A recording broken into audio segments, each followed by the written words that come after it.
بەناوی خوای بەبەزەی و بەخشندە. درود و ڕەحمەت لەسەر گیانی پێغەمبەری خۆشەویست و ئازیز. سەلام و ڕەحمەت لەسەر بیسەرانی خۆشەویست و ئازیز. خۆشەویستانم، خۆشحاڵین کە لە یەکەمین ئەڵقەی بەرنامەی مرۆڤە مەزنەکان بە خزمەتی ئەوەی ئازیز و خۆشەویست شاد دەبین. ئامانج لەم بەرنمەیە شارەزابوونە لە ژیانی ئەو مرۆڤە مەزنانەی کە مێژوویان نووسیوەتەوە و مێژوویان تۆمار کردووە. ئێمەمانان لەم سەردەمەدا دەستە پاچە و بێدەسەڵات دەڕوانینە ئەو ژیانە کە ئەوان گوزەراندویانە. خۆشەویستانم، ئێمە لە بەرنامەی مرۆڤە مەزنەکاندا هەوڵ دەدەین لە هەر زنجیرەیەکدا تیشک بخەینە سەر لایەنێک لە لایەنی ژیانی ئەو مرۆڤە مەزنانەدا. بۆیە ئەم بەرنامەیە سوودی لە کۆمەڵێک سەرچاوی گرنگ وەرگرتووە. یەکێک لەو سەرچاوە گرنگانە نووسینەکانی مامۆستای پایەبەرز دکتۆر عەلی محەممەد سەڵابیە کە ئێستا لە کتێبخانەکانی کوردەواریدا بابەتەکانی وەرگێڕراونە سەر زمانی کوردی.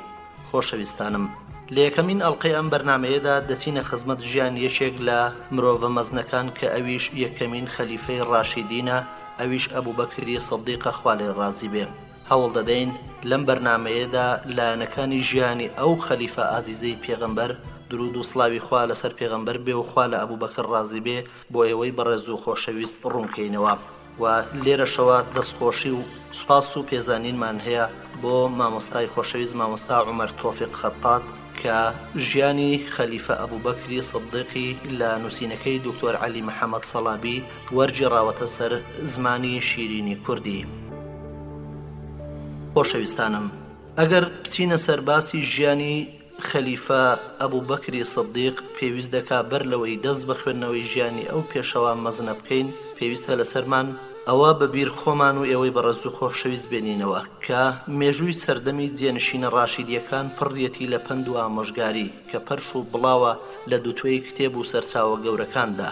ئیتر هەر لایەنێک هەبێت چ مێژوویی، فەرموودەیی، فقهی، ئەدەبی، ڕاوەیی کە ئێمە زۆر پێویستمان بەوەیە کۆی کەینەوە و ڕێک و پێشی بکەین و ڕاستی کەینەوە و شی بکەینەوە. مێژووی جێنشینەکان ئەگەر بە جوانی پێشکەش بکرێ، خۆراک بەخش دەبێت بۆ گیانەکان و خاوێنکەرەوەیە بۆ دەروونەکان و ڕووناچیە بۆ ژیریەکان، دەمەزەرکەرەوەیە بۆ هیمەتەکان، پند و وانە پێشکەش دەکات، بیر و هۆش پێدەگەێنێ. بێگومان سوودێکی باشی لێوەردەگرین بۆ کاری پەروەردەکردنی بەرەیەکی موسڵمان و گۆشکردنی لەسەر پرۆگرامی پێغەمبەرایەتی. شارەزاش دەبین دەربارەی سەردەمێک کە خوای گەورە دەربارەیان دەفەرمێ: أعوذ بالله من الشيطان الرجيم والسابقون الأولون من المهاجرين والأنصار والذين اتبعوهم بإحسان رضي الله عنهم ورضوا عنه وأعد لهم جنات تجري تحتها الأنهار خالدين فيها أبدا ذلك الفوز العظيم. آية صد لا سورة التوبة. واتە مسلمانە پێشینەکانی یەکەمین لە کۆچەریان و پشتیوانان و ئەواننشی دوای ئەوان هاتن بە چاچی شوێنیان کەوتن. خوا لەوان ڕازیە و ئەوانیش لە خوا ڕازین. خوا بەهەشتانێکی بۆ ئامادەکردوون کە کانیا و بەژێر باخچەکانیدا دەڕوات و بە هەمیشەیی تیایدا دەمێننەوە و ئەوەش بەڕاستی سەرکەوتنی گەورە و مەزنە.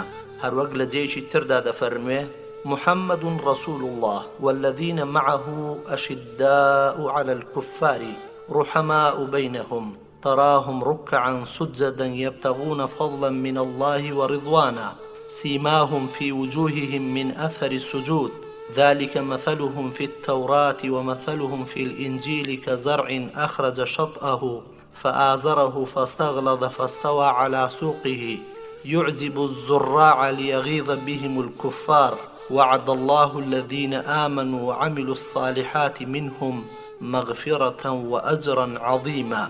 سورة الفتح آية 29. بمانای محەممەد پێغەمبەری خوایە و ئەوانەشی لەگەڵیدان بەرامبەر کافر و بێباوەڕان توندڕەون و لە ناوخۆیاندا نەرمونیانن، دەیان بینیت زۆر کات لە سوژدە و ڕکوعدان. هەروەک پێغەمبەری خوا درود و سڵاوی خوای لەسەر بێ دەربارەیان دەفەرمێ: خير أمتي القرن الذي بعثت فيهم. واتا چاکترین ئومەت و گەلی من ئەم سەدەیەک کە تیایاندا نێردراوم.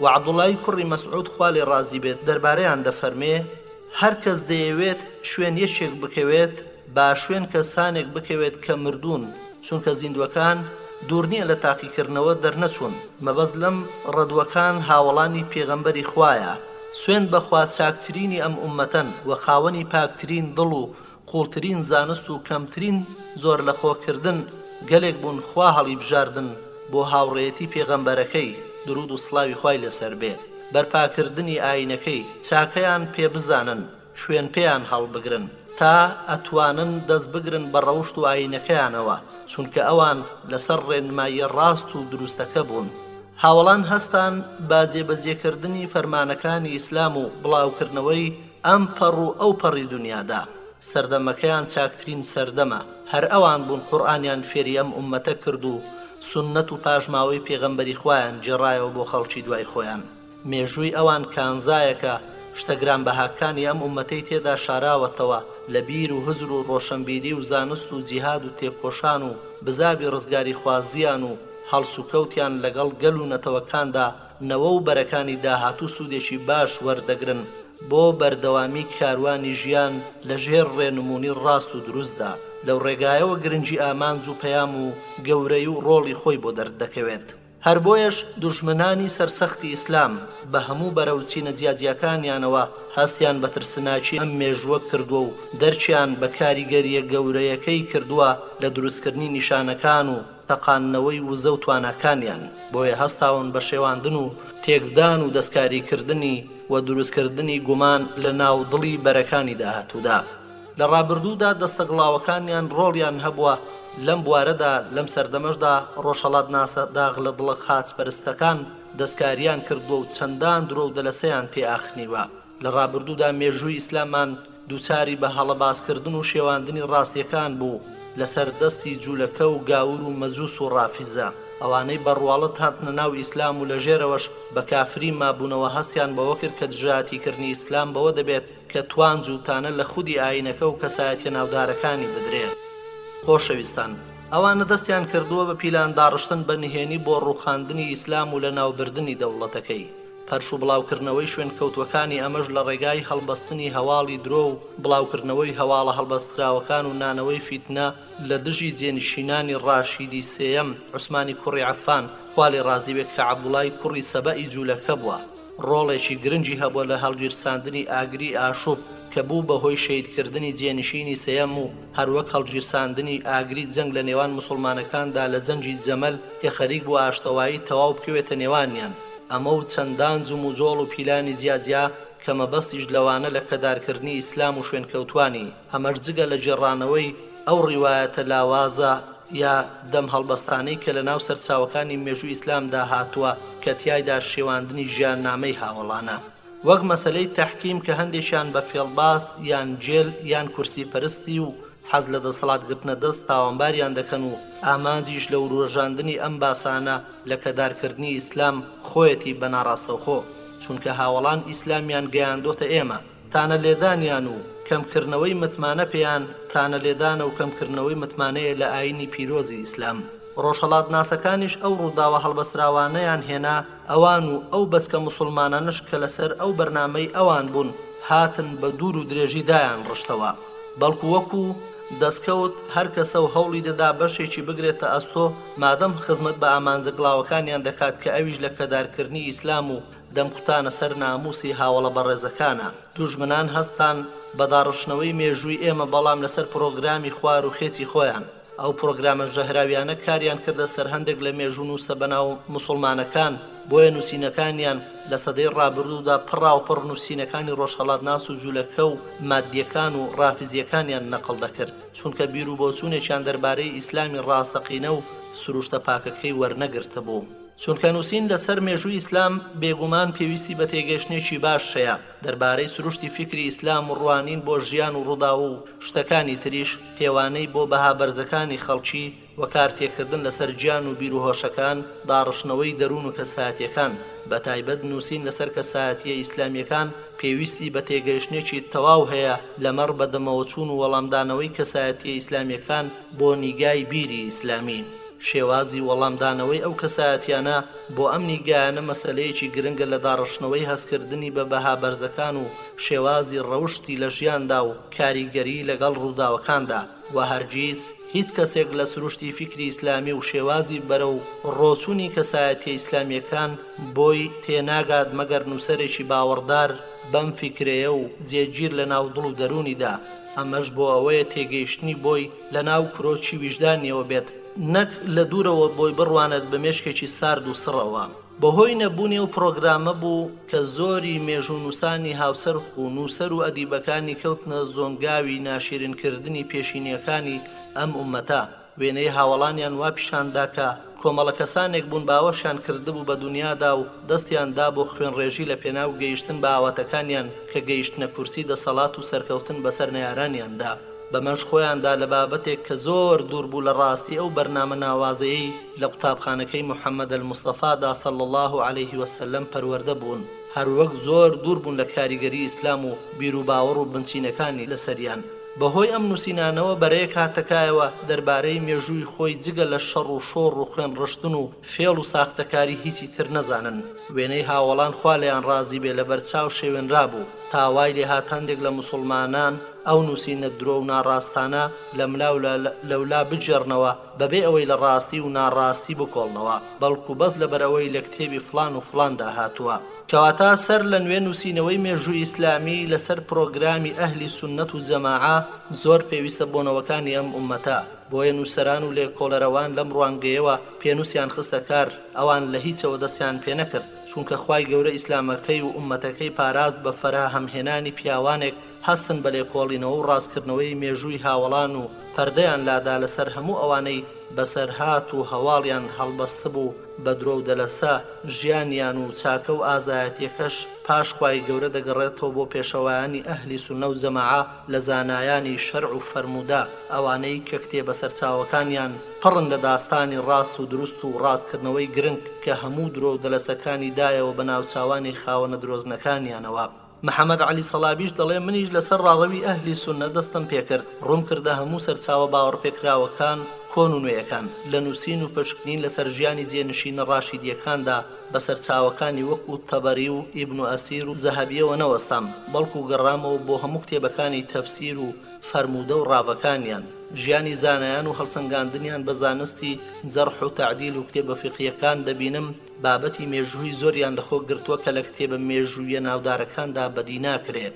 لە ئەبوبەکری سدیقەوە دەستم پێکرد و کەسایەتی و سەردەمەکەیم شی کردەوە، ئەو پیاوە سەرداری جێنشینەکانی ڕاشیدینە و پێغەمبەری خوا صلی الله عليه وسلم هانی داوین و فەرمانی پێداوین کە شوێن پێیان هەڵگرین و لەسەر پرۆگرام و بەرنامەیان بەردەوام بین، وەک دەفەرمێ بەردەوام بن لەسەر ڕێڕەوی من و ڕێڕەوی جێنشینە ڕاشیدە و ڕێنماییەکانی دوای خۆم.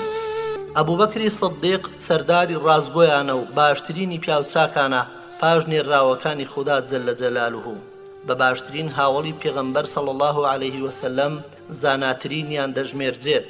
پێغەمبەری خوا درود و سڵاوی خوای لەسەر بێ دەربارەی دەفەرمێت واتە ئەگەر من دۆستم بگرت پایە بێگومان ئەبوبەکرم دەگرت، بەڵام برامە و هاوڕێمە.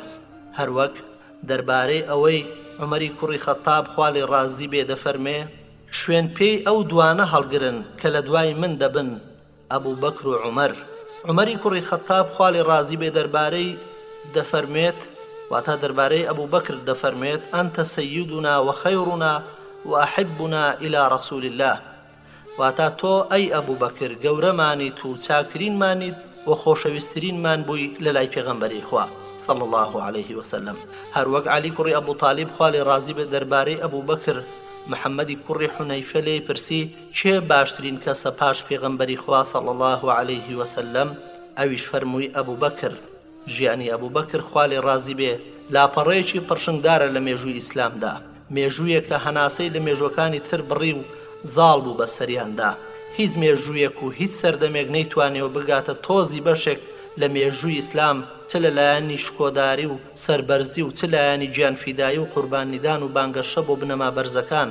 لەبەرەوە هەستان بەگەڕان بە دوای هەواڵ و ژیان و سەردەمەکەی ئەبوبەکر خوا لێ ڕازی بێ لە دووتوێی سەرچاوە بنەڕەتیەکاندا و لە ناو دوو توێیانەدا دەرم دەهێنا و هەستان بەڕێک و پێکردن و ساکردنەوەشی واشیکردنەوەیان تا بە ئاسانی بکەوێتە بەردەستی بانخوازان و تاربێژان و زانایان و سیاسەتمەداران و بیریاران و سەرکردەی سوپاکان. و دەسەڵاتدارانی وڵات و زانستپەروەران بەڵکو لە ژیانیان سوودی لێوەربگرن، لە کارەکانیاندا شوێن پێیان هەڵگرن تا خوای گەورە عەزەوەجەل سەرفرازی دنیا و قیامەتیان پێ ببەخشێ. محەممەد عەلی سەڵاوی دەڵێ کاتێک هەستان بە تاوتوێکردنی ڕەوشت و ئاکاری بەرزی سدیق و دیمەنە نەبەردیەکانی لە گۆڕەپانی جیهاد و گیانفیداییدا لەگەڵ پێغەمبەری خوادا صلی الله علیه وسلم و ژیانی لەناو کۆمەڵگای مەدەنی و هەڵوێستە بەرزەکانی پاش مردنی پێغەمبەری خوا صلی الله علیه وسلم کە چۆن خوای گەورە بە ئەو پیاوە ئومەتی ڕاوەستاو کرد. هەروەک تیشکم خستە سەر ڕووداوی سەقیفەی بەنی ساعیدە و ئەو قسە و ڕاگۆڕینەوانی لە نێوان کۆچەریان و پشتیواناندا ڕوویدا. ئەو قسە و قسەڵۆکە ناڕەوانەی دراوەتە پاڵ مێژووی سەقیفەی بەنی ساعیدە، ئەمەش زیاتر لەلایەن ڕۆژهەڵاتناس و ڕافزیەکان و ئەوانەشی لەسەر بۆچوونی ئەوانن. هەڵوێستی ئەبوبەکرم هێنایەوە دەربارەی ناردنی ئوسامە خوا لێ ڕازی بێ بە سەرکردەی سوپای ئیسلام کە چۆن وانەی مەزنی پێشکەش کرد لە بواری ڕاوێژ و شورادا، لە بواری بانگەواز و پێداگری و شوێن پێهەڵگرتنی پێغەمبەری خوا صلی الله علیه وسلم، گەڕانەوەی ناکۆشیەکان بۆ لای قورئان و سونەت و باسی ئادابی جیهاد بە وێنەیەکی پڕشنگدار لە ڕێنماییەکانی ئەبوبەکری سدیق خوا لێ ڕازی بێ بە ئاشکرا لە ناردنی سوپاکەی ئوسامەدا بە دیار دەکەوێت. هەستاوم بەڕوونکردنەوەی ڕووداوی هەڵگەڕاوەکان، باسی هۆکار و جۆرەکانی و سەرەتای سەرهەڵدانی لە کۆتایی سەردەمی پێغەمبەراتیدا و هەڵوێستی سدیق خوا لێ ڕازی بێ لەو بارەیەوە لە کاتی خەلافەتیدا. ئەو پلانە ژیرانەی کە دای ڕشت بۆ نەهێشتنی ئەو دیاردەیە و شێوازی جەنجی لەگەڵ هەڵگەڕاوەکاندا. پاشان باسی شایستەی سدیقم کردووە کە چۆن پاش یارمەتی خوای گەورە توانی ئەو بزوتنەوەی سەرکوت کات بە تەواوەتی. هەروەک باسی مەرجەکانی زاڵبوون و هۆکارەکانیم کردووە و ڕەوشتەکانی ئەو بەرە زاڵم باس کردووە کە ئەو سەرۆکاتی کردوون. ئاماژەم کردووە بۆ سیاسەتمەداری سدیق لە جەنگاندندا دژی ئەو هەموو دەستێوەردانێکی بێگانە و بۆ کاروباری وڵاتەکەی. باسی ئاکامەکانی ڕووداوی هەڵگەڕانەوەم کردووە کە چۆن ئیسلام جیا دەکاتەوە لە هەموو بۆچوون و ڕەفتار و فیکردا. باسی بوونی بنکەیەکی تری کەم کردووە بۆ کۆمەلگا و ئامادەکردنی کەنداوی عەرەبی وەک ئەو بنکەیە بۆ جەنگە ڕزگاری خوازیەکان و ئامادەکردنی سەرکردایەتی بۆ ئەو جەنگانە و فقهی ڕووداوی بۆ کێشەی هەڵگەڕانەوە و سونەتی خوا جەلە جەلالوه لەوەی کە هەرکەس چاڵ بۆ هەرکەس سەڵکەنێ خۆی تێدێکەوێت. سەقامگیرکردنی یاسایەکی جوان بۆ بەڕێوەبردن لە کەنداودا. باسی جەنگە ڕزگاری خوازیەکانی سدیقم کردووە و نەخشە و پلانەکانی ڕوون کردوێتەوە بۆ ڕزگارکردنی عێراق. هەنگاو لەگەڵ خالیددا ڕۆشتوم لە باسی جەنگە ڕزگاری خوازیەکانیدا تا توانی خواروی عێراق لە سەرویدا بکاتەوە یەک لە جەنگە مەزنەکانیدا کە تیایدا سەرانی وەکو موسەنا و قەعقاع و خالید ڕۆڵی سەرکردەی پاڵەوانیان بۆ و هەر ئەوەش بوو بە بنەمایەکی سەرەکی بۆ جەنگە ڕزگاری خوازیە گەورەکانی داهاتوو کە دوای سەردەمی سدیق هاتەکایەوە و بەجارێک مێژووی ئومەتی ئیسلامی ڕوونا کردەوە بۆ بڵاوبوونەوەی ئاینی خوا، جیهاد و قوربانی لەو پێناوەدا کە ئەویش جەنگی قادسیە بوو. هەروەک بە جوانی باسی ئەو نامانەم کردووە لە سەریان ڕۆیشتوم کە لە نێوان ئەبوبەکری سدیق و خالیدی کوڕی وەلید و عەیازی کوڕی خەنەم خوایان لێ ڕازی بێت کە تایبەت بوون بە ڕزگارکردنی عێراقەوە. باسی ئەوەشم کردووە کە چۆن بەنیازیش بۆ بدات بەسەر ڕۆمەکاندا و بۆ ئەو مەبەسەر ڕاوێژی بە هاوڵە گەورەکان کردووە. باسی دەرکردنی سوپا بۆ وڵاتی یەمەن و باسی پلان و نەخشە سازیەکانیم کردووە و وەسیەت و ئامۆژگاریەکانی کە بۆ سەرکردەی جەنگەکانی دەکرد بە وردی هێناومە. هەروە دکتۆر محەممەد عەلی سەڵابی دەڵێ باسی ئەوشم کردووە کە چۆن توانی خالید لە سەرکردایەتی عێراقەوە بگوازێتەوە بۆ شام و بە ئاکام گەیاندنی جەنگی ئەزنادەین و یەرموک و باسی سیاسەتەکانی دەرەوەیم کردووە لە جەنگە ڕزگاری خوازیەکانیدا کە چۆن هەیبەت و ترسی وڵاتەکەی دەخستە دڵی وڵاتەکانەوە. بەردەوام بوونی لەسەر ئەو جیهادەی کە پێغەمبەری خوا صلی الله علیه وسلم فەرمانی پێدا بوو لەگەڵ توانای هەڵسوکەوتی دادپەروارانە لەگەڵ ئەو گەلە ڕزگارکراوانە و نواندنی نەرمونیانی لەگەڵیاندا و لابرنی ئەرکە قورسەکانی سەریان و نەهێشتنی جیاوازی بەشەری لە نێوان ئەوان و بانخوازاندا. هەروەک باسی بوونی نەخشە و پلانی جەنجیم کردووە لە لای سدیق کە چۆن نەیداوە بەسەر هیچ گەلێکدا تا بانجی نەکردبن بۆ هاتنە ناو ئیسلام و گەورەی توانای لە ئامادەکردن و خستنە ڕێی سوپا. بەردەوام کۆمەچی لێنەبڕینیان و دیاریکردنی ئامانجی جەنگەکان، دیاریکردنی لێهاتووی بە ڕۆڵی سەرشانووی جەنگەکان و بەرەو پێشبردننی شێوازەکانی جەنگ، سووربوونی لەسەر بەردەوامبوونی پەیوەندی خۆی لەگەڵ سەرکردەکانی جەنگەکان. یەکێک مافەکانی خوا و سەرباز و سەرکردەکانی ڕوون دەکردەوە لە ڕێگەی نامە بە پێزەکانی کە بۆی دەناردن و دەبوایە کاریان پێ بکردبایە. و باسیەوەشم کردووە کە خۆی پێش مردنی عومەری کوڕی خەتاب خوا لێ ڕازی بێ دیاری دەکا بۆ جێنشینی و لەگەڵیدا باسی دواساتەکانی تەمەنی لەم ژیانە تێدا چووەدا و دوای نوتەی ژیانی لەم دنیادا ئاەتی تەوەفەنی موسلیمە و ئەلحقنی بالصالحین بوو.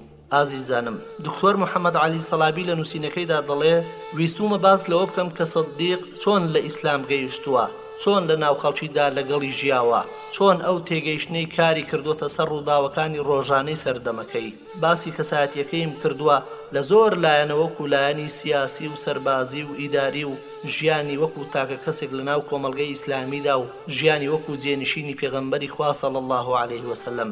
پێم لەسەرەوەدا گرتووە کە ئەبوبەکر خوا لێ ڕازی بێ وەک پیاوی دەوڵەتی کەموێنە و باسی سیاسەتی ناوخۆی و دەرەوەی و شێوازی بەڕێوەبردننی کارەکانیم کردووە. و تیشکم خستۆتە سەر دەستگای دادگا کە چۆن لە سەردەمی ئەودا لە سەرەتاکانیدا بووە بۆەوەی بتوانین بەردەوام ئەو پێشکەوتنانە بەدی بکەین کە بەسەر ئەو دەستگایە و هەموو دەستگاکانی تردا هاتوون لە سەردەمەکانی تری جێنشینەکان و مێژووی ئیسلامیدا. محەممەد عەلی سەڵابی دەڵێ ژیانی سەروەری گەورە ئەبوبەکری سدیق دەیسەلمێنێت بۆ هەموو ئەوانەی کە گوێیان لەم بەسەر هاتە دەبێت دەسەلمێ کە ئەو پیاوە بە بیر و باوەڕەکەی مەزن بووە، بە زانین و زانیاری مەزن بووە، بە بیر و هۆش مەزن بووە، بە تێگەیاندن مەزن بووە، بە ڕەوشت و ئاکار مەزن بووە. سدیق هەموو لایەنەکانی مەزنی لە خۆیدا کۆ کردبەوە کە هۆکارەکەشی لە تێگەیشتن و کارکردنی بە ڕێنمایەکانی ئیسلام و پەیوەندی نەپسراوەی بە خوای گەورەوە و شوێن پێهەڵگرتنی وردی پێغەمبەری خوا صلی الله علیه وسلم. ئەبوبەکری سدیق خوا لێ ڕازی بێ لەو پێشەوایانەیە کە نەخشەی ژیان بۆ خەڵکی دەچێشێت تا لە کردار و گفتاری ژیانیاندا چاویان لێ بکەن. ژیاننامەکەی بەهێزترین سەرچاوەی باوەڕ و سۆزی ڕاستەقینەی ئیسلامەتیە و تێگەیشتنی ڕاست و دروستی ئەم ئاینەیە.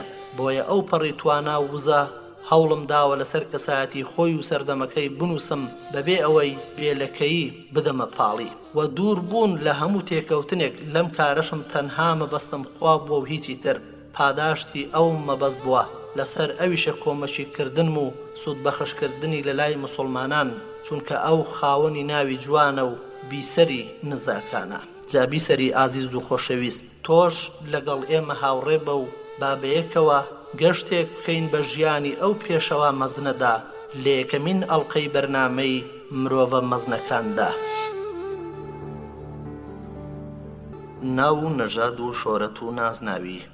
ناوی عەبدوڵای کوڕی عوسمانی کوڕی عامری کوڕی عەمری کوڕی کەعبی کوڕی سەعد کوڕی تەیمی کوڕی موڕەی کوڕی لوئەی کوڕی غالیبی قوڕەیشی تەیمیە.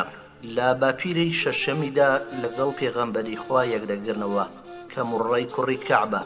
نازناوی بە ئەبوبەکر دەرکردووە کە سەرچاوەکەی لە ئەلبەکرەوە واتە حوشتری تازە پێگەیشت و کۆی ئەبکەرە و عەرەب بە بەکر بە باوکی هۆزێکی گەورە دەزانن. ئەبوبەکر کۆمەڵێک نازناوی لێنراوە کە هەر یەکەیان گەورەی و مەزنی و شکۆداری و نەژاد بەرزی ئەو دەگەێنێت. لەوانە یەکەم ئەلعەتیق واتە ڕزگار.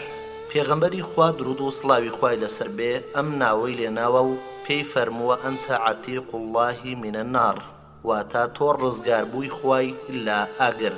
لە جێڕانەوەیەکی تردا عایشە خوا لێ ڕازی بێ دەڵێت ئەبوبەکری سدیق ڕۆیشتە خزمەت پێغەمبەری خوا درود و سڵاوی خوای لەسەر بێ. پێغەمبەری خوا هەر کە چاوی پێکەوت پێی فەرموو ئەبشر فأنت عتیق الله من النار واتە موژدە بۆ تۆ ڕزگاری لە ئاگر لەلایەن خواوە. ئیتر لەو ڕۆژەوە بەدواوە ناویان ناعەتیق. هەرچەندە هەندێک لە مێژوونووسەکان هۆی جۆرا و جۆر باز دەکەن لەسەر ئەم نازناوە. هەندێک دەڵێن پێیان وتووە عەتیق لەبەر جوانی ڕوومەتی، هەندێک دەڵێن لەبەرەوەی لە مێژە خێرومەند بووە، هەندێکی تر دەڵێن دایکی ئەبوبەکر کوڕی بۆنە دەما و دەمردن. کاتێک ئەبوبەکری بوو ڕووی کردە کەعبەی پیرۆز وتی اللهم إن هذا عتيقك من الموت فهبه لي واتە خوایە ئەمەم لە مردن بۆ ببەخشە و بیدە بە من. سەیر نییە ئەگەر هەموو ئەم ناوانە ڕاست بن چونکە ئەبوبەکر تابڵەی دەموچاوی جوان و درەوشاوە بووە، نەژادی باش بوو. لە مێژەوە خێرۆمەند بووە و لە ئاگری دۆزەخیش دەبەخشرێت بە پێی موژدەکەی پێغەمبەر صلی الله عليه وسلم بۆی. نازناوی دووەم ئەسدیق. پێغەمبەری خوا صلی الله عليه وسلم ئەم نازناوەی لێناوە لە فەرمودەیەکدا کە ئەنەس خوا لێ ڕازی بێت دەجێڕێتەوە کە پێغەمبەری خوا درود و سڵاوی خوای لەسەر بێ لەگەڵ ئەبوو بەکر و عومەر و عوسماندا چوونە سەر ئوحود. ئوحود لەرزەیەکی کرد پێی فەرموو: اثبت يا أحد فإنما عليك نبي وصديق وشهيدان. ڕاوەستە ئوحود مەجوڵێ، چونکە پێغەمبەرێک و سدیقێک و دوو شەهیدت بەسەرەوەیە. ناوی نراوە سدیق چونکە لەبەر زۆر باوەڕبوونی بە وتەکانی پێغەمبەری خوا صلی الله عليه وسلم. لەمبارەیەشەوە دایکی باوەڕداران عایشە خوا لێ ڕازی بێ دەجێڕێتەوە و دەڵێ کاتێک شەوڕەوی بە پێغەمبەر کرا صلی الله عليه وسلم بۆ مزگەوتی ئەقسا، خەڵکی لەو بارەیەوە قسەیان دەکرد. هەندێک هەر لە ئیسلام پاشگەز بوونەوە کە پێشتر باوەڕیان هێنابوو مسلمان ببوون.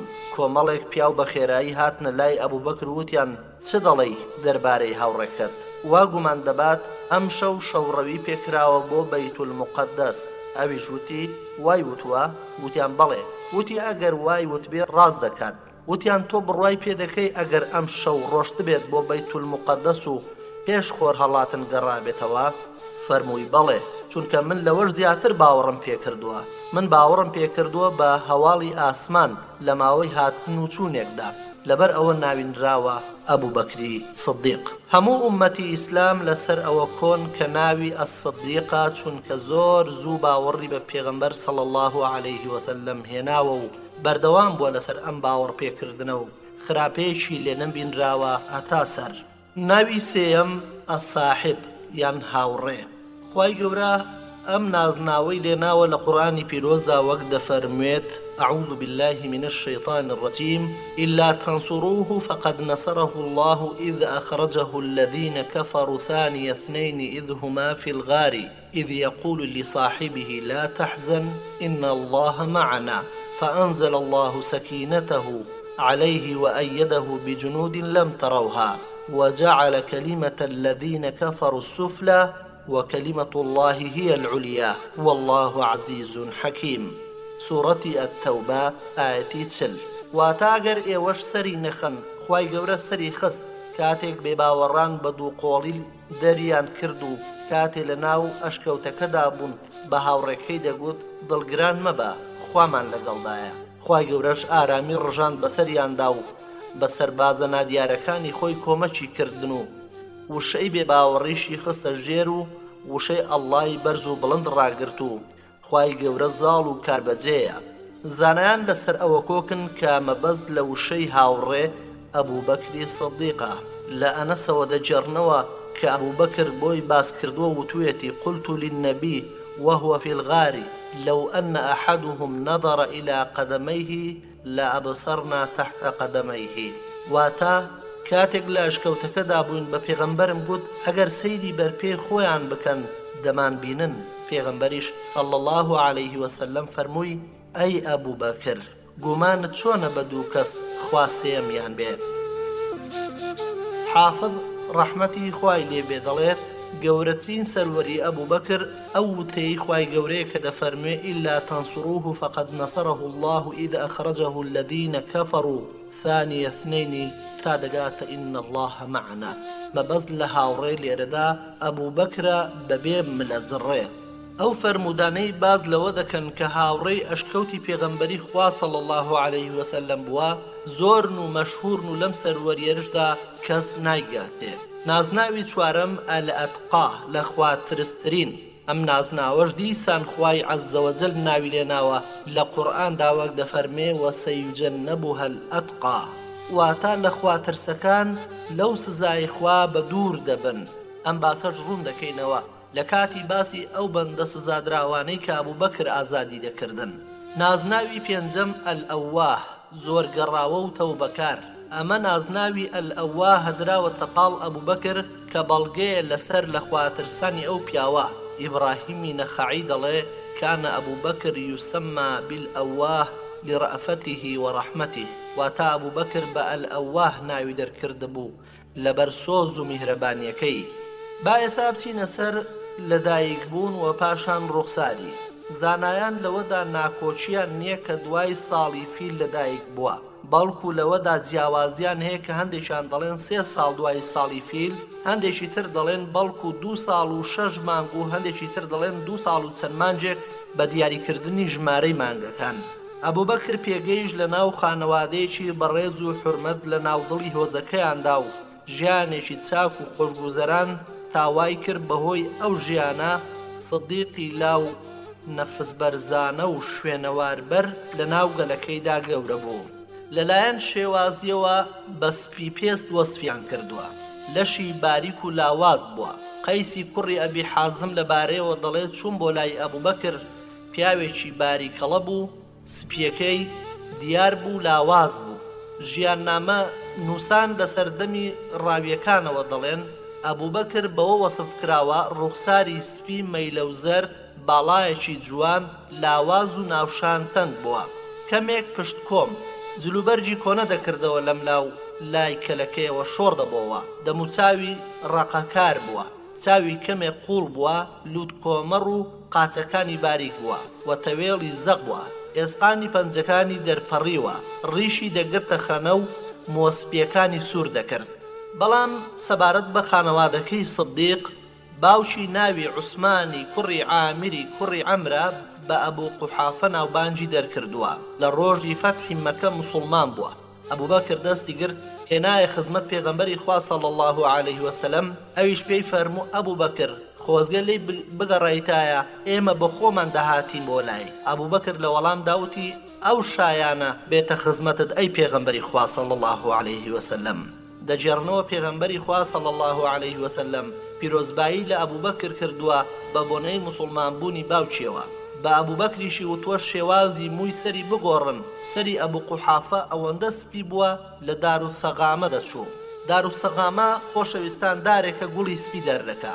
لەم هەواڵەدا بۆمان دەردەکەوێت کە تا چەندێک بەرنامەی پەروەردەیی پێغەمبەری خوا صلی الله علیه وسلم گرنگی بە ڕێزگرتن لە گەورە بە ساڵدا چوان داوە. ئەوەشی ئەمە دەسەلمێنێ فەرمودەیەکی پێغەمبەر صلی الله علیه وسلم کە دەفەرموێ لەیسە منا من لەم یوقر کەبیرەنا وەیەرحەم سەغیرەنا، واتە لە ئێمەی موسڵمان نییە ئەو کەسەی ڕێز لە گەورە نەگرێت و بەزەی بە بچووکان دانێتەوە.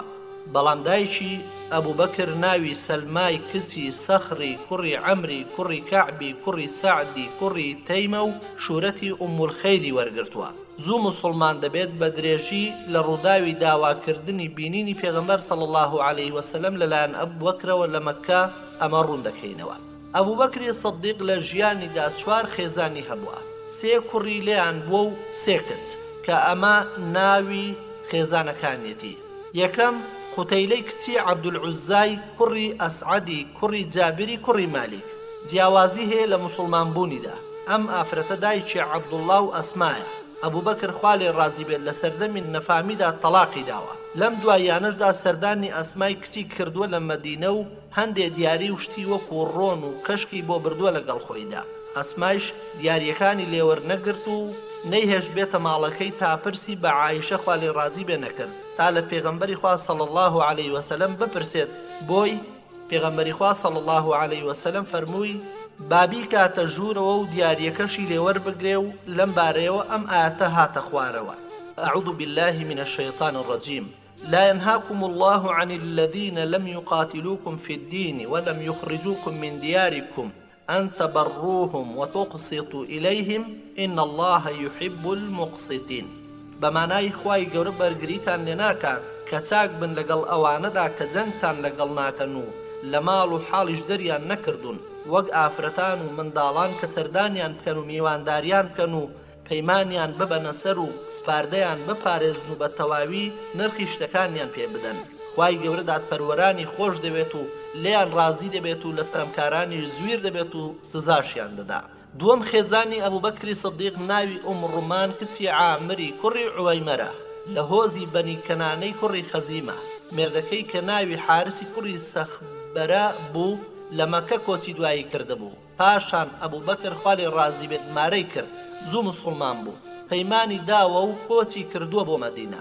دایکی عەبدوڕەحمان و عایشە خوا لێیان ڕازی بێت لە سەردەمی پێغەمبەری خوادا صلی الله علیه وسلم لە ساڵی شەشەمی کۆچیدا کۆچی دوایی کردووە. خێزانی سێهەمی ناوی حەبیبەی کچی خارجە کوڕی زەیدی کوڕی ئەبی زوهەیر. ئەم خێزانەی لە پشتیوانانە و لە هۆزی خەزرەجە. پاش وەفاتی ئەبوبەکر ئومولکەلسومی بوو. ئەبوبەکری سەدیق ماڵی باری کردە ناو کە سوکارەکەی لە سونەح کاگەڕەشێک بوو لە بەرزاییەکانی مەدینە. خێزانی چوارەمی ئەبوبەکر ناوی ئەسمای کچی عومەیس کوڕی مەعبەدی کوڕی حارس بە عەبدوڵڵا ناسراوە لە کۆچەریانی دێرینە. زوو مسلمان دەبێت تەنانەت پێش چوونە ماڵی ئەرقەم پەیمانی بە پێغەمبەری خوا صلی الله علیه وسلم داوە و لەگەڵ جەعفەری کوڕی ئەبوو تالیبی هاوسەریدا کۆچی کردووە بۆ حەبەشە. پاشان لەگەڵیدا کۆچ دەکات بۆ مەدینە. لە جەنگی مؤتەدا هاوسەرەکەی شەهید دەبێت و پاشان ئەبوبەکری سدیقیش دەیخوازێت و محەممەدی کوڕی لێی دەبێت.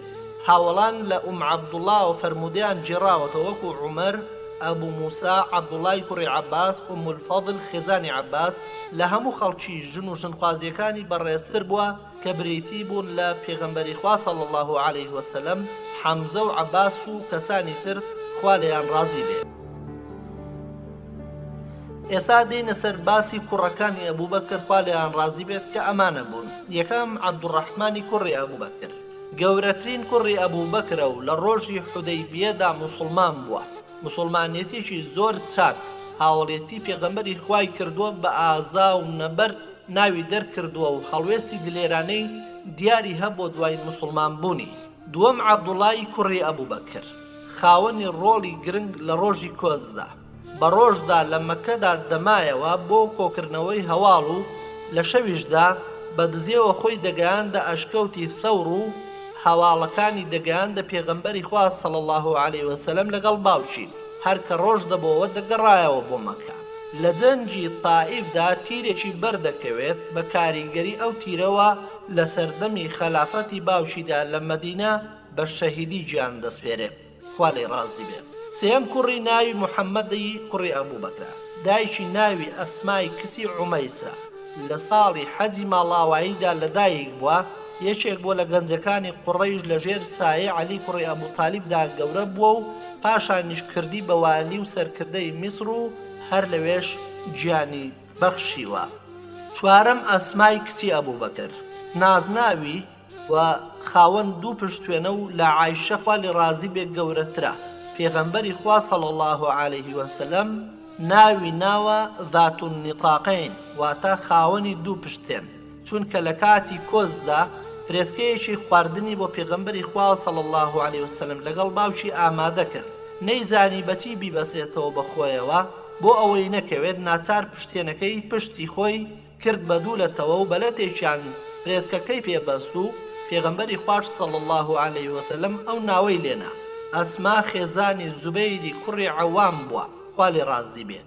کۆچی کرد بۆ مەدینە لە کاتێکدا کە دووگیان بوو بە عەبدوڵڵای کوڕی زوبەیرەوە و پاش کۆچکردن بۆ مەدینە سکەکەی بوو کە عەبدوڵڵا بوو و بە یەکەم کۆرپەی دوای کۆچ لە ئیسلامدا ناودێر کراوە. ئەسما تەمەنی دەگاتە 100 ساڵ، بەڵام نەعەقڵی لە دەست دەدات و نەدانیشی دەکەوێت. 56 فەرمودەی لە زاری پێغەمبەری خواوە صلی الله علیه وسلم جێڕاوەتەوە. خەڵکانێکی وەکو عەبدوڵای کوڕی عەباس و عەبدوڵای و عوروەی کوڕی خۆی و عەبدوڵای کوڕی ئەبی مولەیکە و کەسانی تریش فەرمودیان لە زاری ئەوە جێڕاوەتەوە.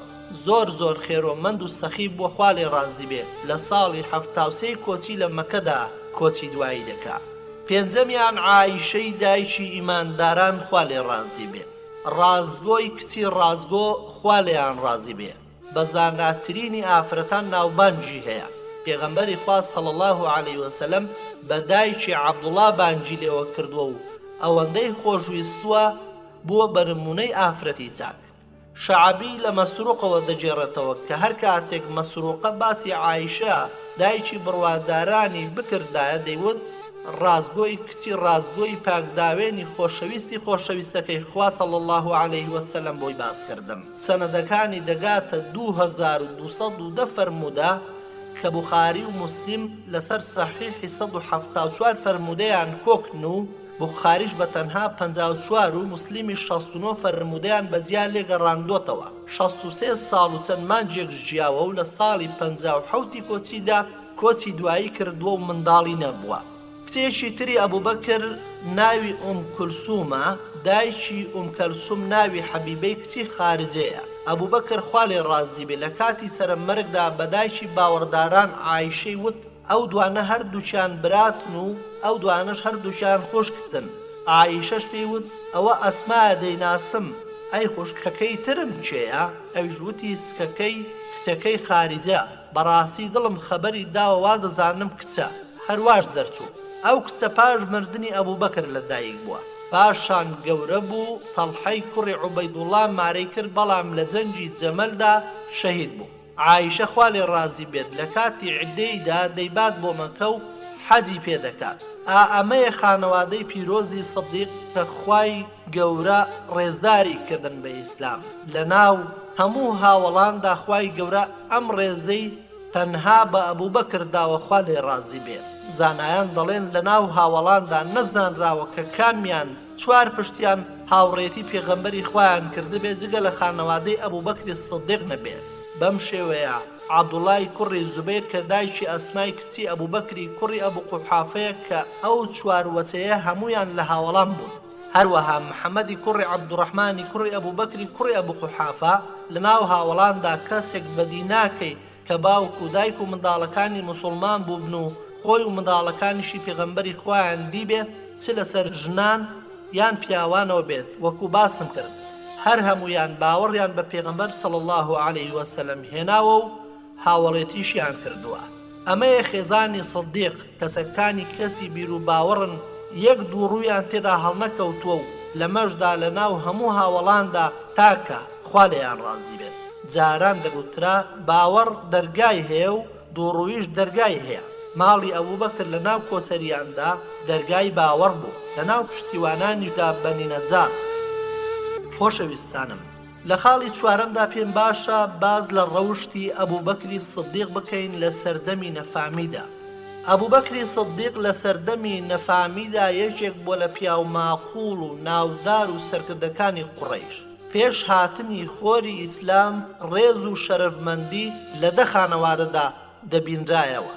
لە ناو ئەوانیشدا دە کەس لەوانە یەکەم عەباسی کوڕی عەبدولموتەلیبی کوڕی بەنی هاشم ئاو پێدانی حاجیانی ماڵی خوا لە سەردەمی نەفامیدا و لە ئیسلامیشدا پێیان درایەوە. دووەم ئەبوو سوفیانی کوڕی حەرب لەنەوەی ئومەیە کە ئاڵای قوڕەیشی لەدەستدا بوو. هەر کاتێک قوڕەیش لەسەر سەرکردەیەک پێک نەهاتبان ئەویان دەکردە سەرکردە و پێشیان دەخست. سێیەم حارسی کوڕی عامیر لەنەوەی نوفەل ڕەفادەیان لەدەستدا بووە کە پارەیەکە قوڕەیش کۆی دەکردەوە بۆ نەهامەتی و داماوی هەژاران. چوارەم عوسمانی کوڕی زەمعی کوڕی ئەسوەد لەنەوەی ئەسەد. ڕاوێژکردنی درا بۆ ئێە قوڕەیش دەستی نەدەکرد بە ئاودا هەتا پرسی بەو نەکردبایە. ئەگەر پێی باش بواە پشتیشی دەگرتن و ئەگەر بەدڵی نەبوایە خۆیانی سەرپشک دەکرد و ئەوانیش کۆمەچی دەبوون. پێنجەمیان ئەو ئەبوبەکرەیە کە ئێمە لە خزمەتی داوەستاوین. ئەبوبەکری سەدیق لەنەوەی تەیم ئیثناقی پێدرا بوو کە بریتی بوو لە خوێن و قەرز بژاردن. ئەگەر مافێکی بخست بایەتە سەر یەکێک و داوا لە قوڕەیش بکردرابایە باوەڕیان پێدەکرد و هاوکاری بژاردنەکەشیان دەکرد. بەڵام یەکێکی تر ئەم کارەی بکردبایە دەستبەرداری دەبوون. شەشەم خالیدی کوڕی وەلید خوا لێ ڕازی بێ لەنەوەی مەخزومە تایبەت بوو بەو لە ئەلقوبە تا کوتنی چادری جەنگ یەکسەر هەموو قوڕەیش لە دەوری کۆ دەبوونەوە و خۆیان بۆ جەنگ دەسازان. ئەلغونا واتە هەر شتێک تایبەت بێ بە وڵاق و زینکردنیەوە. ئەلقوبەت وەلئوغنا ئەوەم بەوە ناسراو بووە. حەوتەم عومەری کوڕی خەتاب خوا لێ ڕازی بێ لەنەوەی عەدیە و لە نەفامیدا ئیش و کاری باڵوێزی تایبەت بووە و ئەو سەرپەرشتی کردووە. هەشتەم سەفوانی کوڕی ئومەیە لەنەوەی جومەح ئەزلام واتە پێوانەی زەوی و زارەکان تایبەت بۆ بەو. نۆیەم حارسی کوڕی قەیز لەنەوەی سەهم کاری حکومەتداری پارە و دارایی تایبەت بە خواکانیان کاری ئەو بووە. ئەبوو بەکری سدیق یەکێک بۆ لە پیاو ماقوڵانی قوڕەیش لە سەردەمی نەفامیدا و لە هەرە چاکەکانیان بووە و لە نەهامەتیەکاندا هانایان بۆ هێناوە. لە مەکە کەس نەگەیشتۆتە میوانداریەکانی ئەو. بە زۆر شت بەناوبانگە، بەڵام دەرفەتی بەرنامەکەمان لێرەدا تەواو دەبێت. خوایار بێت لە ئەڵقەی داهاتوودا دێنە سەر ئەو شتانەی کە ئەبوو بەکریان بەناوبانگ کردووە. لە مەڵقەیەدا تیشک دەخەینە سەر چەند لایەنێکی تری ژیانی ئەبوو بەکری سدیق خوا لێی ڕازی بێ. ئەبوو بەکر بە زۆر شت بەناوبانگ بوو، لەوانە یەکەم نەژادزانی. بە یەکێک لە زانایانی نەژاد واتان نەسەب دەژمێردرێت و هەواڵی هەموو عەرەبی لەلا بووە. لەو بوارانەدا دەستێکی باڵای هەبووە و تاوای لێ هاتووە بە مامۆستای زۆرێک لە نەژاد ناساندا دەنرێ و لەوانە عەقیلی کوڕی ئەبوو تالیب و کەسانی تریش. لەم کارەیدا عادەتێکی جوانی وای لێ کردووە هەموو عەرەب خۆشیان بوێت، ئەویش ئەوەیە بە پێچەوانەی خەڵکانی ترەوە نەنجی و سوکایەتی هیچ تیرەیەکی ناو نەبردووە. لە هەموو قوڕەیشەکان زیاتر نەژادی قوڕەیشی زانیوە و لە هەمویان زیاتر هەواڵی چاک و خراپیانی لابووە. لەم بارەیەوە عایشەی دایکی ئیمانداران خوا لێی ڕازی بێ لە پێغەمبەری خواوە صەڵی الله عەلەیه وسەلەم دەجێڕێتەوە کە فەرموویەتی أن أبا بكر أعلم قريشا بأنصابها، واتا أبو بكر شارزاتريني قريش بنجاد قريش. خاڵێکی دیکە کە شان و شەوکەت و شکۆی ئەبوو بەکری دەرخستووە و پێی بەناوبانگ بۆ بریتی بۆ لە بازرگانیەکانی. لە سەردەمی نەفامیدا بازرگانی کردووە و بۆ ئیش و کاری بازرگانی چۆتە بووسی لە ناوچەی شام و وڵاتانیش گەڕاوە. سەرمایەکەی 40,000 درهەم بووە و خێری زۆری بەسەرەوە دەکرد و لە سەردەمی نەفامیدا بە بەخشندە و سەخی ناوی دەرکردبوو. خاڵی سێەم لە شان و شەوکەتی ئەبوو بەکر کە پێی ناسرابەوە خۆشەویستی ناوهۆزەکەی بۆ لە ناودڵیاندا بووە هەمیشە. ئیبن ئیسحاق لە ژیاننامەکەیدا باز لەوە دەکا کە زۆر خۆشیان ویستووە، حەزیان بە تێکەڵیکردنی کردووە، دانیان بە چاکە و پیاوەتی و ڕەوشبەرزی داناوە، دەهاتن بۆ لای و سەردانیان دەکرد، هەر کارێک بەهات بایەتە پێش. ئەمەش لەبەر زانایی و بازرگانیەکەی و خۆشی دانیشتنەکانی. ئیبن دەغەنا لە کاتێکدا ویستی کۆچ بکات پێی گوت ئەی ئەبوو بەکر، تۆ جوانی ئەم هۆزەی، لە تنگانەدا بەهاناوە دەچی، یارمەتی نەدار ئەدەی، چاکەکاری. ئیبن حەجەر لەسەر ئەم وتەی ئیبن دەغەنا دەڵێت لە گەورەترین سەروەریەکانی ئەبوو بەکر لە وتەکەی ئیبن دەغەنەوە دەردەکەوێت کە کاتێک جیوار و پەنادانەکەی ڕەت کردەوە کە کۆمەڵێک وەسفی جوانی کرد کە زۆر نزیک بوو لەو وەسفانەوە کە خەدیجە بە پێغەمبەری خوای وت کاتێک بوو بە پێغەمبەر. پڕاوپڕ ئەو وەسفانە وەکو یەکن لەگەڵ جیاوازی لە کاتەکانیاندا. ئەمە ئەو پەڕیسەنا و مەدحە بۆ سدیق چونکە ڕەوشتی پێغەمبەر صەڵی الله عەلەیه وسەلەم لە منداڵیەوە بەرزترین ڕەوشت بووە.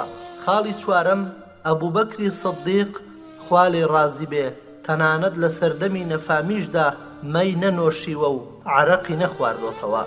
خاوێنترین کەس بۆ لە سەردەمی نەفامیدا، تەنانەت لە پێش هاتنی ئیسلامدا مەی خواردنەوەی لەسەر خۆی قەدەغە کردبوو. دایکی بڕواداران عایشە خوا لێی ڕازی بێ دەڵێ ئەبوو بەکر خوا لێی ڕازی بێ مەی خواردنەوەی لەسەر خۆی حەرام کردبوو، نە لە سەردەمی نەفامی و نە لە سەردەمی ئیسلامدا نەیخواردۆتەوە. هۆکاری ئەمەش ئەوە بوو ڕۆژێک دای بەلای سەرخۆشێکدا ئاگای لە خۆی نەمابوو، دەستی دەکرد بە پیساییدا و دەیبرد بۆ دەمی. کاتێ بۆنەکەی دەگەشتە لوتی دەیگەڕاندەوە دواوە، ئەمیش لەسەر خۆی حەرام کرد. لە جێیەکی تردا عایشە دەیگێڕێتەوە ئەو عوسمان لە سەردەمی نەفامیدا مەیان لەسەر خۆیان قەدەغە کردووە. ئازیزانم، ئەسدیق خوا لێی ڕازی بێ لە وەڵامی ئەو پرسیارەدا کە پێیان وتبوو ئایا لە سەردەمی نەفامیدا مەیت خواردۆتەوە، وتی پەنا بەخوا. وتیان بۆچی؟ وتی ناموسی خۆمم پاراستووە لەگەڵ پیاوێتیم، ئەوەی مەی بخواتەوە ناموس و پیاوەتی خۆی لەدەست دەدا. کاتێک ئەم قسەی گەیشتەوە پێغەمبەری خوا صەڵی الله عەلەیه وسەلەم فەرمووی صەدەق ئەبوو بەکر صەدەق ئەبوو بەکر مەڕەتەین، واتە ئەبوو بەکر ڕاستی وت، ئەبوو بەکر ڕاستی وت دوو جار. خاڵێکی تر سوژدەی بۆ بد نەبردووە لە ژیانی خۆیدا. ئەبوو بەکری سدیق خوا لێی ڕازی بێ هەرگیز سەری بۆ بددا نەنواندووە. جارێک ئەبوو بەکر خوا لێی ڕازی بێ لە ناو هاوڵانی پێغەمبەری خوادا خوا لێیان ڕازی بێ وتی لە ژیانمدا هەرگیز سوژدەم بۆ بت نەبردووە. ئەمەش لەبەر ئەوە بووە کە هەر کە پێگەیشتم باوکم دەستی گرتم و بردمی بۆ ژوورێکی چۆڵ کە بتی تێدا بوو. پێیوتم ئەمانە خوددا بەرز و لێهاتووەکانی تۆن وەجێ هێشتم و چۆ دەرەوە. منیش لە بتەکان نزیک بوومە وتم برسیمە خواردنم پێ بدەن، وەڵامیان نەبوو. وتم جلوبەرگم نییە بۆم بکەم، وەڵامیان نەبوو. منیش بەردێکم تێگرت و بەدەما کەوت. بەم جۆرەوە ڕەوژبەرزی و بیر و ڕووناچی سروشتی پاچینیان هێشتووە. هیچ کارێکی سەردەمی نەفامان کە پێچەوانەی سروشتی پاک و ژیری و پیاوەتی ڕاستەقینە بوو پیاوەتی بڕوشێنێ و کەرامەتی کەم کاتەوە. ئیتر سەیر نییە ئەگەر کەسێک خاوەنی ئاوار ڕەوشتێک بێت خۆی بگەێنێتە کەژاوەی بانگخوازی حەق و پێشی لێ بگرێت و لە دوای مسلمان بوونی چاکترین مسلمان دەرچێت پاش پێغەمبەری خوا صلی الله عليه وسلم. پێغەمبەر درود و سڵاوی خوای لەسەر بێ فەرمووی باشترین کەستان لە سەردەمی نەفامیدا باشترین کەس دەبێت لە سەردەمی ئیسلامیدا ئەگەر لە ئیسلام حاڵی ببن. هەر بۆیەش مامۆستا ڕەفیق العەظەم لەسەر ژیانی ئەبوو بەکر خوا لێ ڕازی بێ لە سەردەمی نەفامیدا دەڵێ ئەی خوای گەورە کەسێک لە سەردەمی نەفامیدا لە ناو بتا گەورە بوو بێت و ئاینێکی ڕاست نەبوو بێت دەستگیری بێ و نەیاسایەک بەرگری کرد کەچی ئاوا لە ڕەوژبەرزی بڕوانێت و ئاوا بە جوانی دەست بگرێتە درەختی پاچی و پیاوەتیەوە. بێگومان شایانە کە ئیسلامی بینی بە هەموو دڵێکیەوە باوەشی پێدا بکە و ببێتە یەکەمین کەس کە باوەڕ بهێنێ بە پەروەردگاری بەندەکان. ئیسلامەکەشی لوتی خۆ بە زلزانان و سەرکەشان بسووتێنێ و ڕێگای گرتنەبەری هیدایەت ئاسان بکات. ئەو کەسەی ڕەگ و ڕیشاڵی بەدڕەوشتی لە ناو دەرونی بڕواداراندا لە بێغ دەربهێنێ. ئای لە چاچی ئەبوو بەکری سەدیق خوا لێ ڕازی بێ کە خاوەنی سەرمایەکی گەورە بوو لە ڕەوژبەرزی و بەها جوانەکان و ئاکارە نایابەکان و بوو نمونەیەکی جوان لە ناو کۆمەڵگەی قوڕەیشیدا لە پێش ئیسلام. خەڵکی مەککە ئەم شایەتیەی بۆ دەدەن کە لە پێش هەمویانەوە بۆ لە ڕەوژبەرزی و نمونەییدا یەکێک نابینی لە قوڕەیشیەکان هەروەک چۆن بە هەموو مسلمانە هەژارەکانیان دەکرد. تەنها نەنجی و ڕەخنەیەکی لەسەر بوو ئەویش بڕوابتەوەکەی بوو بە خوا و بە پێغەمبەرەکەی صلی الله عليه وسلم. خۆشەویستانم باسێکی تر کە لێرەدا باسی بکەین تیشت بخەینە سەر لایەنێکی تری ژیانی ئەبوو بەکری سەدیق مسلمان بوونی بانگەوازی ئەشکەنجەدانی کۆچی یەکەم. با سەرەتا بینە سەر شێوازی مسلمان بوونی ئەبوو بەکر خوا لێ ڕازی بێ. مسلمان بوونی ئەبوو بەکری سەدیق لە دایکبوونی گەشتێکی دوور و درێژی بووە بە دوای ئاینێکی ڕاستەقینەدا کە بگونجێ لەگەڵ سروشتی پاک و هێنانەدی حەز و ئارەزوەکانی و لەگەڵ ژیری ڕاست و دروستدا یەک بگرنەوە و بیناییە وردەکانی هەڵبژێرن. بە حکمیەوەی بازرگانی دەکرد پێویستی بە گەڕانی دوور و درێژ و بڕینی بیابانەکان و شار و شارۆچکە و دێهاتەکانی کەنداوی عەرەبی لە باکوورەوە بۆ باشوور و لە ڕۆژهەڵات بۆ ڕۆژئاوا پەیوەندێکی بەتینی پەیدا کردبوو لەگەڵ خاوەن ئاینەکاندا بە تایبەت مەسیحیەکان. زۆر بە تاسەوە گوێی بۆ ئەو کەسانە دەگرت کە باسی یەکتاپەرستیان دەکرد. ئاڵای گەڕان بە دوای ئاینی ڕاستەقینە دای هەڵ کردبوو. بەڵێ ئاڵای گەڕان بە دوای ئاینی ڕاستەقینەی هەڵ کردبوو. جارێکیان باسی خۆی دەکرد و دەیگوت لە حەوشەی کەعبەدا دانیشت بووم زەیدی کوڕی عەمری کوڕی نوفەیل لەوێ دانیشت بوو. ئومەیەی کوڕی ئەبی سەڵت دای بەلایاندا پێیوت چۆنی ئەی چاکە خواست؟ وتی باشم. وتی ئەو چاکێت دەستکەوتووە؟ وتی نەخێر. وتی هەموو بەرنامە و ئاینێک جگە لە ئاینی ڕاست و دروست لە قیامەتدا تێدا چووە ئاینی ڕاست ئەو پێغەمبەرەیە کە لە ناو ئێمەدا یان ئێوەدا هەڵدەکەوێت. ئەبوو بەکر ڕزای خوای لێ بێت دەڵێت تا ئەو کاتەش نەمدەزانی کە خەڵکی چاوەڕوانی پێغەمبەرێک دەکەن و دێت. لە ماڵ دەرچوون بۆ لای وەرەقەی کوڕی نۆفەل خوا لێ ڕازی بێت بەسەر هاتەکەم بۆ جێڕایەوە. وتی بەڵێ بەو پێغەمبەرە چاوەڕوان کراوە لە نەژادێکی مامناوەندی عەرەبە بە پێی ئەوەی من لە نەژاد ناسیدا شارەزاییم هەیە. ئەم هۆزەی تۆ مامناوەندترینی نەژادەکانە. وتم مامی خۆم ئەو پێغەمبەرە چی دەڵێ؟ وتی شتێک دەڵێ لە لای نیگاوە پێی بوترێت بەس ئەوەی تایە ستەم ناکات و ستەمی لێ ناکرێت و کاری ستەمکاریش ناکات. هەرکە ئەو پێغەمبەرە هات ڕاستم زانی و باوەڕم پێ کرد. ئەمەیە ئەبوو بەکر. ئەمەیە ئەبوو بەکری چاو ڕۆشن کە هەمیشە بە دوای ڕاستیدا وێڵ بووە. ئەبوو بەکر ئەم فترەی بینایەکی ورد و بیرێکی ڕووناک و هۆشێکی پڕشنگدار و وربوونەوەیەکی ژیرانە زاڵ بوو بەسەر دەروونە خاوێنەکەیدا. بۆیە زۆری لەو هۆنراوانەی لەبەر کردبوو کە باز لەو پێغەمبەرە دەکەن. بۆیە جارێکیان پێغەمبەری سەروەرمان درود و سڵاوی خوای لەسەر بێ لە هاوڵەکانی کە ئەبوبەکریشیان تێدا بوو پرسی چێ لە ئێوە وتەکانی قەسی کوڕی ساعیدەی ئەیادی لەبەرە کە لە بازاڕی عەکاز وتی. کەس قسەی نەکرد. ئەبوبەکری سدیق وتی من لە بەرمە ئەی پێغەمبەری خوا. بەڵێ خۆشەویستان، پاشان ئەبوبەکر هۆنراوەیەکی خوێندەوە بەم تەرتیبە نایابە بەم مێشکە ئاسنی نەتیژەوە کە ئەم هەموو شتانەی وەکو خۆی لەبەر کردووە و وتارەکەی قەسی کوڕی ساعید بۆ پێغەمبەری خوا و هاوڵان دەجێڕێتەوە. کاتێک لە شام دەبێت شەوخەوێک دەبینێت و بۆ بوحەیرای ڕاهیبی دەجێڕێتەوە. بوحەیرا لێی دەپرسێ خەڵکی کوێی؟ دەڵێ مەککە. دەڵێ کوێی مەککە؟ دەڵێ قوڕەیش. وتی تۆ چ کارەی؟ وتی بازرگان. وتی ئەگەر خوا ئەم خەونەت بەڕاز بجێڕێ لەو هۆزەی تۆدا پێغەمبەرێک هەڵدەکەوێ و تۆ دەبیتە وەزیری لە ژیانیدا و دەبیتە جێگریشی لە پاشمردنی. هەرکە قورئان هاتە خوارەوە بۆ سەر پێغەمبەر صلی الله عليه وسلم خێرا دەستی کرد بە بانگەوازی تاکە کەسی بۆ لای خوا. یەکسەر یەکەم کەسێک دەست نیشانی کرد ئەبوبەکر بوو، چونکە کاتی خۆی هاوڕێی بووە و ڕەوشتە بەرزەکانی و سیفاتە جوانەکانی دەناسی. هەروەک ئەویش پێغەمبەری خوای باش دەناسی بە ڕازگۆی دەستپاچی ڕەوشبەرز هەڵی بژاردبوو. ڕەوشبەرزیەک کە نەهێڵێ لەگەڵ خەڵکیدا درۆ بکات، ئیتر چۆن درۆ بەدەم خوای گەورەوە دەکا. کاتێک پێغەمبەر صلی الله عليه وسلم بانگی کرد بۆ موسڵمان بوون و پێی فەرموو من نێراوی خوام، کەسێک ناردومی تاکانە و هاوبەشی نییە و نابێ جگە لەو هیچ شتێکی تر بپەرسترێ و بەردەوام گوێڕایەڵی بیت. هەر لەوێدا بڕیاری موسڵمان بوونی خۆیدا بەبێ ئەوەی زمانی تەتەڵە بکات ڕۆشتە پێشەوە نەگەڕایەوە.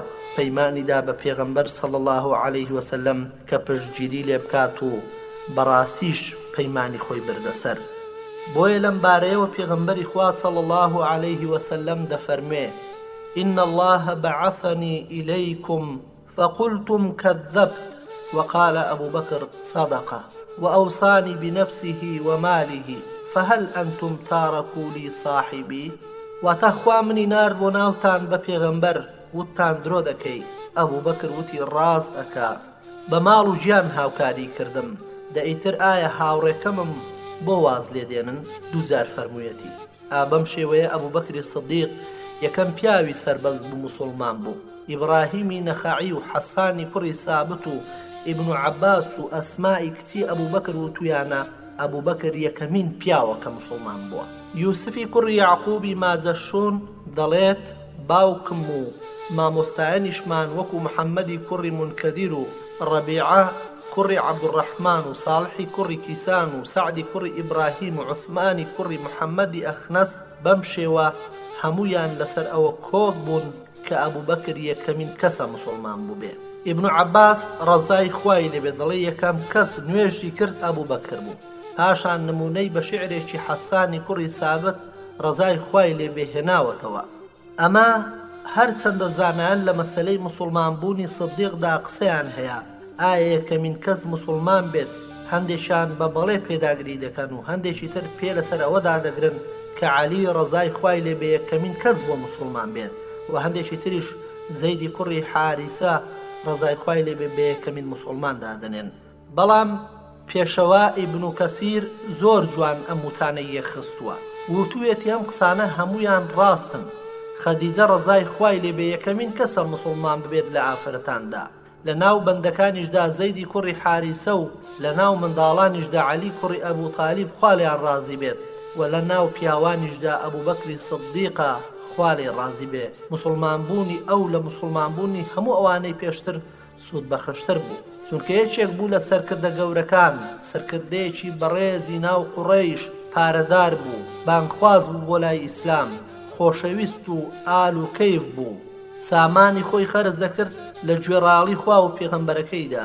ئەبوو حەنیفە ڕەحمەتی خوای لێبێ ئەویش ئەو وتانەی خستۆتە یەک و وتوویەتی یەک موسڵمان لە ناو پیاوانی سەربەزدا ئەبوو بەکر بوو، لە ناو ژناندا خەدیجە و لە ناو بەندەکاندا زەیدی کوڕی حاریسە و لە ناو منداڵاندا عەلی کوڕی ئەبوو تالیب خوا لە هەر هەمویان ڕازی بێ.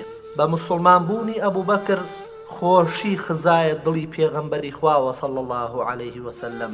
بە زۆرێ دایکی بڕواداران عایشە ڕزای خوای لێبێ دەڵێ هەرکە پێغەمبەری خوا لە وتەکانی بۆوە ئەبوبەکر یەکسەر مسلمان بوو. پێغەمبەری خوا هەستا لە لای و ڕۆی لە ناو مەکەدا کەس ئەوەندەی ئەو دڵخۆش نەبوو بە مسلمان بوونی ئەبوبەکر. ئەبوبەکر کە نزیک بۆوە خوای گەورە شاردە بوویەوە بۆ پێغەمبەرەکەی، خۆشەویستترینی قوڕەیش بوو لای قوڕەیشەکان. بەو ڕەوشتە بەرزە نازدارەیەوە کە خوا پێی بەخشی بوو، وای لێکردە بوو هاوڕێتیکردنی زۆر خۆش بوو. لەو کەسانە بوو لەگەڵ خەڵکدا هەڵدەکەن و خەڵکیش لەگەڵیان هەڵدەکا. ڕەوشتی جوانیشی هەر خۆی بەسە بۆ ڕاکێشانی دڵی خەڵک. ئەوەتە پێغەمبەری خوددا دەربارەی دەفەرمێ بە بەزەیترینی ئومەتم بۆ ئومەتەکەم ئەبوبەکرە، خوا لێی ڕازی بێ. هەردوو زانستی نەژاد ناسی و مێژ و ناسی لە لای عەرەب زۆر گرنگ بووە و ئەبوبەکریش ڕزای خوای لێبێ لە هەردووچیاندا دەستێکی باڵای هەبووە و قوڕەیشیش خۆی ئەمەی دەزانی کە لە هەموو زیاتر زانیاری هەیە لەو دوو زانستەدا و چاک و خراپی ڕووداوەکانی کۆن شارەزا بوو. چینی ڕۆشنبیریش بەشداری کۆڕ و دانیشتەکانی سدیقیان دەکرد تا زانیاریەکی زۆری ئەو تۆی لێوەربگرن کە لە لای کەسی تر بەو شێوەیە بەو زۆریە نەبوو. بۆیە هەردەم گەنجانی زیرەک و لاوانی خوێنگەرم هەمیشە بەشداری کۆڕە گەرمەکانی دەبوون. ئەم چینەش چینێکی فکرپاک بوون، حەزیان دەکرد ئەم زانستانە وەربگرن و ئەبوبەکریش حەزی دەکرد ئەم زانستانەیان پێ بگەێنێ. هەرچی چینی کاسبکار و بازرگانەکانیش بەشداری کۆڕ و دانیشتەکانی دەبوون. هەرچەندە یەکەمین بازرگانی مەککە نەبوو، خەڵکە سادەکەش دەهاتن بۆ ماڵەکەی و میواندارێکی ڕووخۆش بوو زۆر خۆشحاڵ دەبوو بە هاتنی میوانەکانی و هەموو چینەکانی کۆمەڵگەی مەککی سوودی خۆیان لە سدیق خوا لێی ڕازی بێ وەردەگرت. سەروەتی ئەدەبی و زانستی و کۆمەڵایەتیەکەی لە کۆمەڵگەی مەککەدا زۆر گەورە بوو. هەر لەبەر ئەوەش بوو هەر کە دەستی کردە جوموجۆڵی بانگەواز خێرا باشترین خەڵکی هاتن بەدەمیەوە. ئازیزەکانم، ئەبوبەکر خوا لێی ڕازی بێ ئەگەر باز لەلایەنی بانگەوازکردنەکەی بکەین، کاتێک کە موسڵمان دەبێ و ئەرچی بانگەوازیش لەگەڵ پێغەمبەری خوادا دەگرێتە ئاستۆ، لە پێغەمبەرەکەیەوە ئەوە فێر بوو کە ئیسلام ئاینی کردار و بانگەواز و جیهاد و قوربانیە و باوەڕدا نامەزرێت هەتا موسڵمان خۆی ئەوەشی هەیەی نەیبەخشێت بەخوای پەروەردگاری جیهان. خوای مەزن لە قورئانی پیرۆزدا دەفەرمێ قل إن صلاتي ونسكي ومحياي ومماتي لله رب العالمين لا شريك له وبذلك أمرت وأنا أول المسلمين. واتای محەممەد صلى الله عليه وسلم بڵێ نوێژ و خواپەرستی و ژیان و مردنم بۆ خوای پەروەردگاری جیهانە و تەنهایە و هاوتای نییە و من بەو زۆرە فەرمانم پێدراوە و من یەکەمین موسڵمانم. ئەبوبەکری سدیق ڕزای خوای لێبێ زۆر دەجوڵا لە پێناو بڵاوکردنەوەی بانگەوازدا و کارەکانیشی زۆر بەبەرەکەت بوو. بەرەو هەر لایەک بجوڵایە کاریگەری و دەستکەوتی باشی بۆ ئیسلام دەبوو. نمونەیەکی زیندوی جێبەجێکەری ئەم ئاەتەی خوای گەورە بوو کە دەفەرمێ ادعو إلى سبيل ربك بالحكمة والموعظة الحسنة. واتا با ئامۆژگاری جوان و حکمت و ژیرانە خەڵکی بانگ بکە بۆ ئیسلام. هەوڵ و جموجۆڵی سدیق ڕزای خوای لێبێ بۆ بانگەوازی ڕێگەی خوا دیمەنێک لە وێنەی باوەڕبوونە بەم ئاینە و بەدەمەوە چوونی خوا و پێغەمبەرەکەیەتی بە وێنەی باوەڕدارێک دان بەخۆیدا ناگرێت و ئۆقرە ناگرێت تا ئەو بەرنامە ناوازەی هەڵی گرتووە لە دنیا نەگاتە هەموو خەڵکی. هەوڵێکی کاتی و شەوق و خۆشی عاتیفی کە پاش ماوەیەک کەس دەبێت و دەکوژێتەوە و نامێنێت، بەڵکو جوڵە و چالاکی ئەبوبەکر ڕزای خوای لێبێ هەر بە گوڕ و تین بوو، هەر بە گوڕ و تین بوو بۆ ئیسلام، هەتا خوای گەورە بردیەوە بۆ لای خۆی بەبێ ئەوەی سستی و کوژانەوە و ساردبوونەوە ڕووی تێبکە. یەکەم بەرووبوومی بانگەوازەکەی سدیق خوا لێی ڕازی بێ موسڵمانکردنی پوختەیەکی باش بوو لە هەڵبژاردەی خەڵکی چاک وەکو عوسمانی کوڕی عەفان و طەلحەی کوڕی عوبەیدوڵڵا و عوسمانی کوڕی مەزعون و ئەبوو سەلەمەی کوڕی عەبدولئەسەد و ئەبوو عوبەیدەی جەڕاح و ئەرقەمی کوڕی ئەبی ئەرقەم هەریەکە لەو هاوڵە بەڕێزانەی دەهێنا و تاک تاک دەیبرنە خزمەتی سەروەر صلی الله عليه وسلم لەسەر دەستیدا موسڵمان دەبوون. هەر ئەوانەش بوونە پایەی سەرەکی کۆشکی مەزنی ئیسلامەتی و بانگەواز. بەڕاستی بوونە کەرەستەی بنەڕەتی بەهێزکردنی دەور و پشتی پێغەمبەری خوا صلی الله عليه وسلم. هەر بەهۆی ئەوانەوە بوو خوای عەزە وەجەل پێغەمبەرەکەی سەرخست و خەڵکانێکی زۆر بە لێشاو هاتنە ناو ئاینی خواوە. ژن و پیا و هەریەکەیان پێشڕەوی بانگەوازی بۆ لای ئاینی پیرۆزی ئیسلام. کۆمەڵێکی تریش لەگەڵ ئەوان یەک و دوو کۆمەڵێکی کەم لەگەڵ کەمی ژمارەیاندا بوونە سەربازی بانگەواز و قەڵای پەیام بە جۆرێک نە پێشتر و نەدواتر و نە لە مەولاش کەسیان ناگاتێ. ئەبوبەکر زۆر گرنگی دەدا بە خێزان و خانەوادەی خۆی. ئەسما و عایشەی کچی و عەبدوڵای کوڕی ئومدەرمانی خێزانی و ئامیری کوڕی فەهیرەی خزمەتکاری موسڵمان بوون. ڕەوشجوانی و ئاکاری بەرز کە تێکەڵی کەسایەتی سدیق ببوون هۆکارێکی گەورە بوو بۆ کارکردنە سەر دڵی خەڵکی و هاتن بەدەم بانگەوازیەوە بۆ لای ئیسلام. خاوەنی سەروەتێکی گەورە بوو لە بواری ڕەوشبەرزی و گەورەییدا لە ناو هۆزەکەیدا. پیاوێکی گونجاو و خۆشەویست بوو لە ناویاندا. گونجاوترین کەس بوو بۆ قوڕەیش بەڵکو تاکانەی زەمانی خۆی بوو لەو بوارەدا. سەرکردەیەکی بەڕێز و بەخشندە بوو، ماڵی دەبەخشی، سفرە و میوانداریەکی وای هەبوو لە مەککەدا کەس نەدەگەیشتە ئەو پیاوە. ئەو پیاوێکی زمان پارا و ڕەوانبێژ بوو. ئەم ڕەوشت و ئاکارە جوانە زۆر پێویستن لە ناو بانگخوازاندا هەبن و ئەگەرنا هەموو بانکردنێکی خەڵکیان بۆ لای خوا دەبێتە هاواری بێهودەی ناودڵ یان فوکردنە ناولم. جاژیانی سدیق ڕەزای خوای لێبێ بۆمان ڕوون دەکاتەوە تا چه ئاستێک لە ئیسلام تێگەیشتوو بوو، چۆن ژیا لەو پێناوەدا. بۆیە جێگای خۆیەتی بانگخوازان چاوێکی لێ بکەن لە کاری بانگەوازی تاکەکاندا بۆ لای بەرنامەکەی. خاڵێکی تر لە ژیانی ئەو پێشەوا مەزنە بریتیە لەو ئەشکەنجە و ناڕەحەتانەی کە لە کاتی هەڵگرتنی پەیامی پیرۆزی ئیسلامدا ڕوبەڕووی بۆەوە. خۆشەویستان، ئەشکەنجەدان و ناڕەحەتکردن ڕێگایە کە دەبێت هەموو تاک و کۆمەڵ و گەل و نەتەوەیەک پێیدا تێپەڕ بن. ئەم سونەتەش هاتە ڕێگای هاوڵە بەڕێزەکان و لە پێناو ڕەزامەندی خوای گەورەدا هەموو بەڵاو ناڕەحەتێکیان قبول کرد بە جۆرێک کە چێوە سەرکەشەکان لە بەردەمیدا خۆیان پێنەگیرێ، ماڵ و گیانیان خستە پێناو خوای گەورە مەگەر خوا بزانێت چ ناڕەحەتێکیان بەسەردا هات و تەنانەت سەرکردە و گەورە پیاوەکانیشی گرتەوە. ئەبوبەکریش ڕەزای خوای لێبێ ناڕەحەت کرا و تەنانەت خۆڵیان کرد بەسەر و چاویدا. لە ناو کەعبەدا ئەوەندە نەعلیاندا بەسەر و چاویدا کە لوتی لە دەم و چاوی جیانە دەکرایەوە لە ناو خوێندا. پێچایانەوە بەزلەکانیەوە و چوار دەستە بردیانەوە بۆ ماڵ بە شێوەیەک لە نێوان مان و مردندا بوو. عایشە ڕەزای خوای لێبێ دەجێڕێتەوە کە هاوڵانی پێغەمبەری خوا صلی الله علیه وسلم ژمارەیان گەیشتە 38 کەس و ئەبوبەکری سدیق ڕەزای خوای لێبێ هەر داوای لە پێغەمبەر صلی الله علیه وسلم کرد کە با خۆیان دەربخەن. ئەویش لە وەڵامدا دەیگوت جارێ ئێمە کەمین ئەی ئەبوبەکر.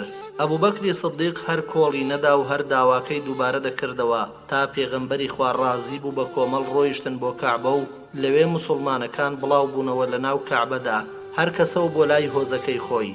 ئەبوبەکر و پێغەمبەری خوا صلی الله علیه وسلم پێکەوە دانیشتە بوون. ئەبوبەکر هەستایە سەر پێ و دەستی کرد بە وتاردان و خەڵکی بانگ دەکرد بۆ لای خوا و پێغەمبەر صلی الله علیه وسلم. بێباوەڕان ئاگریان تێبەر بوو، دایان بەسەر ئەبوبەکر و موسڵمانەکاندا و ئەبوبەکریان داگرتەوە بە شەق و زلە و خستیانە ژێر پێلەقا. عەتەبەی کوڕی ڕەبیعە کە لەخوا یاخی بوو لێی نزیک بۆەوە و بە نەعلێکی زبری گڕۆگرکین هات بەدەم و چاویدا و خۆی هەڵدایە سەرسچی ئەبوبەکر و تێر و پڕ نەعلکاری ڕوومەت و سەری کرد. تاوای لێکرد چاو لوتی لێک جیانە دەکرایەوە تا ئەوە بوو هۆزەکەی واتانەوەی تەیم هاتن و ئەبوبەکریان لەژێر چنجیاندا دەرهێنا و پێچیان بە عەباکەی خۆیەوە و هەڵیان گرت و بردیانەوە بۆ ماڵەکەی خۆی.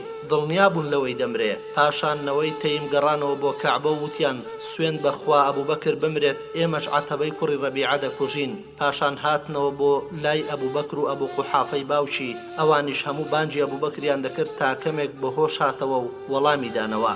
لە ئێوارەکەیدا کەوتە قسە و یەکەم وتی پێغەمبەری خوا صلی الله علیه وسلم چی بەسەر هاتووە.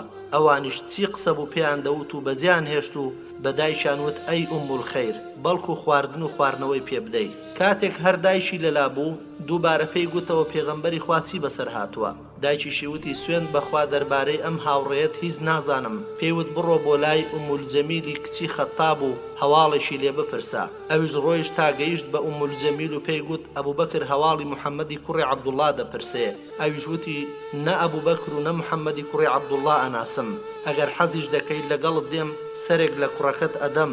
وتی بەڵێ. ئەوە بوو لەگەڵی ڕۆیش تا گەیشتە لای ئەبوبەکر، دەبینێ هەرمەی تێکە و کەوتووە. ئومولجەمیل نزیک بۆەوە و هاواری لێ هەستا بۆی وتی سوێن بەخوا هەر کەسێک ئاوای لێ کردووی بێباوەڕ و لەخوا یاخین و لەخوا داواکارم تۆڵەی تۆیان لێ بکاتەوە. ئەبوبەکر وتی پێغەمبەری خوا چۆنە؟ ئومولجەمیل وتی ئاخر دایکت دانیشتووە. وتی ترست نەبێ لێی. وتی ساغ و سەلامەتە. وتی ئێستا لەکوێیە؟ وتی لە ماڵی ئەرقەمە. وتی پەیمانی خوا بێت دەم نەبەم بۆ خواردن و خواردنەوە تا نەمبەن بۆ لای پێغەمبەری خوا صلی الله عليه وسلم. ئەوانیش خۆیان گرت و ترپەی پێنەما، خەڵکی چوونەوە ماڵەکانیان و چوونە ژێر باڵی و بردیان بۆ لای پێغەمبەری خوا صلی الله عليه وسلم. هەرکە بردیانە ژوورەوە پێغەمبەری خوا پەلاماریدا و ماچی کرد و مسلمانەکانیش باوەشیان پێدا کرد و پێغەمبەری خوا زۆر دڵی بۆی سووتا.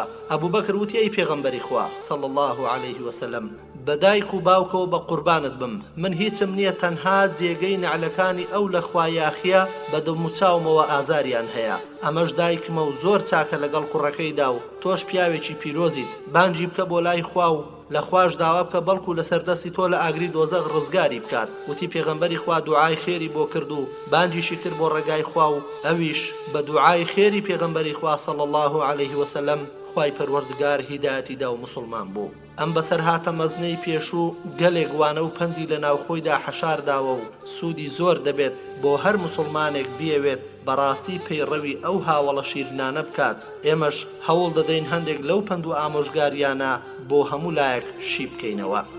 یەکێک لەو پند و ئامۆژگاریانە دەکرێت بڵێن سووربوونی ئەبوبەکری سدیق ڕەزا و ڕەحمەتی خوای لێبێ لەسەر ئاشکراکردنی ئیسلام و دەرخستنی لە بەردەم بێ باوەڕاندا، ئەمەش بەڵگەیە لەسەر هۆی باوەڕ و ئازایەتی. لەم ڕێژدا بەرگەی مەزنترین ناڕەحەتی گرت کە گەشتە ڕادەیەک هۆزەکەی نیان دەزانی دەمێنێت. خۆشەویستی خوا و پێغەمبەرەکەی تەواوی دڵی داگیر کردبوو، لە خۆشی زیاتر پێغەمبەری خۆش دەویست. ئیتر پاش مسلمان بوون هیچ شتێک بەلایەوە گرنگ نەبوو جگە لە بەرزکردنەوەی ئاڵای یەکخواناسی و وشەی لا ئیلاهە ئیلا الله محەممەد ڕەسوول الله لە مەکەدا. دەبێت لەو شارەدا دەنگ بداتەوە ئیتر با نرخەکەشی تێدا چوونی گیانی خۆیشی بێت و هەرواش بوو. خەریک بۆ سدیق ڕەزا و ڕەحمەتی خوای لێبێ گیانی خۆیدا بنێ لە پێنا و بیر و باوەڕ و ئیسلامەکەیدا. خاڵێکی تر سووربوونی ئەسدیق ڕەزای خوای لێبێ لەسەر ئاشکراکردنی ئیسلام لە ناو ئەو گۆمی سەرکەشی و نەفامێدا ئارەزووکردنی بوو کە ئەو ئیسلامە ئاشکرا بکرێت کە هەموو دڵی داگیر کردووە. لەگەڵ ئەوەشدا دەیزانی چ جۆرە سزایەکدا دەبارێ بەسەر خۆی و هاوڵەکانیدا. ئەمەش هیچی کە ناگەێنێت جگە لەوەی خۆی بۆ خستۆتە ئەولاوە و خۆی یەکلا کردوتەوە. خاڵی سێم خۆشەویستی خوا و پێغەمبەرەکەی لە خۆشویستنی خۆی زیاتر بوو لە دڵیدا، بە بەڵگەی ئەوەی لەگەڵ ئەم هەموو ئێش و ئازارەیدا هەرکە هۆشی هاتەوە هەواڵی پێغەمبەری خوا دەپرسێ.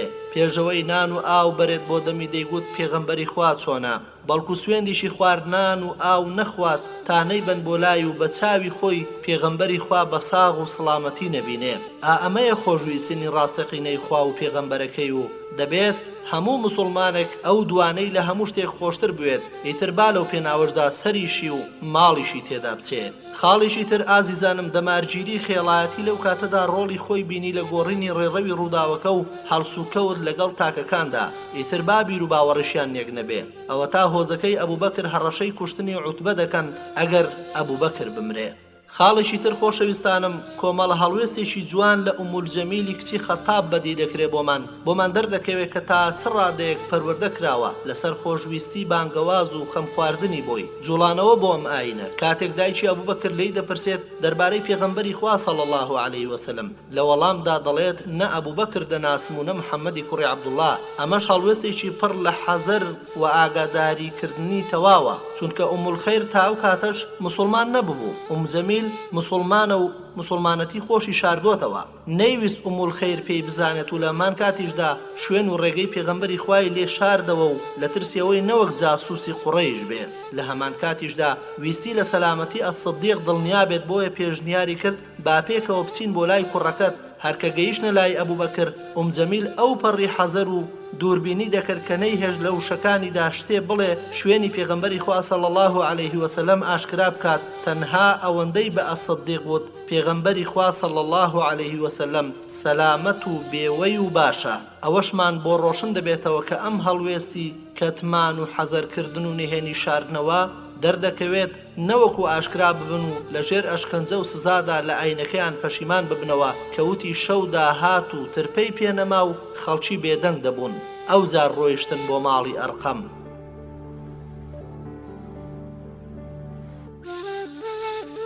خۆشەویستانم، خاڵێکی تر چاک هەڵسو کەوتکردنی لەگەڵ دایکیدا و سووربوونی لەسەر هیدایەتدانی.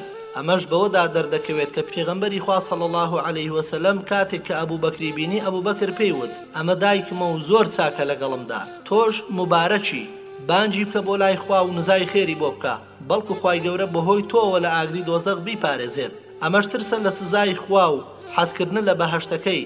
پێغەمبەری خوش صلی الله علیه وسلم نزای ڕێنمایی بۆ کرد و ئەویش وەڵامی دایەوە و مسلمان بوو. هاتە ڕیزی دەستەی یەکەمی باوەڕدارانی پیرۆز کە هەوڵیان دەدا ئاینەکەی خوای باڵاودەست بڵاو بکەنەوە و هەز بە سۆز و بەزەیی خوا دەکەین لەگەڵ بەندەکانیدا و لەم ڕووداوەدا یاسای بەخشین لە دوای بەخشینمان بۆ دەردەکەوێت. خاڵی حەوتەم لە سوود و قازانجەکان کە ئێمە لەم ڕووداوەدا بەدی دەکەین ئەبوو بەکری سەدیق ڕەزای خوای لێبێ پاش پێغەمبەری خوا صلی الله علیه وسلم لەلایەن ئەشکەنجە و ئازار و ناڕەحەتیەوە بە پلەیەک دێت بەپێ ئەوەی زۆر کار لەگەڵ پێغەمبەردا بووە و هاوڕێیەتیان زۆر بەتین بووە. خۆی داوەتە بەری و خۆی داوە بەسەریدا لە کاتی سزا و ناڕەحەتیەکاندا بەدەستی هۆزەکەی بەردەوام بەرگری لێ دەکرد و خۆی دەکردە قوربانی پێغەمبەر صلی الله علیه وسلم و ئەویش لەو سزایانە بێبەش نەدەبوو کە دادەباریە سەر پێغەمبەر. لەگەڵ ئەوەشدا یەکێک بووە لە گەورە پیاوانی قوڕەیش و ناسراو بوو بە ژێرۆمەند و چاکەکار. خۆشەویستانم، خاڵێکی تر کە لە ژیانی ئەبوو بەکردا پێویستە هەڵوێستەی لەسەر بکەین کە دەکرێت بڵێم خاڵی چوارەمە ئەویش بریتیە لە بەرگریکردن لە پێغەمبەری خوا صلی الله علیه وسلم. لەو ڕەوشتانی کە ئەبوو بەکر لە کەسانی تری زیاد دەکاتەوە ئازایەتی و بوێری لە شتی ڕاست و دروستدا کە لە کەس نەدەترسا، لە کارکردن بۆ بەرزی ئاینی خوا و سەرخستنی و بەرگری لە پێغەمبەری خوا صلی الله علیه وسلم هیچ کات گوێی بە لۆمەی لۆمەکاران نەداوە. عروەی کوڕی زوبەیر دەڵێ پرسیارم کرد لە کوڕەکەی عەمری کوڕی عاس کە باسی ناڕەحەتترین کارێک کە بتپەرستان بەسەر پێغەمبەری خۆیان داهێنا بێت، وتی لە کاتێکدا پێغەمبەر لە ناو کەعبەدا نوێژی دەکرد عوقبەی کوڕی ئەبی موعید جلەکانی خۆی ئاڵاند لە ملی و زۆر بە توندی بایدا و ئەبوو بەکر بە خێرایی بەرەو ڕووی ڕۆیشت و هەردوو شانی گرت و لە کۆڵی پێغەمبەری خوای صلی الله علیه وسلم کردەوە. پێی وتن ئەتەقتولون رەجولا ئەن یەقول رەبی الله، سوڕەتی غافر ئاەتی 28. ئایا بەنیازن کەسێک بکوژن کە دەڵێ ئەڵڵا خودامە و بەس؟ لە ژێڕانەوەیەکی ئەنەسیشدا هاتووە کە دەڵێ جارێکیان ئەوەندەیان لە پێغەمبەری خوادا صلی الله علیه وسلم تا بورایەوە و لە هۆش خۆی چوو. ئەبوو بەکر ڕەزا و ڕەحمەتی خوای لێبێ هەستایە سەرپێ و هاواری کرد وەیل بۆ ئێوە لە ناوچن، ئایا کەسێک دەکوژن کە دەڵێ تەنها ئەڵڵا خودامە؟ لە فەرموودەیەکی ئەسماءدا هاتووە دەڵێ یەکێک هات بۆ لای ئەبوو بەکر و هاواری کرد فریایی هاوڕێکەت بکەوە. بە پەلە لە ماڵ دەرچوو چوار پەلکەکەی دەلەرینەوە و بەدەم خۆیەوە هاواری دەکرد دەگ لە ناوچن دەتانەوێت پیاوێک بکوژن کە دەڵێ تەنها ئەڵڵا خودامە؟ وازیان لەو هێنا و پەلاماری ئەبوو بەکریاندا. هەرکە گەڕایەوە وایان لێدا بوو دەستت نەدەبرد بۆ تەڵەمۆکانی پەلکەکانی دەهات بەدەستەوە. بەڵام لە فەرمودەکەی عەلی کوڕی ئەبوو تالیبدا ڕەزا و ڕەحمەتی خوای لێبێ دەڵێ ڕۆژێکیان هەستایە سەرپێ و وتاری دەدا و دەیگوت ئەی خەڵچینە چێ ئازاترین کەسە؟ وتیان تۆ ئەی ئەمیری موسڵمانان؟ وتی بەڵێ من هیچ کەس بەرامبەرم نەوەستاوە کە لێی نەبمەوە و بەسەریدا زاڵ نەبم، بەڵام لە ڕاستیدا ئەو کەسە ئەبوو بەکرە. ئێمە کەپرێکمان بۆ پێغەمبەری خوا صلی الله علیه وسلم دروست کرد، وتمان چێ لەگەڵ پێغەمبەری خوادا صلی الله علیه وسلم دەبێت تا هەر کەسێک لێی نزیک بێتەوە لە بتپەرستان ئەو پەلاماری بدات و نەهێڵێت. سوێن بەخوا یەک کەسی لێ نزیک نەبووە جگە لە ئەبوو بەکر ڕەزا و ڕەحمەتی خوای لێبێ کە ئەو نەبێت شمشێرەکەی هەڵکێشا و بەسەر سەری پێغەمبەرەوە وەستا و هەر کەسێک لە قوڕەیش پەلاماری کەپرەکەی بدابایە خێرا پڕی دەدایە و خۆی بۆ هەڵدەدا ئەمەیە ئازاترین کەس کە ئێوە وا تێگەیشتون من ئازاترین کەستان بم. وتی پێغەمبەری خوان بینی صلی الله علیه وسلم بتپەرستانی قوڕەیش دەوریان دابوو یەکێک دژایەتی دەکرد یەکێک دەیانوت تۆ هەموو خواکانت کردووە بە یەک خوا سوێن بەخوا کەس لێی نزیک نەبۆیەوە تەنها ئەبوبەکر نەبێت لەوی دەدا و پاڵی دەنابەوی ترەوە و ئەوانی تر و بەردەوام دەیگوت لە ناوچوون بۆ ئێوە ئایا کەسێک دەکوژن کە تاوانی نییە تەنها ئەوەیە دەڵێت ئەڵڵا خودامە پاشان عەباکەی بەری کۆ کردەوە و دەستی کرد بە گریان تا پشتی تەڕ بوو پاشان وتی خوا پێتان دەڵێم موئمن و ئالی فیرعەون باشتریان ئەو هەموو خەڵکەکە بێدەنگ بوون عەلی ڕەزای خوای لێبێ وتی دەسوێن بەخوا ساتێکی ئەبوبەکر باشترە لە پڕی سەر زەوی لە موئمنی ئالی فیرعەون چونکە ئەو کەسێک بووە باوەڕەکەی شاردۆتەوە بەڵام ئەبوبەکر پیاوێک بوو باوەڕی خۆی ئاشکرا کردبوو ئەمە وێنەیەکی پرشنگدارە ئەو زۆرانبازیە ڕوون دەکاتەوە کە لە نێوان ڕەوا و ناڕەوا و ڕێنمایی و گومڕایی و باوەڕ و بێباوەڕیدا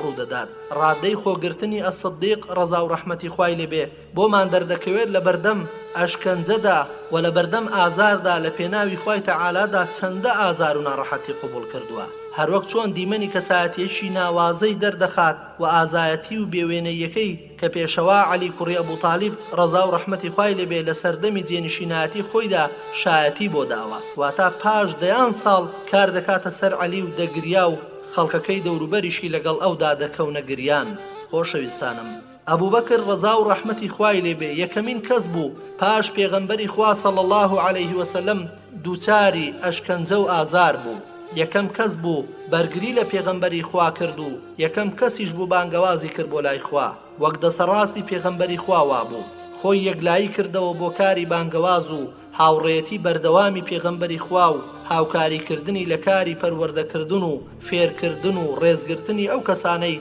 کە تازە دەهاتنە ناو ئاینی پیرۆزی ئیسلامەوە ئەمەش ئەبوو زەڕی غەفاری ڕەزا و ڕەحمەتی خوای لێبێ باسی موسڵمانبوونی خۆی دەکات بۆمان و تێیدا دەڵێ ئەبوبەکر وتی ئەی پێغەمبەری خوا ڕێگەم بدا ئەم شەو لای من نان بخوات و لە مێوژی تائیف تێری کردم ئابەم جۆرە ئەسەدیق ڕەزای خوای لێبێ وەستاندی لە ڕیزی پێغەمبەری خوادا هەموو مەترسێکی سەرخۆی لەلا سووک بوو بەڵام کەمترین تا زۆرترین مەترسی لەسەر پێغەمبەری خوا صلی الله علیه وسلم لەلا سووک نەبوو بەڵکو خێرا بەرگری لێ دەکرد و دەستدرێژیکاران لێ دوور دەخستەوە کاتێک دەیبینی پەلاماری ملیوانی کراسەکەی پێغەمبەری خوایان دەدا خێرا خۆی دەگەیاندە نێوان ئەوان و پێغەمبەر و هاواری دەکرد بەسەریاندا لە ناوچن ئەوە پیاوێک دەکوژن کە دەڵێت تەنها ئەڵڵا خودامە ئیتر وازیان لە پێغەمبەر صلی الله علیه وسلم دەهێنا و بەردەبوونە سەر و چاوی ئەبوبەکر و قژیان ڕادەکێشا و بەجێیان نەدەهێشت مەگەر پاژەوەی جلەکانی بەریان لە توپەت دەکرد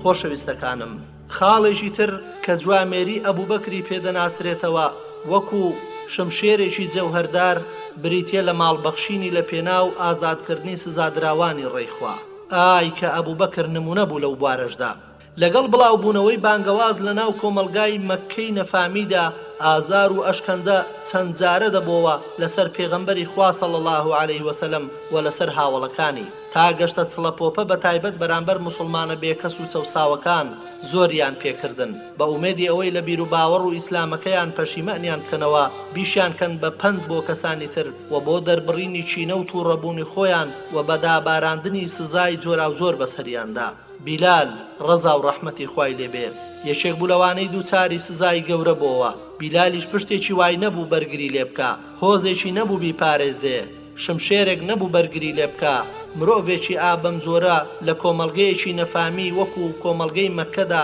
بێگومان یەکسانە بە هیچ کارێکیشی پێ ناکرێت جگە لە خزمەتکردن و گوێڕاڵی و کڕین و فرۆشتنی وەگمەڕ و بزن بەڵام ئەگەر بێوێت ڕاو بۆ چوونی هەبێ بیرێکی هەبێ خاوەنی بانگەوازێک یان مەسەلەیەک بێت ئەوە تاوانێکی زەبەلاحە و کۆمەڵگەی نەفامی مەککی دەهەژێنێ پایەکانی دەلەرزێنێ بەڵام بانگەوازی نوێ گەنج و لاوان خۆیان پێگەیاند و بەرامبەر هەموو نەریت و خویەکی باو باپیرانی مەزنیان وەستان و ئەمەش دڵی بەندە لە بیرکراوەکانی جوڵاند و کردنی بە مرۆڤێکی نوێ لە ژیاندا ئیتر پاش باوەڕهێنانی بەم ئاینە نوێیە هەموو واتاکانی باوەڕ لە کانگای دڵیدا تەقیەوە و هاتە ڕیزی محەممەد صلی الله علیه وسلم براکانی لە کەژاوەی باوەڕی مەزندا و هەرکە گەورەکەی واتا ئومەیەی کوڕی خەلەف نەفرەتی خوای لێبێ بە موسڵمانبوونی بیلالی بەندەی زانی دەستی کرد بە هەڕەشە لێکردن لەلایەک و لەلایەکی تریشەوە بە هەڵخەڵەتاندن دەیویست وازی پێبهێنێ بەڵام سیر دەکەی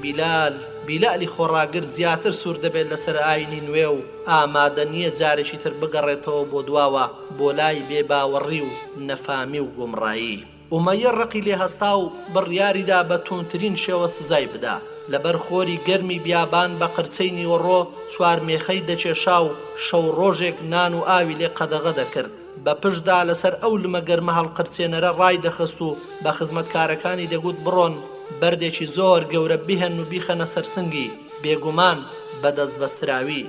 پاشان پێی دەوت بەم زۆرە دەبێت تا مردن یان تا بێباوەڕ دەبیتەوە بە محەممەد و ڕێبازەکەی صلى الله عليه وسلم ئەو سادەست دەکەیتەوە بە بتپەرستی بەلات و عوزاپەرستی.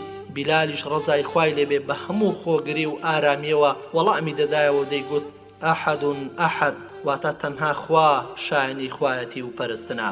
ماوەیەک بەردەوام ئومەیەی کوڕی خەلەف بەو شێوە ناشایستیە سزای بیلالی دەدا. باوەڕەکەی پێغەمبەری خوا صلی الله عليه وسلم ئەبوو بەکر ڕزای خوای لێبێ ڕۆیش بۆ جێگای سزادانەکە و بەڵکو ڕێکەوتنێک بکات لەگەڵ ئومەیە بۆیە پێی گوت ئایا لەخوا ناترسی وا دەکەی بەم هەژارە تاکەی ئەوژوتی تۆ مێشکی تێک داوە دەی تۆش ڕزگاری بکە. ئەبوو بەکر ڕزای خوای لێبێ وتی دەیکەم من خزمەتکارێکی ڕەشی لەمە ئازاتر و لەم ئیشکەرترم هەیە کە لەسەر دینی خۆتە دەدەمێ تۆش بیلالم بدەرێ. وتی قبوڵم کرد. ئەبوو بەکریش بەندە ڕەشەکەی بۆ هێنا و بیلالیشی برد و ئازادیشی کرد. لە جێڕانەوەیشی تردا کڕیەوە بە 7 ئۆقیە یان 40 ئۆقیە ئاڵتون. ئای کە بیلال چه ئارامی و خۆگریەکی هەبوو ڕەزا و ڕەحمەتی خوای لێبێ. بەڕاستی موسڵمان بوو، دڵی پاک بوو، بە چوار مێخە کێشانیش بە هەموو جۆرەکانی سزا و بەو هەموو ناڕەحەتی و سزا و ئازارە باوەڕەکەی نەلەقاند. هەموو خۆگری و ئارامێکی ئەوەندەی تر ڕقی هەڵدەستاند و تووڕەی دەکردن. بە تایبەتی ئەم بیلالە تاکانە پیاوێک بوو کە لە ناو لاواز و چەوساوە و مسلمانەکاندا لەسەر ئیسلام خۆی ڕاگرت و ئازانە بەرامبەریان وەستا و وشەی یەک خواناسی دەدا بە گوێیاندا و بە هیچ جۆرێک بە دڵی بێباوەڕانی نەدەکرد. لە پێناوی خوادا خۆی لەلا بێنرخ بوو، لای هۆزەکەشی بێنرخ بوو. لە دوای هەموو ناخۆشیەک خۆشی دێ ئازیزانم. بۆیە بیلال لە جۆرەها سزا و ئەشکەنجە ڕزگاری بوو، لە کۆتی دیلێتی ڕزگاری بوو. هەموو ماوەی ژیانی لەو ڕۆژە بەدواوە لە خزمەت پێغەمبەری خوادا بەسەر برد و هەتا مردنیش پێغەمبەری خوا صلی الله عليه وسلم لێی ڕازی بوو. ئەبوو بەکری سدیق ڕەزا و ڕەحمەتی خوای لێبێ بەردەوام لەسەر سیاسەتی ئازادکردنی بەندە سزادراوەکان وای لێهات ئەم کارە بوو بە بەرنامە لە ناو ئەو نەخشەیە کە سەرکردایەتی ئیسلامی گرتبوویە بەر بۆ بەرگری لەو سزایانەی دادەبارێ سەر موسڵمانە چەوساوەکان. بە پارە و بە پیتاک بە پیاوێک و بە تاک پشتی بانگەوازی ئەسوور دەکرد و دەگەڕا هەر بەندێک لە ژێر سزادا بوایە ئیتر چ ژنبایە یان پیاو دەچوو دەیکڕینەوە و لە گەورەکانی و ئازادی دەکردن. نمونەمان زۆرە خۆشەویستانم. عامیری کوڕی فەهیرە کە بەشداری جەنگی بەدر و ئوحودی کردووە و لە ڕۆژی بیئر و مەعونەدا شەهید کراوە ڕەزا و ڕەحمەتی خوای لێبێ. ئەم عوبەیس و زەنیرە کاتێک ئازادی کرد چاوی لە دەستدا بوو. قوڕەیشیەکان وتیان تەنها لات و عوزا چاویان کوێر کردووە. زەنیرەش وتی درۆ دەکەن بەخوای کەعبە لات و عوزا نە زیان دەگەێن و نە قازاند.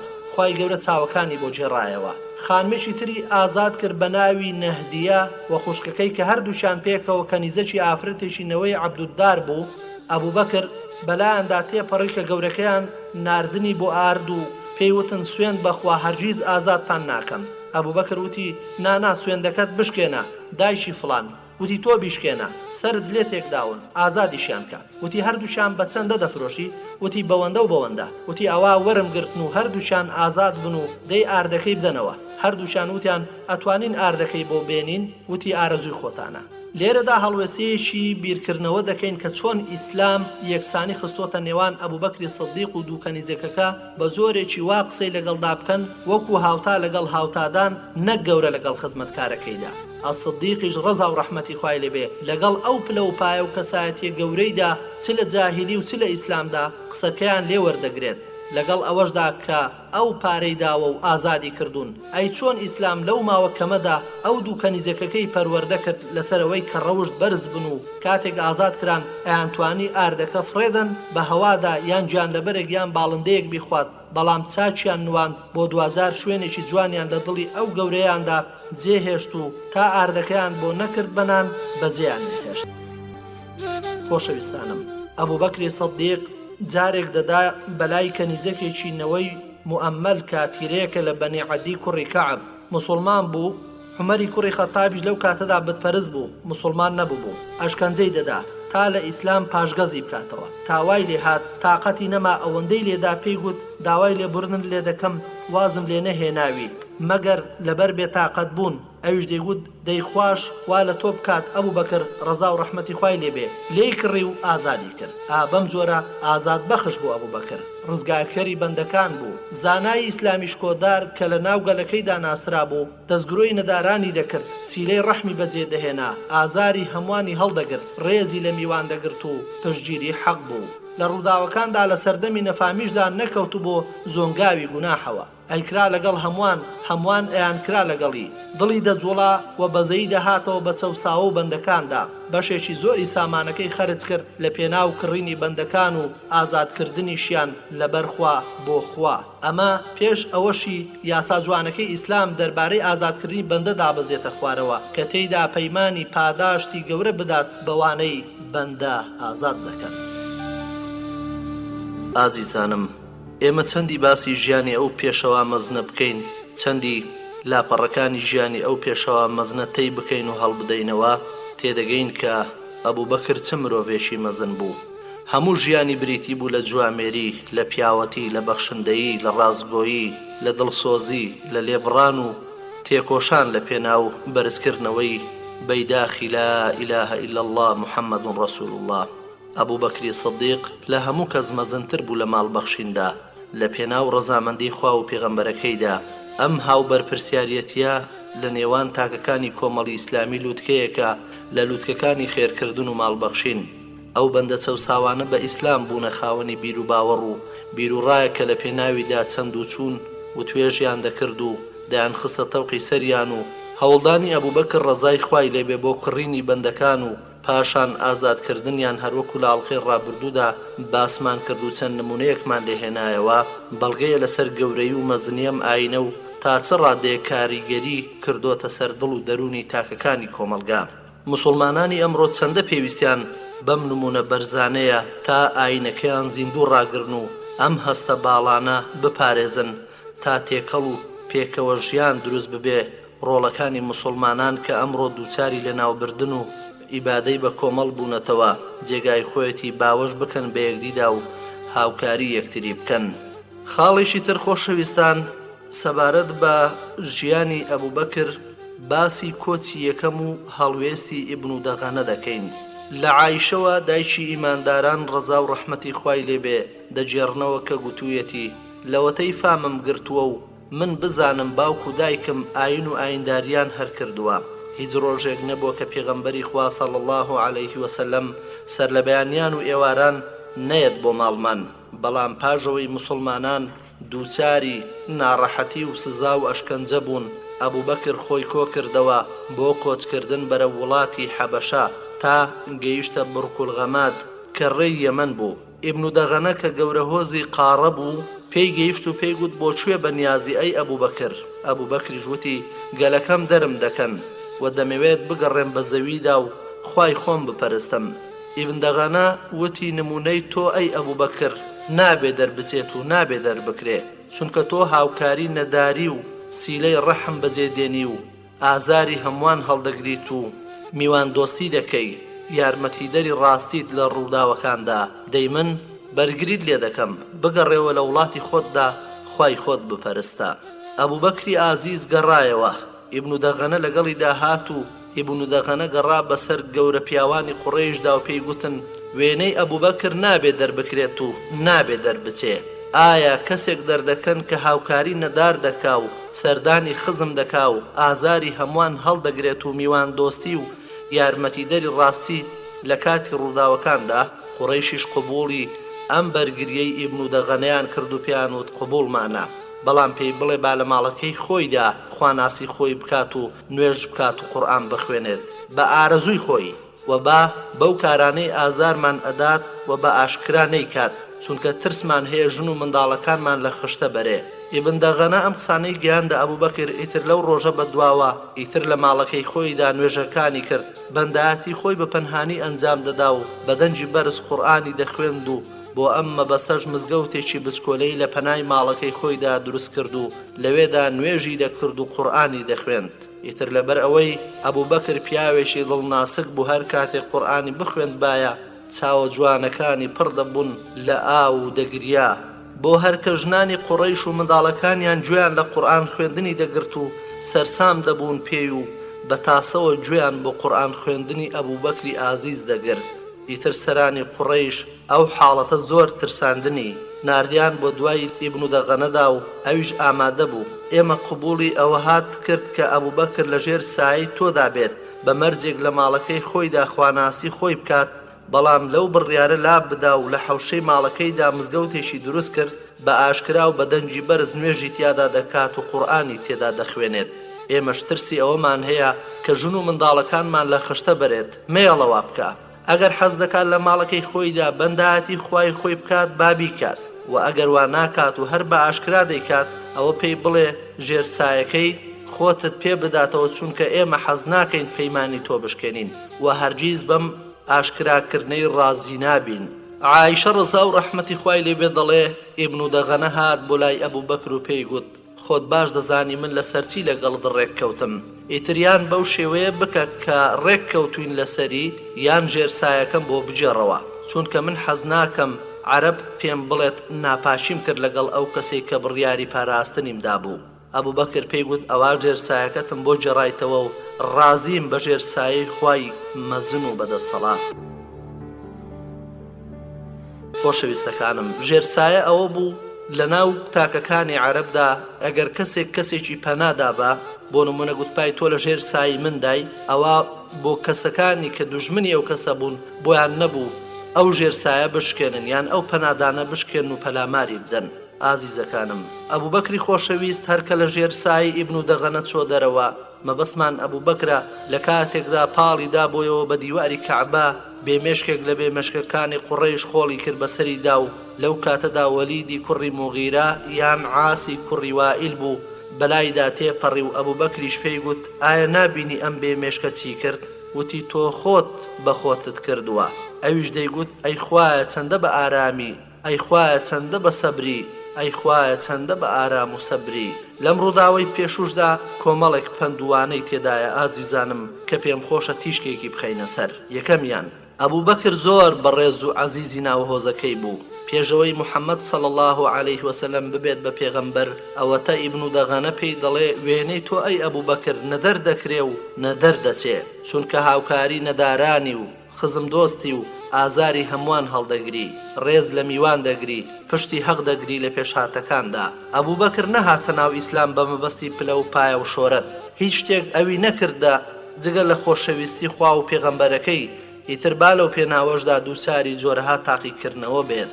هیچ نیازێکی نەبوو جگە لە ڕەزامەندی خوای تەعالا دەیویست کەس و کار و نیشتیمان و هۆزەکەی واز لێ بێنێ و بچێ بۆ جێک خوا پەرستی تێدا بکات چونکە لە وڵاتەکەی خۆیدا ئەوەی بۆ نەدەکرا. توێشووی ئەبوبەکر لە بانگەوازەکەیدا قورئانی پیرۆز بوو لەبەر ئەوە زۆر گرنگی دەدا بە لەبەرکردن و تێگەیشتن و یاساگیری و کردەوەکردن پێی.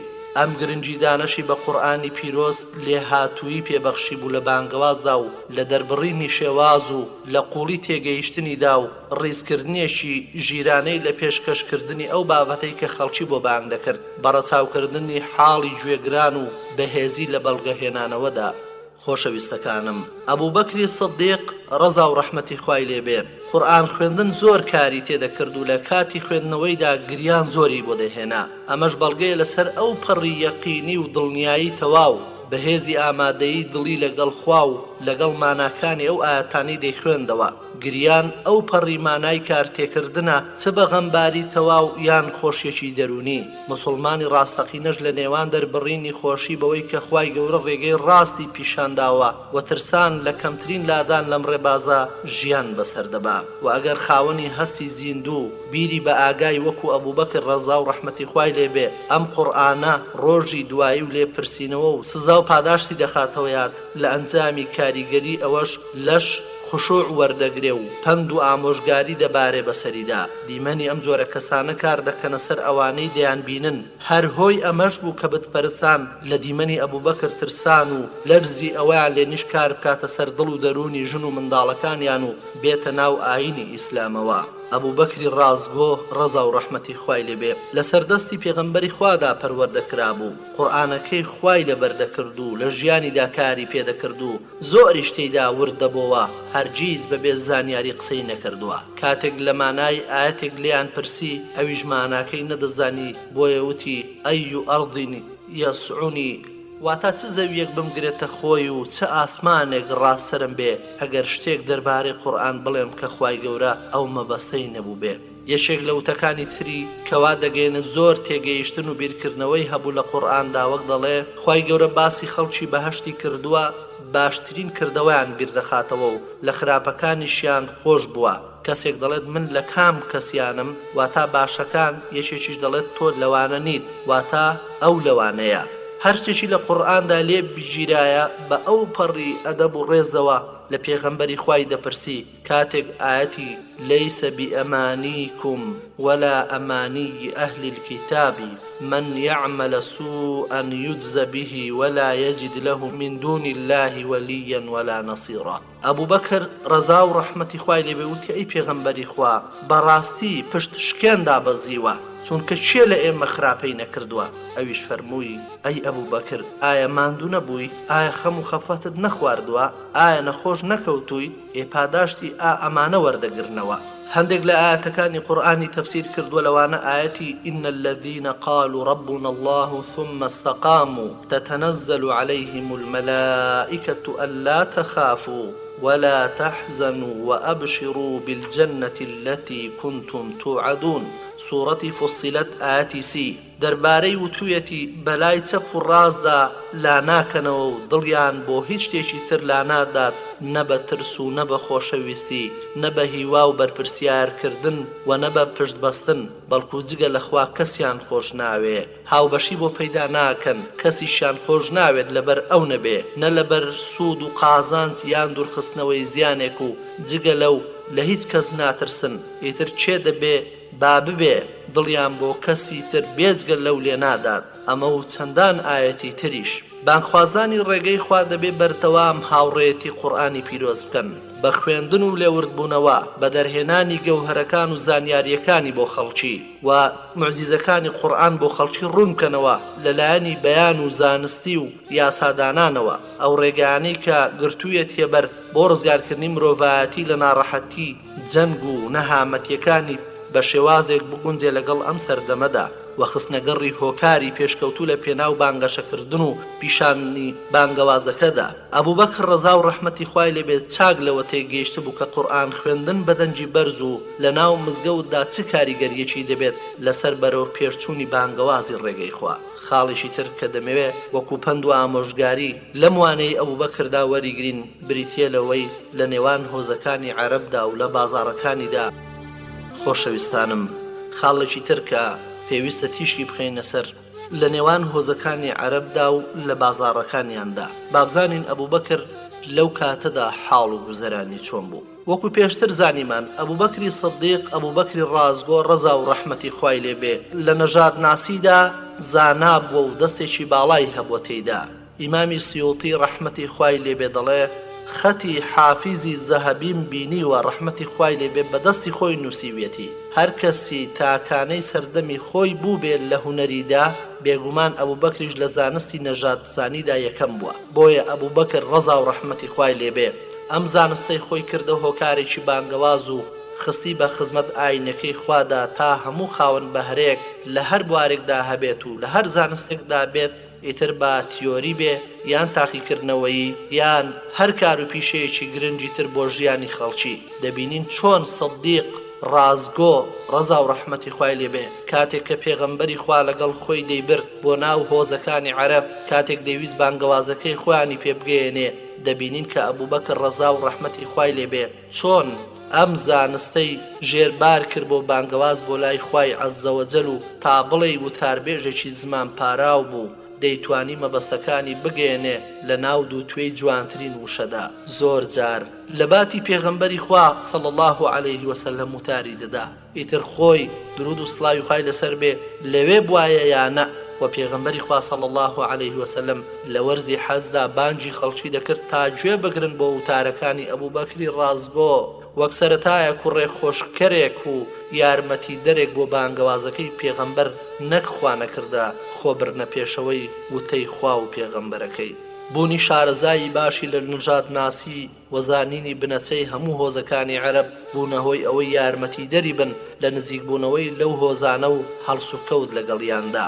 علی کوڕی ئەبوو تالیب ڕەزا و ڕەحمەتی خوای لێبێ دەجێڕێتەوە دەڵێ پاش ئەوەی لەلایەن خواوە فەرمانی پێدرا کە بانگەوازەکەی بدات بەگوێی هۆز و تیرەکاندا خۆی و من بۆ ئەو مەبەستە دەرچوین تا دەڵێ گەیشتینە کوڕێکی تر کە سیمای ڕێز و ئارامی پێوە دیار بوو. ئەبوو بەکر ڕۆشتە پێشەوە لێیان سڵاوی لێکردن وتی ئەم هۆزە چێن؟ وتیان شەیبان و بنو سەعلەبە. ئەبوو بەکریش لای کردەوە بەلای پێغەمبەری خوادا صلی الله علیه وسلم پێیوت بە دایک و باوکمەوە بە قوربانت بم ئەمانە بەغیرەترین خەڵچین و مەفرۆق لەمانە کە بە زمان پارا و سیمای جوان ناوی دەرکردووە لە ناویاندا و کە دوو پەلکە درێژەکەی بەسەر سنجیدا شۆڕ ببوونەوە و لە پاڵ ئەبوو بەکردا دانیشتە بوو. ئەبوو بەکر ڕەزا و ڕەحمەتی خوای لێی پرسی زۆر سوپا چەندە لە لاتان؟ مەفروغوتی بە هەزار زیاترە و دەردەچین و هەزاریش لەبەر کەمی ناشکێن. ئەبوو بەکریش لی پرسی ئەی چۆن بەرگری دەکەن؟ مەفروغ وتی کاتێ ڕوبەڕوو دەبینەوە زۆر زۆر تووڕین لە کاتی جەنگدا تووڕەترین و ئێمە ئەسپەکانمان لە کوڕەکانمان خۆشتر دەوێت و چەکەکانمان لە باخ و باخاتمان خۆشتر دەوێت. سەرکەوتن لەلایەن خواوەیە و جارێ دەبێتە بەشمان و جارجاریش نەخێر. وا دەزانم تۆ لە باریانی قوڕەیشی. ئەبوو بەکر خوا لێی ڕازی بێ وتی پێی ئەگەر دەنگ و باسی پێغەمبەری خواتان پێگەیشتووە ئەوەتە. مەفروقیش وتی خەڵکی بۆچی بانگ دەکەن ئەی برایانی قوڕەیشی؟ پێغەمبەری خۆشەویست و ئازیز صلی الله علیه وسلم فەرمووی بانگتان دەکەم تا شایەتی بدەن کە هیچ خوایەک نییە جگە لە ئەڵڵا نەبێ کە تاقانەیە و هاوبەشی نییە و من بەندەی خوا و نێردراوی ئەوم. بانگتان دەکەم کە بێن بەدەمەوە و سرم بخەن چونکە قوڕەیش لە خوا و پێغەمبەرەکەی یاخی بوون و لەبەر خاتری بتە پڕوپوچەکانیان لە ڕاستی پشتیان هەڵکردووە. خواش زۆر دەوڵەمەند و سوپاسگوزارە. مەفروغ وتی بۆچی تر خەڵک بانگ دەکەن؟ سوێن بەخوا تا ئێستا لەم وشانە جوانترم نەبیستووە.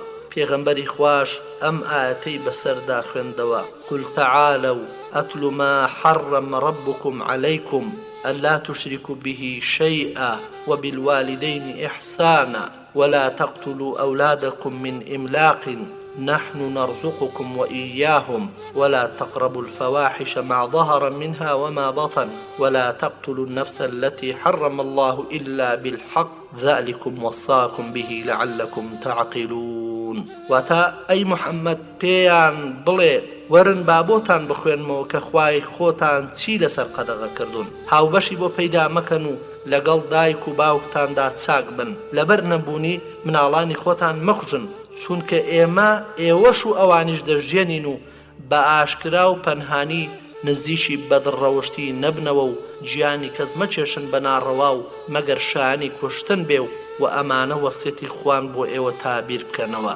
مەفروغ وتی چیتر برای قوڕەیشی سوێن بەخوا ئەمە قسەی خەڵکی سەر زەوی نییە و ئەگەر قسەی ئەوان بواە ئێمە ئەمانزانی.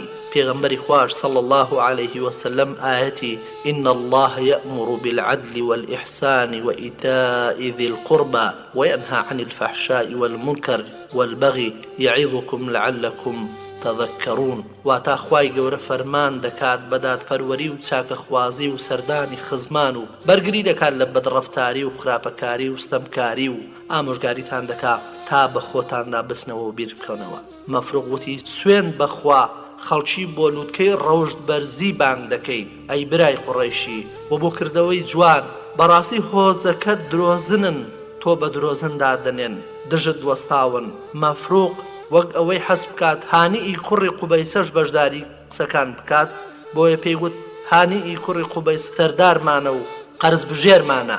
هانی هاتە قسە و گوتی گوێم گر بۆ قسەکانت ئەی برای قوڕەیشی باوەڕشم پێ کردی من وا دەبینم واسێنان لە ئاینی خۆمان و شوێنکەوتنی ئاینی تۆ بە دانیشتێک لەگەڵمان دانیشتی ئەوە یەکەم و کۆتا دانیشتن نابێت و بیرمان لە مەسەلەی تۆ نەکردوتەوە سەیری سەرنجامی ئەو کارەی تۆمان نەکردووە ئەم هەنگاوانە خێرایەمان لادانە لە ژیری و سەرکەشێکی عەقڵە و لاوازی و دووربینیە و هەموو تێکەوتنێک لە پەلەکردنەوە دێ ئێمە هۆزێکمان هەیە پێمان خۆش نییە بەبێ ئەوان هیچ پەیمانێک ببەسین بەڵام تۆ دەگەڕێیتەوە و ئێمەش دەگەڕێینەوە و تۆ دەڕوانیت و ئێمەش دەڕوانین ئەویش وەک حەز بکات موسەنای کوڕی حاریسەش بەشدار بکات لەو توێژەکاندا بۆیە وتی ئەمە موسەنایە و سەردارمانە و خاوەن بڕیاری جەنگمانە موسەنا وتی وتەکانتم بیست و قسەکانتم پێجوان بوو ئەی برای قوڕەیشی سەرسام بووم پێیان وەڵام هەر ئەو وەڵامەیە کە هانیئی کوڕی قوبەیسە پێیوتی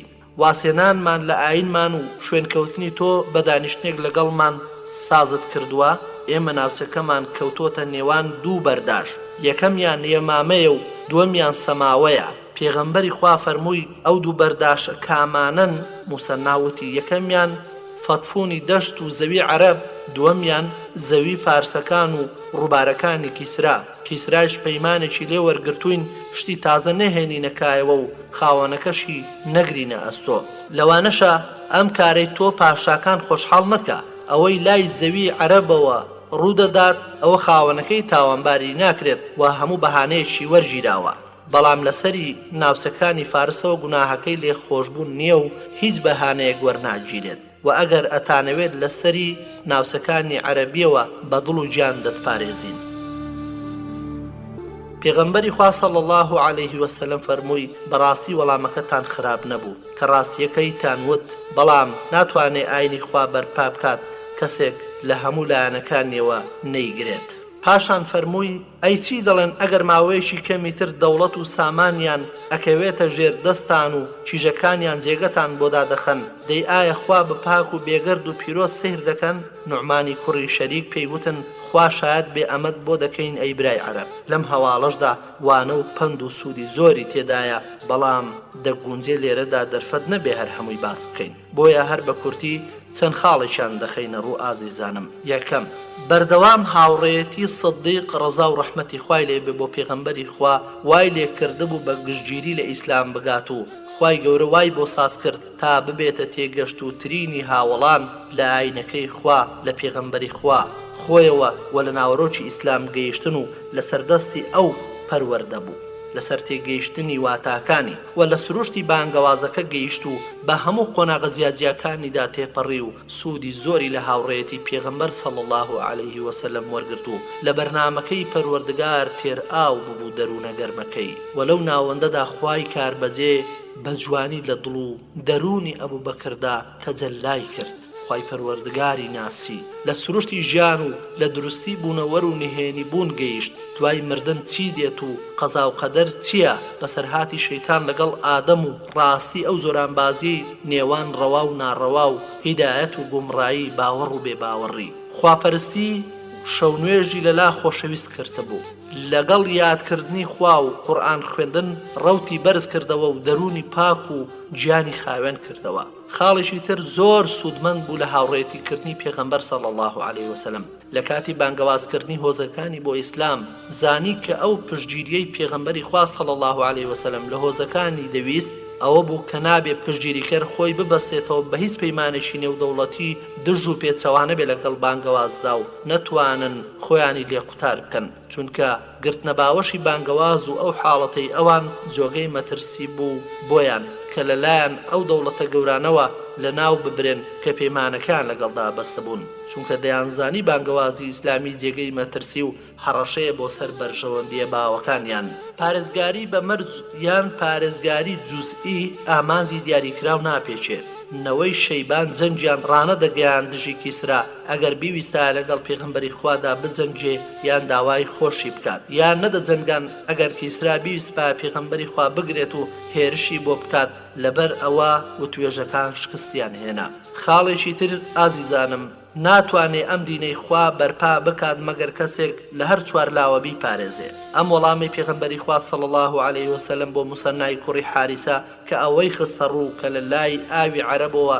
دەتوانن بیپارێزن بەڵام لە لای ئاوی فارسیەوە نا ئەوەی دوور ڕۆچوو بێت لە ناو دنیای سیاسەتدا ئەوە لە قوڵیتی ڕوانینی ئیسلامی پێغەمبەرانەی دەکەوێتە بەرچاو بە جۆرێک کە کەس پێی نەگات. خاڵی چوارەم هەڵوێستینەوەی شەیبان ئیسراحەت بەخشە و ڕەوشتی بەرز و پیاوەتی لەو ڕێزە گەورەیەدا بەدی دەکرێت کە بۆ پێغەمبەریان نوان و ڕوونی لە پێشانداندا و دیاریکردنی سنووری توانای پارێزگاریکردنیان هەروەک ئەوەیان ڕوون کردەوە کە سروشتی ئەم بانگەوازە بەدڵی پاشاکان نابێ کەچی ویستی خوای ژوابوو کە پاش 10 ساڵ یان زیاتر ئەوان یەکەم جار ئەرچی ڕوبەڕووبوونەوەی پاشاکان ببنەوە و پاش ئەوەی دڵیان بە نووری ئیسلام ڕووناک بۆوە موسەنای کوڕی حارسەی شەیبانی ببێتە خاوەنی بڕیاری جەنگیان و پاڵەوانی نەبەردیان و لە سەردەمی ئەبوبەکری سەدیقدا یەکێک بوو لە سەرکردە مەزنەکانی جەنگە ڕزگاری خوازەکان کاتێک کە موسڵمان بوون. ئازیزانم ئەو هۆزەکەی بوێرترین کەس بوون لە ناو مسلمانەکاندا لە ڕوبەڕووبوونەوەی فارسەکاندا کەچی لەگەڵ ئەوەشدا لە سەردەمی نەفامیاندا لێیان تۆقی بوون و هەر بیریشان لە جەنگ نەدەکردەوە لە دژیان بەڵکو لە سەرەتاوە بانگەوازەکەی پێغەمبەریان بەو بیانوە ڕەت کردەوە کە نەوەک ناچاریان بکات ڕوبەڕووی جەنگ ببنەوە لەگەڵ فارسەکاندا و هەرگیز نەدەهات بە بیریاندا ڕۆژێک لەگەڵیان بجەنگن لەمەوە گەورەی ئەم ئاینەمان بۆ دەردەکەوێت کە چۆن خوای گەورە مسلمانانی لە دنیادا بەرز و بڵند کردەوە بە جۆرەکردنی بەسەرکردە و سەرداری زەوی و ئەم جەنگە لە چاوەڕوانی خۆشی و شادی هەمیشەیی لە بەهەشتی پان و بەریندا. خۆشەویستان ئەمجاریان لاڵقەی ئەمڕۆدا دێینە سەر باسێکی تر ئەویش کۆچکردنی ئەبوبەکری سەدیق خوا لێ ڕازی بێ لەگەڵ پێغەمبەری خۆشەویست و ئازیزدا بەرەو شاری مەدینە. قوڕەیش ئازار و ئەشکەنجەی مسلمانەکانی تونتر کرد ئیتر هەندێکیان 1 جار تا 2 جار کۆچیان کرد بۆ حەبەشە لەبەر پارێزگاری ئاینەکەیان پاشان کۆچیان کرد بۆ مەدینە. هەرکە پێغەمبەری خوا درود و سڵاوی خوای لەسەر بێ ڕێگەیدا بە مسلمانە چەوساوەکان دەستی ستەمکارەکانی قوڕەیش ڕێگەیدا بە مسلمانە چەوساوەکانی دەستی ستەمکارەکانی قوڕەیش بەوەی کە کۆچ بکەن بۆ مەدینەی پڕنور ئاشکرایە ئەبوبەکر ڕەزا و ڕەحمەتی خوای لێبێ داوای دەکرد لە پێغەمبەری خوا صلی الله علیه وسلم کە ڕێگەی بدات کۆچ بکات بۆ مەدینە بەڵام پێغەمبەر درود و سڵاوی خوای لەسەر بێت پێی دەوت لا تعجل لعل الله يجعل لك صاحبة واتا پەلەمەکە بەڵکو خوای گەورە هاوڕێیەکت بۆ بگێنێت. ئەبوبەکریش ڕەزا و ڕەحمەتی خوای لێبێ زۆر حەزی دەکرد هاوڕێتی پێغەمبەری خوا بکات لەم کۆچەدا. خاتو عایشەی دایکی ئیمانداران ڕەزا و ڕەحمەتی خوای لێبێ دەجێڕێتەوە بۆمان دەربارەی کۆچکردنەکەی پێغەمبەری خوا صلی الله علیه وسلم و هەروەها باوکی دەڵێ پێغەمبەری خوا صلی الله علیه وسلم هەرگیز جگە لە بەیانیان یان سەر لە ئێواران زیاتر نەداهات بۆ ماڵی ئەبوبەکر بەڵام هەرکە ئەو ڕۆژە هاتە پێشەوە کە خوا ڕێگەی بە پێغەمبەرەکەیدا کۆچ بکات بۆ شاری مەدینە و شاری مەکە بەجێ بهێڵێ کە لە کاتی قەچەی نیوەڕۆدا هات بۆ ماڵمان کە هەرگیز لەو کاتەدا نەهاتووە بۆ ماڵمان دەڵێ هەرکە ئەبوبەکری بینی وتی هەرگیز لەم کاتەدا نەهاتووە بۆ ماڵمان دەبێ شتێکی گرنگ ڕوویدا بێ. عایشە دەڵێ کاتێک پێغەمبەر صلی الله علیه وسلم هاتە ژوورەوە ئەبوبەکر جێگەکەی خۆی بۆ چۆڵ کرد و ئەویش لەسەری دانیشت کەس لە ماڵ نەبوو جگە لە من و ئەسمائی خۆشکم نەبێت. پێغەمبەری خوا صلی الله علیه وسلم فەرمووی با هەمووی بڕواتە دەرەوە. ئەبوبەکر وتی هەر ئەو دوانە لە ماڵن و ئەوانیش کچی منن مەسەلەکە چییە دایک و باوکم بە قوربانت بێ. فەرمووی خوای گەورە ڕێگەی پێدام کە دەرچم و کۆچ بکەم. ئەبوبەکر وتی پێکەوە بە هاوڕێیەتی من ئەی پێغەمبەری خوا فەرمووی ئەسوحبە بەڵێ لەگەڵ هاوڕێدا. عایشە دەڵێ سوێن بەخوا تا ئەو ڕۆژەش نەمزانیوە کە هیچ کەسێک لە خۆشیاندا گریانی دێ تا ئەبوبەکرم بیری لەو ڕۆژەدا دەگریا پاشان وتی ئەی نێردراوی خوا دوو حوشتری چاکم بۆ ئەو مەبەستە لە زووەوە ئامادە کردووە. بۆیە کابراایان بەکرێ گرت لەنەوەی دیلی کوڕی بەکر بە ناوی عەبدوڵای کوڕی ئەرێقەت کە کوڕی ژنێک بوو لەنەوەی سەهمی کوڕی عەمر بوو لەو کاتەدا بتپەرست بوو بۆ ئەوەی ڕێگەیان پێپیشان بدات و هەردوو وڵاخەکەیدایە دەستی ئەو تا کاتی خۆی ئەو بیان لەوەڕێنێت. لە جێڕانەوەیەکی تردا بوخاری لە عایشەوە ڕەزا و ڕەحمەتی خوایان لێبێت کە دوور و درێژە و وردەکاری گرنگی تێدایە لەو فەرمودەیەدا هاتووە عایشە دەڵێت گەرمەینی وەڕۆ بوو لە ماڵی ئەبوبەکر دانیشتە بووین. کەسێک بە باوکمی وت ئەمە پێغەمبەری خوایە و سەر و چاوی هەڵبەست بوو کە هەرگیز لەو کاتەدا نەهات بوو بۆ ماڵمان. ئەبوبەکر وتی دایک و باوکم بە ساقەی بێ، سوێند بەخوا قەت لەم کاتەدا نەهاتووە بۆ لامان مەگەر شتێک ڕوویدا بێ. عایشە ڕەزای خوای لێبێ دەڵێ پێغەمبەری خوا صلی الله علیه وسلم هات و ڕوخسەتی وەرگرت و فەرمووی لێکرا و هاتە ژوورەوە.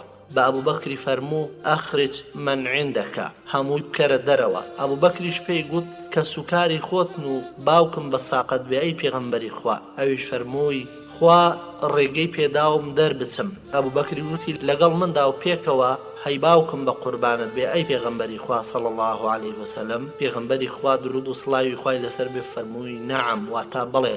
ئەبوبەکر وتی باوکم بە قوربانت بێ یەکێک لەو دوو وڵاخە هەڵبژێرە بۆ خۆت. پێغەمبەری خوا صلی الله علیه وسلم فەرمووی بالثەمەن، واتە بە پارە، بەڵام بە پارە. عایشە دەڵێت بە جوانترین شێوە خستمانە ڕێ. کۆڵێکمان بۆ گرتن و کرمانە ناو گۆزەیەک. ئەسمای کچی ئەبوبەکر پشتوێنەکەی خۆی کرد بە دوو کردەوە و بەلەتێکی دەمی گۆزەکەی بەست. لەبەر ئەوەشە پێغەمبەری خوا صلی الله علیه وسلم ناوی لێنا ذات النطاقین، خاوەنی دوو پشتێن. پاشان پێغەمبەری خوا صلی الله علیه وسلم و ئەبوبەکر خۆیان گەیاندا ئەشکەوتێک لە شێوی ثەور واتە گا. بۆ ماوەی 3 شەو خۆیان تێدا حەشاردا و عەبدوڵای کوڕی ئەبوبەکر کە لەو کاتەدا گەنجێکی زیتەڵی تێگەشتوو بوو شەو لەلایەن دەمایەوە و پێش خۆرکەوتن بە پەنهانی دەگەڕایەوە بۆ مەککە و بەیانی دەکردەوە لەگەڵ خەڵکی مەککەدا وەک ئەوەی شەویش هەر لەوێ بوو بێت. هەر قسە و باسێک کە بۆنی پیلانی لێ بەهات بە خێرا وەری دەگرت و کە شەودا دەهات دەیگەیاند پێیان.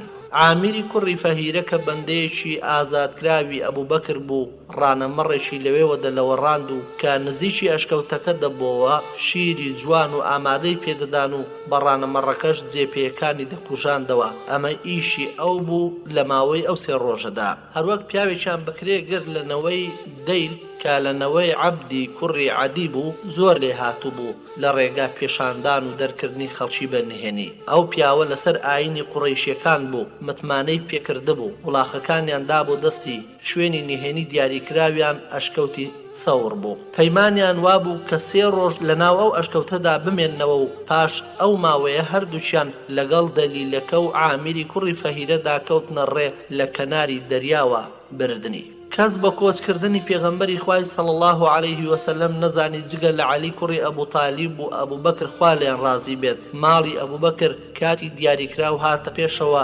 پێغەمبەر و ئەبوبەکر لە دەرگای پشتەوەی ماڵەکەیانەوە بۆی دەرچوون کە عەرەب پێی دەڵێن خوخە، واتە لە نێوان هەموو ماڵەکاندا دەرگایەکی لاوەچی هەبووە بۆ زیاتر پەیوەندی دراوسێتی. ئەمەش لەبەر ئەوەی بەنهێنی دەربچن و نەکەونە بەرچاوی خەڵکی قوڕەیش، بیان گرن و نەهێڵن دەرچن. ئەو کۆچە پیرۆزە ئەنجام بدەن و بەرەو مەدینە بەڕێبکەون. کاتی دیاریکراویان شەو بوو بە جۆرێک عەبدوڵای کوڕی ئەریقێت لە ئەشکەوت چاوەڕوانی دەکردن کە پاش 3 ڕۆژمانەوە بیان بات بەرەو مەدینە. پێغەمبەری خوا صلی الله علیه وسلم لە کاتی دەرچوونی لە شاری مەککەوە بەرەو مەدینە دەستی نزای بەرز کردەوە لە حەزورە لە بازاڕی مەککەدا وەستا و لای کردەوە بۆ شارە خۆشەویستە پیرۆزەکەی و فەرمووی سوێند بەخوا، تۆ باشترین زەوی خوایت و خۆشەویستترین زەوی خوایت و ئەگەر هۆزەکەم دەریان نەپەڕاندمایە لە ناوتدا هەرگیز دەرنەدەچووم. پاشان پێغەمبەری خوا صلی الله علیه وسلم لەگەڵ ئەبوبەکر کەوتنە ڕێ و بتپەرستەکانیش دەیانویست شوێن پێیان هەڵگرن هەتا گەیشتنە چێوی سەور، لەوێ جێپێکانیان لێ تێکچوو.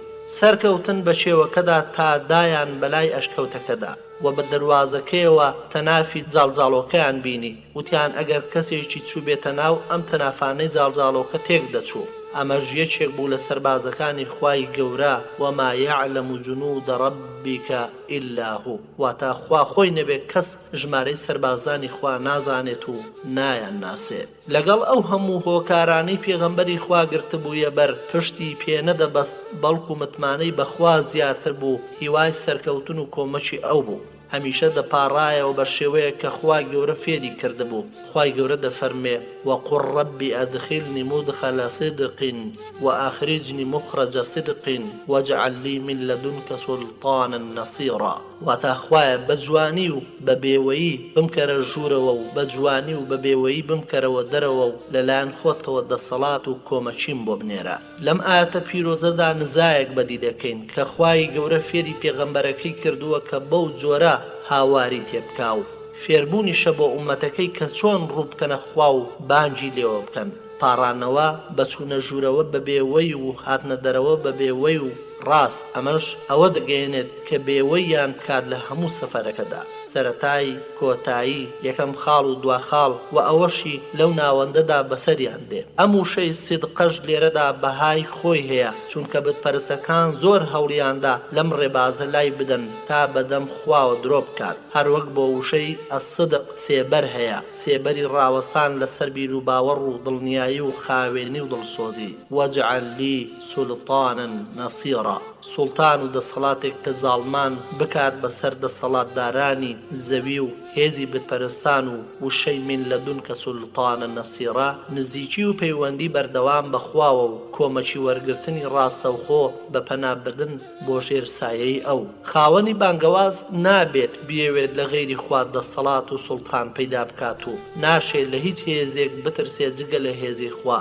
نابێت بە تەمای پشت بە ژێر سایەی کەسێک ببەستێت تا لێوەی سەرکەوتن و پارێزگاری بەدەست بهێنێت پێش ئەوەی پشت ببەستێت بەخوا، چونکە بانگەواز توانای داگیرکردنی دڵی دەسەڵاتداران و ناودارانی هەیە، پاشان دەبنە سەرباز و خزمەتکاری و بەو هۆیشەوە ڕزگاریشان دەبێت. بەڵام ئەم سەر ناکەوێت ئەگەر خۆی بکاتە سەرباز و خزمەتکاری دەسەڵاتدارەکان، چونکە بانگەواز تایبەتی خوای گەورەیە و خواش لە هەموو دەسەڵاتدار و ناودارێک بەرز و گەورەترە. لە کاتێکدا بتپەرستان دەوری ئەشکەوتەکەیاندا بوو، دەیانتوانی بە چاو بیان بینن. پێغەمبەر صلی الله عليه وسلم زۆر بێباکانە بە سدیق دەڵێ خوامان لەگەڵدایە. ئەبوو بەکر ڕەزا و ڕەحمەتی خوای لێبێ بۆ خۆی بۆمان دەجێڕێت خۆ دەڵێ لە ناو ئەشکەوتەکەدا بە پێغەمبەری خوام گوت صلی الله عليه وسلم ئەگەر سەیری بەرپێی خۆیان بکەن دەمان بینن. ئەویش فەرمووی ما ظنك يا ئەبا بەکر باثنين الله ثالثهما، واتای ئەبوو بەکر گومانت چییە بە دوو کەس خوای گەورە سێمیان بێ؟ خوای کاربەجێ و میهرەبانیش ئەم ڕووداوەی لە قورئانەکەی داهێناوە وەک دەفەرمێ إلا تنصروه فقد نصره الله إذ أخرجه الذين كفروا ثاني اثنين إذ هما في الغار إذ يقول لصاحبه لا تحزن إن الله معنا فأنزل الله سكينته عليه وأيده بجنود لم تروها وجعل كلمة الذين كفروا السفلى وكلمة الله هي العليا والله عزيز حكيم. واتا ئەگەر بەتەما نەبن سەری بخەن ئەوە خوا زووتر سەری خست. کاتێک بێباوەڕان دەریان کرد و بە دووقۆڵی چوو ناشکەوتەکەوە و بە هاوڕێکەی دەوت دڵگران نەبی خوامان لەگەڵە و خواش ئارامی خۆی ڕژاند بەسەر دڵیاندا و بە سەربازی نادیار سەری خستن و کافران شکستیان خوارد و گوشەی خوا بە بەرز و بڵندی مایەوە. بەڕاستی خوا زاڵ و کار دروستە. پاش سێ ڕۆژمانەوەی پێغەمبەری خوا صلی الله عليه وسلم لە ناو ئەشکەوتەکەدا لەگەڵ هاوڕێکەیدا بۆی دەرچوون.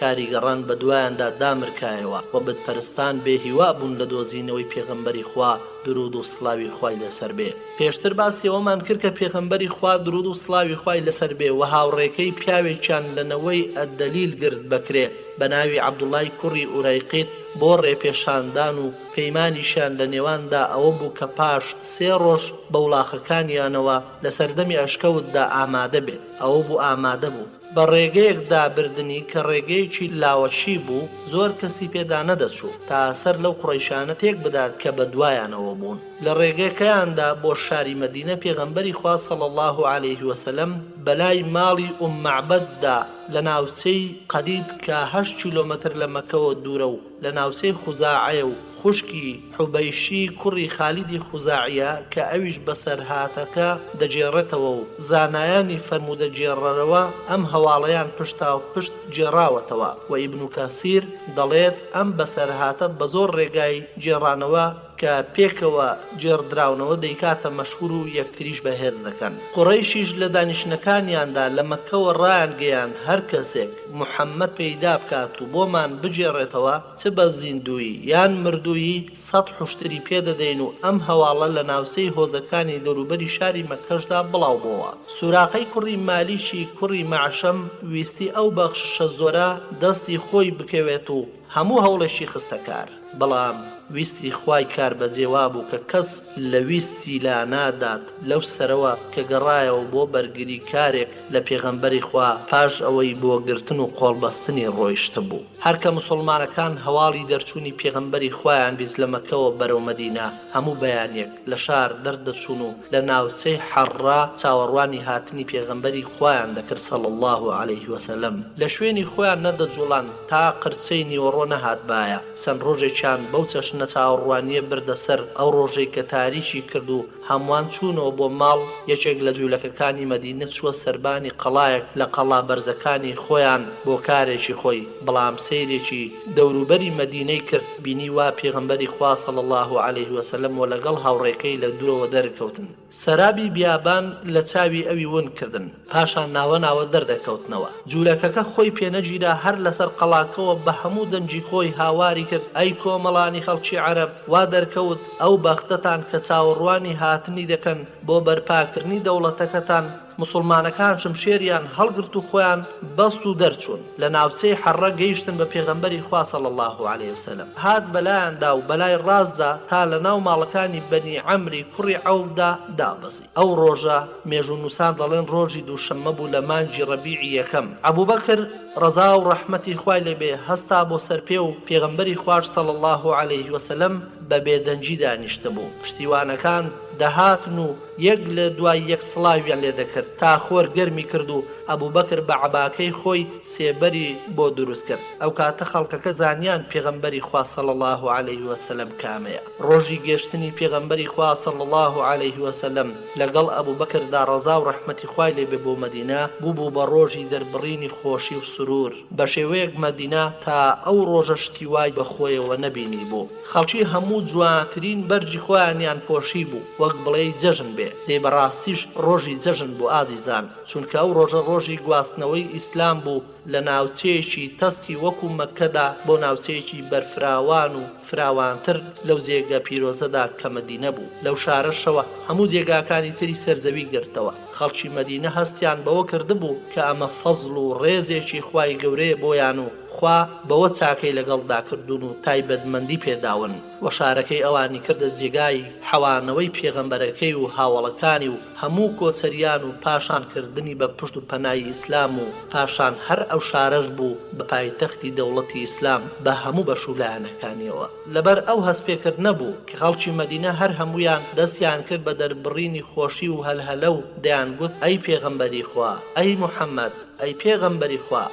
بەم شێوازە جەماوەریە بەشکۆوە پێشوازی لێکرا کە مێژووی مرۆڤایەتی وای بەخۆیەوە نەدی بوو. پێغەمبەری خوا صلی الله علیه وسلم هاتە ناو شاری مەدینە و لە ماڵی ئەبوو ئەیوبی ئەنساریدا لایدا و ئەبوبەکریش ڕەزا و ڕەحمەتی خوای لێبێ لە ماڵی خاریجەی کوڕی زەیدی خەزرەجی ئەنساریدا دابەزی. لێرەوە گەشتی پڕ لە نەهامەتی و ناڕەحەتی و بربەرەکانی کردن دروست بوو و پێغەمبەری خوش زاڵ بوو بەسەریانداوە بۆ گەیشتن بە دوا ڕۆژی پڕشنگدار بۆ ئومەت و دەوڵەتی ئیسلامی و توانی شارستانیەتێکی مرۆڤایەتی جوان بێنێتەکایەوە کە لەسەر بنەمای باوەڕ و خواناسی و چاکە و دادپەروەری دایمەزران. ئەمەش پاژەوەی کە زاڵ بوو بەسەر دوو زلهێزی جیهانیدا کە حکمی هەموو سەرزەویان دەکرد کە فارس و ڕۆم بوون ئەو کاتە. ئەبوبەکریش ڕەزا و ڕەحمەتی خوای لێبێ هەر لە هەڵهاتنی خۆری بانگەوازەوە تا کۆچی دوایی پێغەمبەری خوا درود و سڵاوی خوای لەسەر بێ ڕۆڵی دەستە ڕاستی بۆ بینیوە و لەسەر خۆ و بە بێدەنجی لە کانیاوی زوڵاڵی پێغەمبەرایەتی دەخواردە و دەکەوێتەوە وەری دەگرت چی ژیری باوەڕ دڵنیایی و سووربوون لە خواترسان و دڵسۆزی بەرهەمی ئەم هاوڕێتیش چاکبوون ڕازگۆیی بەیادبوون وریایی خۆشویستن و دڵپاچی سووربوون بەرەو ڕۆچوونی دڵسۆزی و تێگەیشتن بۆیە پاش کۆچی دوایی پێغمبەری خوا صلی الله عليه وسلم کۆمەڵێک هەڵوێستی گەورەی نواند لە سەقیفەی بەنی ساعیدە و چەندان هەڵوێستی تریش ناردنی سوپاکەی ئوسامە و جەنگ لەگەڵ هەڵگەڕاوەکان ئەوەی تێک چوچاچی کردەوە ئەوەی ڕووخا ڕاستی کردەوە ئەوەی بڵاوەی لێکرد کۆی کردەوە ئەوەی لایدا ڕاستی کردەوە لە کۆچکردنی ئەبوبەکری سەدیق ڕەزا و ڕەحمەتی خوای لێبێ لەگەڵ پێغەمبەری خوادا بۆ شاری مەدینە کۆمەڵێک وانە و پەیوەندی بە سوودی لێوەردەگیرێت.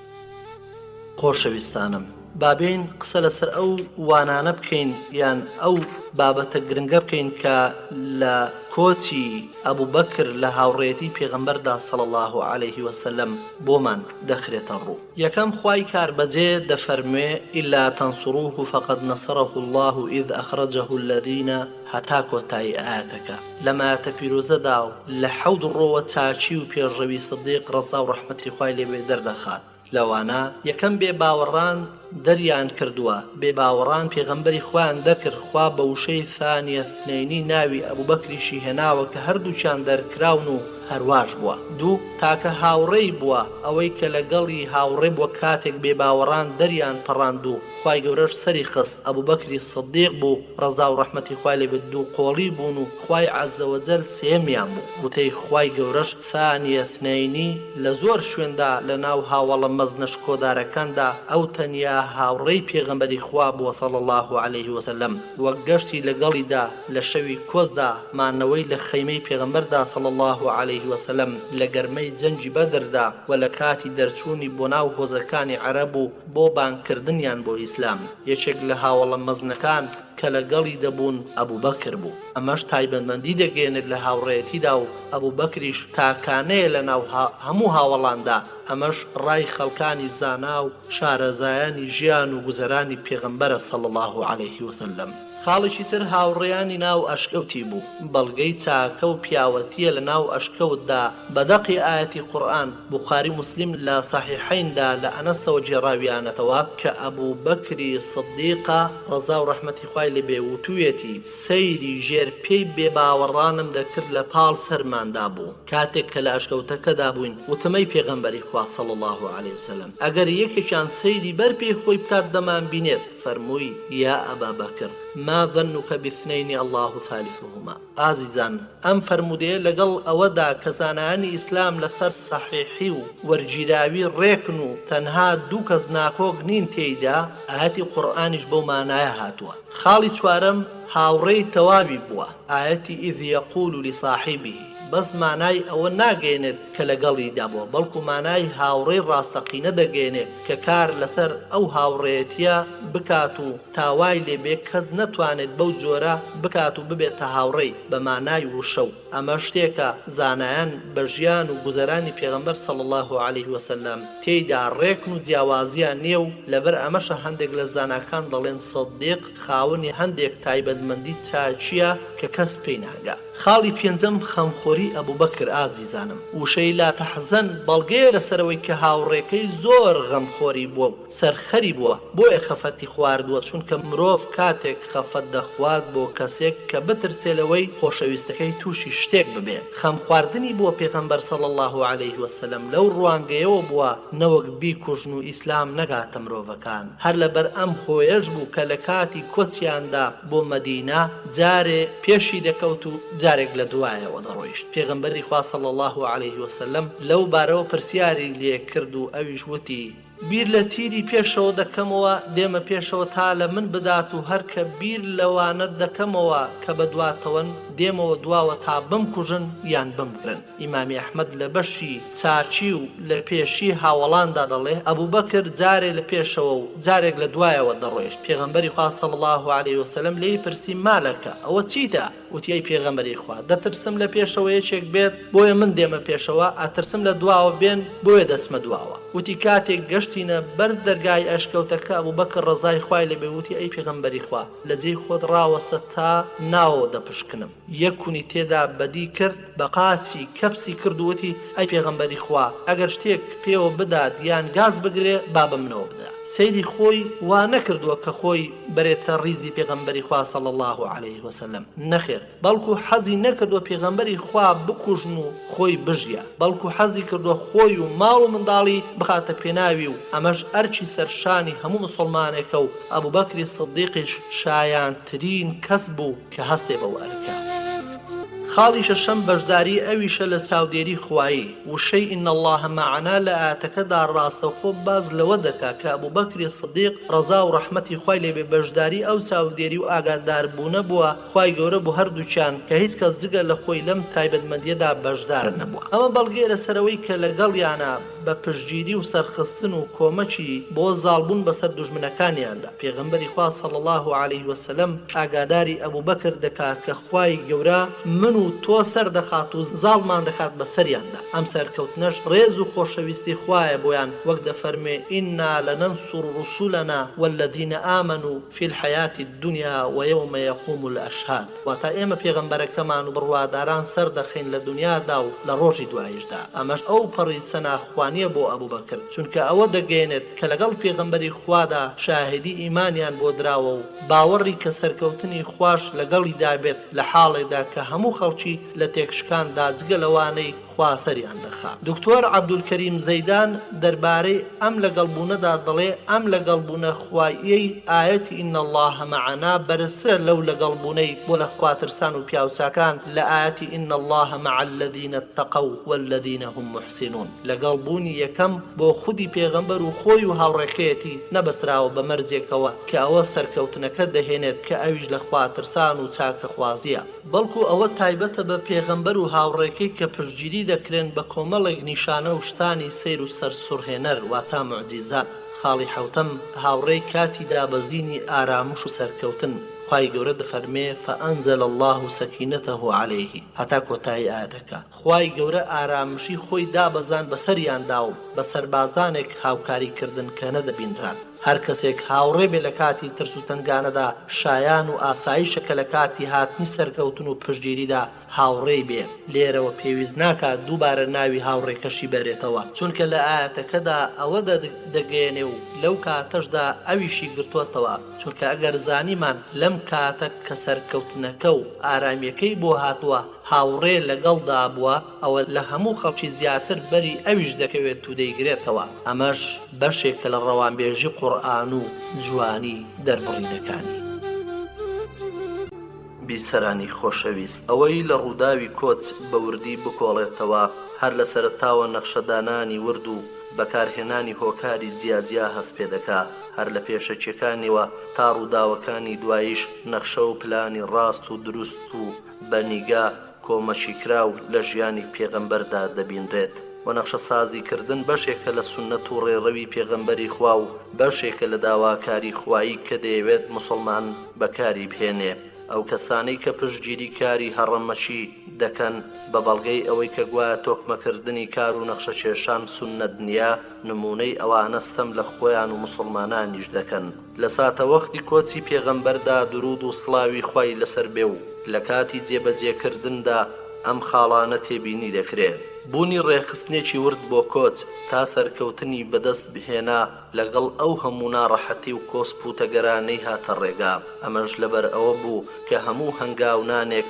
لە هەنگاوەکانی کۆچ حسابی خۆی بۆ کرابوو بە حسابێکی تایبەتی بۆ نمونە یەکەم لە کاتی قەرچەی گەرمای نیوەڕۆدا پێغەمبەر صلی الله عليه وسلم دێت بۆ ماڵی ئەبوو بەکر کە پێشتر عادەتی وای نەبوو بۆچی ئەمەی کرد تا کەس نەیبینێت دووەم شارینەوەی دەموچاوی و هەڵبەستنی لە ڕێگای هاتنی بۆ ماڵی ئەبوو بەکر چونکە دەموچاو هەڵبەسترا و کەمتر شێوازی دەردەکەوێت و کەمتر دەناسرێتەوە لە ماڵی ئەبوو بەکر فەرمانیدا هەموو بچێتە دەرەوە لە ژوورەکە و پاشان بەس ئەوەی باس کرد کە کۆز دەکەن و شوێنەکەی دیاری نەکرد خاڵێکی تر کە خاڵی چوارەم دەکرێت قسەی لەسەر بکەین دەرچوونە لە کاتی شەودا بوو لە دەرگای دواوەی خانووەکەی ئەبوو بەکردا خاڵی پێنجەم دووربینی و یەدەکاری بەڕادێک هەستا بەگرتنە بەری کوێر ڕێگایە کە زۆر کەسی پیادا نەدەچوو. پشتبەستن بە شارەزایەکی ناوچەی لادێنشین و خشپە بیانیەکان لەگەڵ ئەوەشدا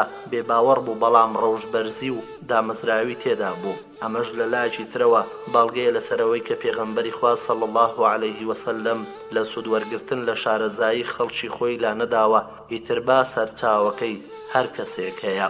دکتۆر عەبدولکەریم زەیدان ئەوەی ڕوون کردوتەوە کە بنەما و ئەسڵ ئەوەیە دروست نییە پشت بە ناموسڵمان ببەسرێت لە کاتی گشتیدا، بەڵام ئەم بنەمایە هەندێک شتی لێ زیاد دەکرێتەوە.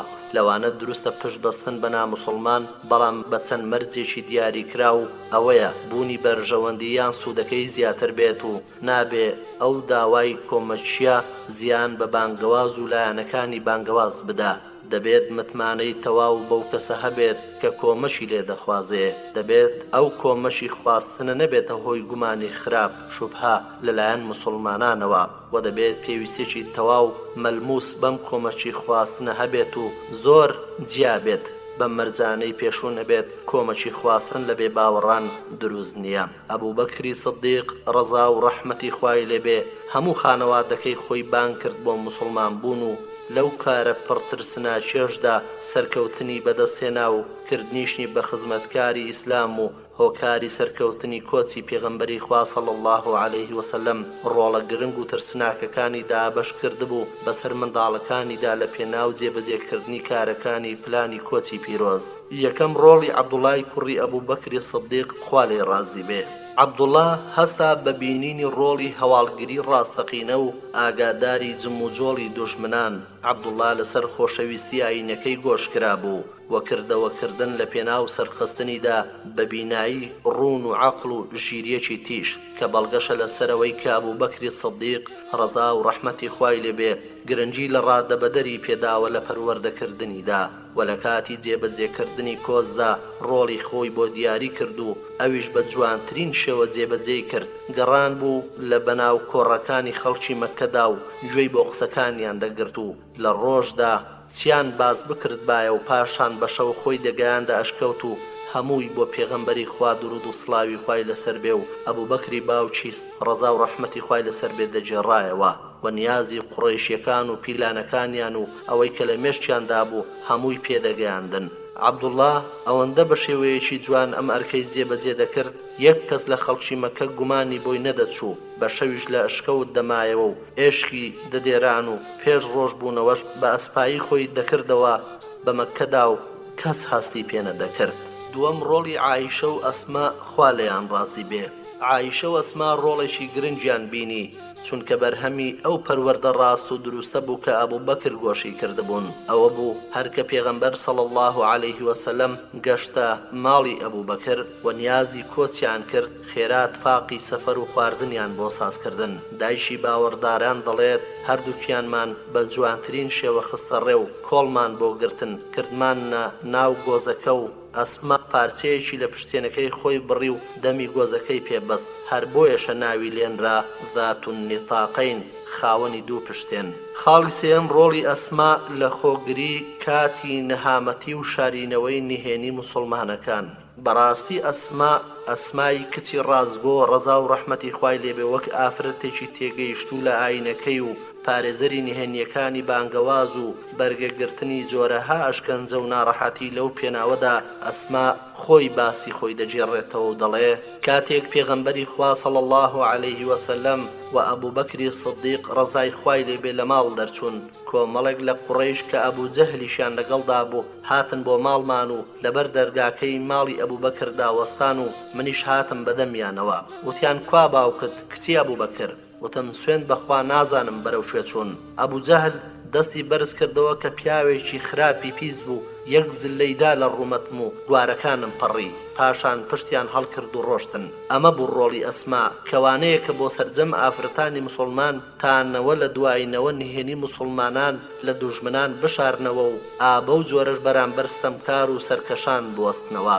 خاڵێکی تر ڕۆڵی ئەسما ڕەزا و ڕەحمەتی خوای لێبێ لە بڵاوکردنەوەی ئاستی دڵنیایی لە ماڵدا. ئەبوبەکر ڕازگۆی دەستپاک ڕەزا و ڕەحمەتی خوای لێبێ کاتێک لەگەڵ پێغەمبەری خوادا دەرچوو هەموو سامانەکەی لەگەڵ خۆی برد کە نزیکەی 5 یان 6,000 درهم بوو. ئەبوو قوحافە هات بۆ ماڵی ئەبوو بەکر بۆ هەواڵپرسین و دڵنیابوون لە گوزەرانی منداڵەکانی و لەو کاتەدا چاوەکانی نابینا بوون. وتی سوێند بەخوا هەرچی سیر دەکەم وا دەزانم ماڵکاولی کردوون و هەموو پارەکانی لەگەڵ خۆی بردووە.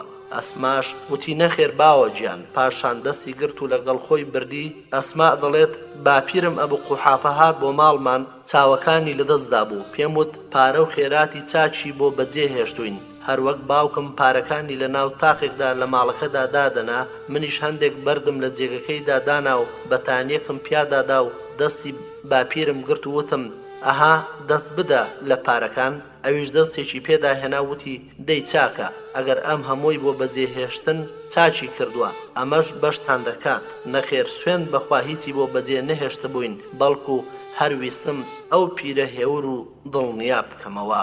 ئازیزانم ئەسما بەو ژیری و فامیەوە باپیری خۆی دڵخۆش دەکا و باوکی خۆی دەپۆشێ. دڵی باپیرە کوێرەکەشی ئارام کردەوە بەبێ ئەوەی درۆیەکیش بکات چونکە ڕاستی کرد باوکی ئەم بەردانی بۆ بەجێهێشت بوون کە بەهۆیانەوە دڵی ئەو پیرەی پێخۆش کرد بەڵام باوەڕێکی وای بۆ بەجێهێشتن کە چێ و لە بنی نەهێنێ و هیچ گەردەلوولێک نەیلەخشێنێ و گوێ نەدات بە بوون و نەبوونی پارە و سامان متمانە و دڵنیاییەکی بێ سنووری بۆ بەجێهێشت بوون نەفس بەرزێکی وای تیادا ڕواندبوون کە بۆشتی گەورەیان دەڕوانی و بۆشتی هیچ و پوچ و بێئەهەمیەت لا نەکاتەوە. نمونەیەکی بێوێنەیان دروست کردبوو لە خێزانی مسلمان کە دووبارە نابێتەوە و کەمیش لەو جۆرە دروست دەبێتەوە. ئەسما ڕەزا و ڕەحمەتی خوای لێبێ بەم هەڵوێستە بەرزانەیەوە نمونەیەکی گەورەی پێشکەشی ئافرەتان و کچانی مسلمان کرد کە زۆر پێویستیان بەوە هەیە چاوی لێ بکەن و شوێن پێی هەڵبگرن. ئەسما و خوشکەکانی بەم شێوەیە ژیان لە مەکە و سکاڵای نەبوونی دەردەبڕی و داوای پێویستی لە کەس نەدەکرد تا ئەوە بوو پێغەمبەر صلی الله عليه وسلم زەیدی کوڕی حارسە و ئەبا ڕافعی نارد بۆ مەکە و پێیاندا حوشترێک و 500 درهەمی نارد بۆیان و فاتیمە و کولسومی کچی و سەودەی کچی زەمعەی خێزانی و ئوسامەی کوڕی زەید و دایکیشی بەرەکە کە بە ئەیمەن ناسرا بوو پێکەوە ناردنی بۆ ماڵی ئەبوو بەکر و لەو سەرەوە عەبدوڵای کوڕی ئەبوو بەکر ماڵ و خانەوادەکەی ئەبوو بەکری هەموو کۆ کردەوە و لەگەڵ ئەو وەفدەدا پێکەوە گەڕانەوە بۆ شاری مەدینە.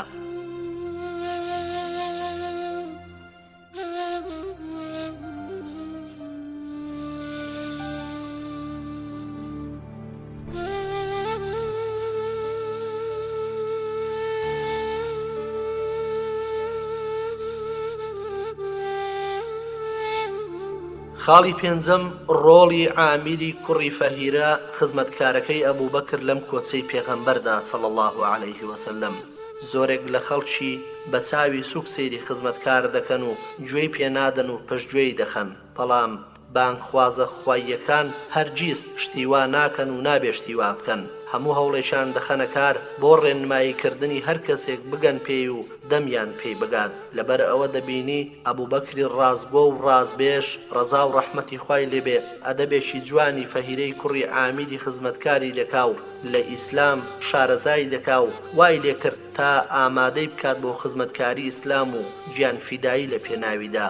ئەبوو بەکری سەدیق ڕەزا و ڕەحمەتی خوای لێبێ ڕۆڵێکی پێدا بوو لە ڕۆژی کۆزدا ئەو لەگەڵ لاوەکانی مەکەدا پێکەوە ڕانیان دەلەوەڕاند بەبێ ئەوەی وا بکات هەز بە شتێک بکەن ئیتر سەر لە ئێوارە ڕانەکەی ئەبوو بەکری بەلای ئەشکەوتەکەدا تێدەپەڕاند و ئەوانیش حیوانەکانیان دەدۆشی و لێشیان سەر دەبڕی بۆ خواردن و پاشان کارەکانی عەبدوڵای کوڕی ئەبوو بەکری تەواو دەکرد و کە ڕانەکەی دەبرد بەسەر جێپێیەکانی عەبدوڵادا و شوێنەوارەکانی دەکوژاندەوە کە ئەمەش ئەو پەڕی زیرەکی و لێ هاتووی ئامادەکاری دەگەێنێت بۆ سەرکەوتنی ئەم کۆچە. ئازیزانم ئەمە جوانەیەکی مەزنە لە ئەبوو بەکری سدیقەوە ڕەزا و ڕەحمەتی خوای لێبێ فێری دەبین و وەری دەگرین کە چۆن دەبێت مسلمانان گرنگی بەو خزمەتکارانە بدەن لەم پەڕ و پەڕی دنیاوە کە دێتە بەردەستیان.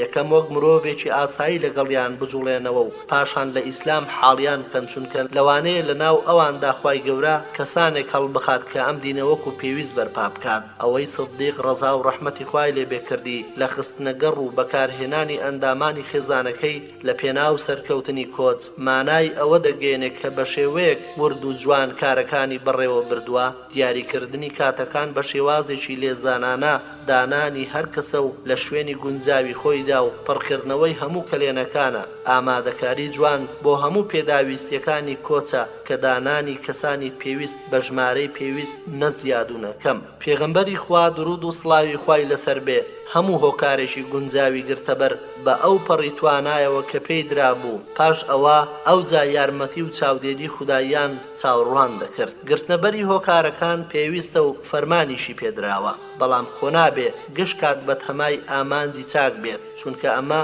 پەیوەندە بەویست و ئارەزووی خوای پەروەردگارەوە. ئالێرەوە پشتبەستن تەوەککول کارێکی پێویست و تەواوکەری گرتنەبەری هۆکارەکانە. پێغەمبەری خوا درود و سڵاوی خوای لەسەر بێ هەموو هۆکارێکی ئامادە کرد و گشت هۆیەکانی بەکارهێنا، بەڵام لەگەڵ ئەوەشدا لەگەڵ خوادا بوو، بانجی دەکرد و داوای سەرکەوتنی لێ دەکرد و ئالێرەوە نزا وەڵام دەدرێتەوە تا جەگوڵینەی سەرکەوتن دەکرێتە سەری کارەکان.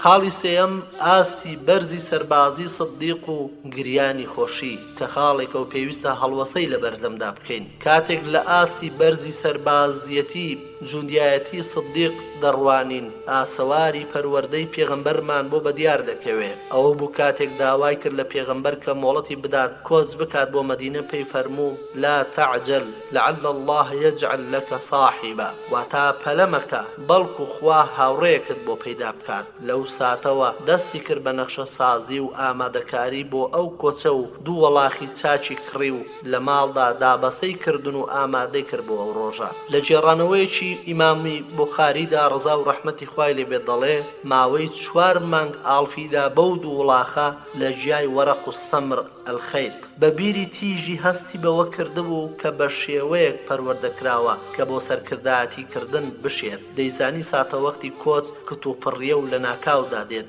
لەبەر ئەوە هۆکارەکانی کۆچکردن و تفاق خستن بۆی ئامادە کرد و هەموو ئەندامەکانی خێزانەکەی خستە خزمەتی پێغەمبەری خواوە، ڕوحم بە قوربانی بێ. هەرکە پێغەمبەری خوا صلی الله علیه وسلم هات بۆ ماڵیان و پێی ڕاگەیان کە خوا ڕێگەی کۆچکردنی پێداوە و دەبێ لە مەکە دەربچن، لە خۆشیدا ئەبوبەکر دەستی کرد بە گریان.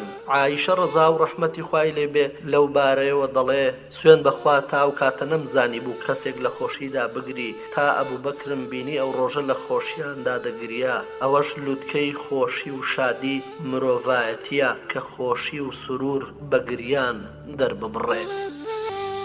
ئەبوبەکری ڕازگۆ ڕەزا و ڕەحمەتی خوای لێبێ چاک دەیزانی مانای ئەم هاوڕێیەتیە ئەوەیە کە بە تەنها و بۆ 15 ڕۆژی بەلایانی کەمەوە لەگەڵ لێنراوی پەروەردگاری جیهاندا دەبێت. بە تەنها ئەو ژیانی خۆی فیدای گەورە و سەرکردە و خۆشەویستەکەی محەممەد الموستەفا صلی الله علیه وسلم دەکات. دەیکام سەرکەوتن لەم بوونەوەرەدا دەگاتام سەرکەوتنە کە بەس خۆی و بە تەنها و بەبێ یەک کەس لە ئەهلی زەوی و ببێ یەک کەس لە هاوڵان تەنها ئەو هاوڕێ و هاودەمی سەرداری دروستکراوەکان بێت و ئەم هەموو ماوەیە پێکەوە بن. و مانای خۆشویستن لەبەر خاتری خوا بەڕوونی بەدی دەکرێت و لە ترس و خەم خواردنی ئەبوبەکر کاتێک لە ئەشکەوتەکەدا بوو کە بتپەرستەکان ئەیان بینن بم کارەشی ئەبوبەکر بوو بە نمونەیەک کە پێویستە لەسەر هەموو بانگخوازێکی ڕاستەقینە بەو جۆرە بێ لەگەڵ سەرکردە و دەستپاکەکەی کاتێک کە تووشی مەترسیەک دەبێت و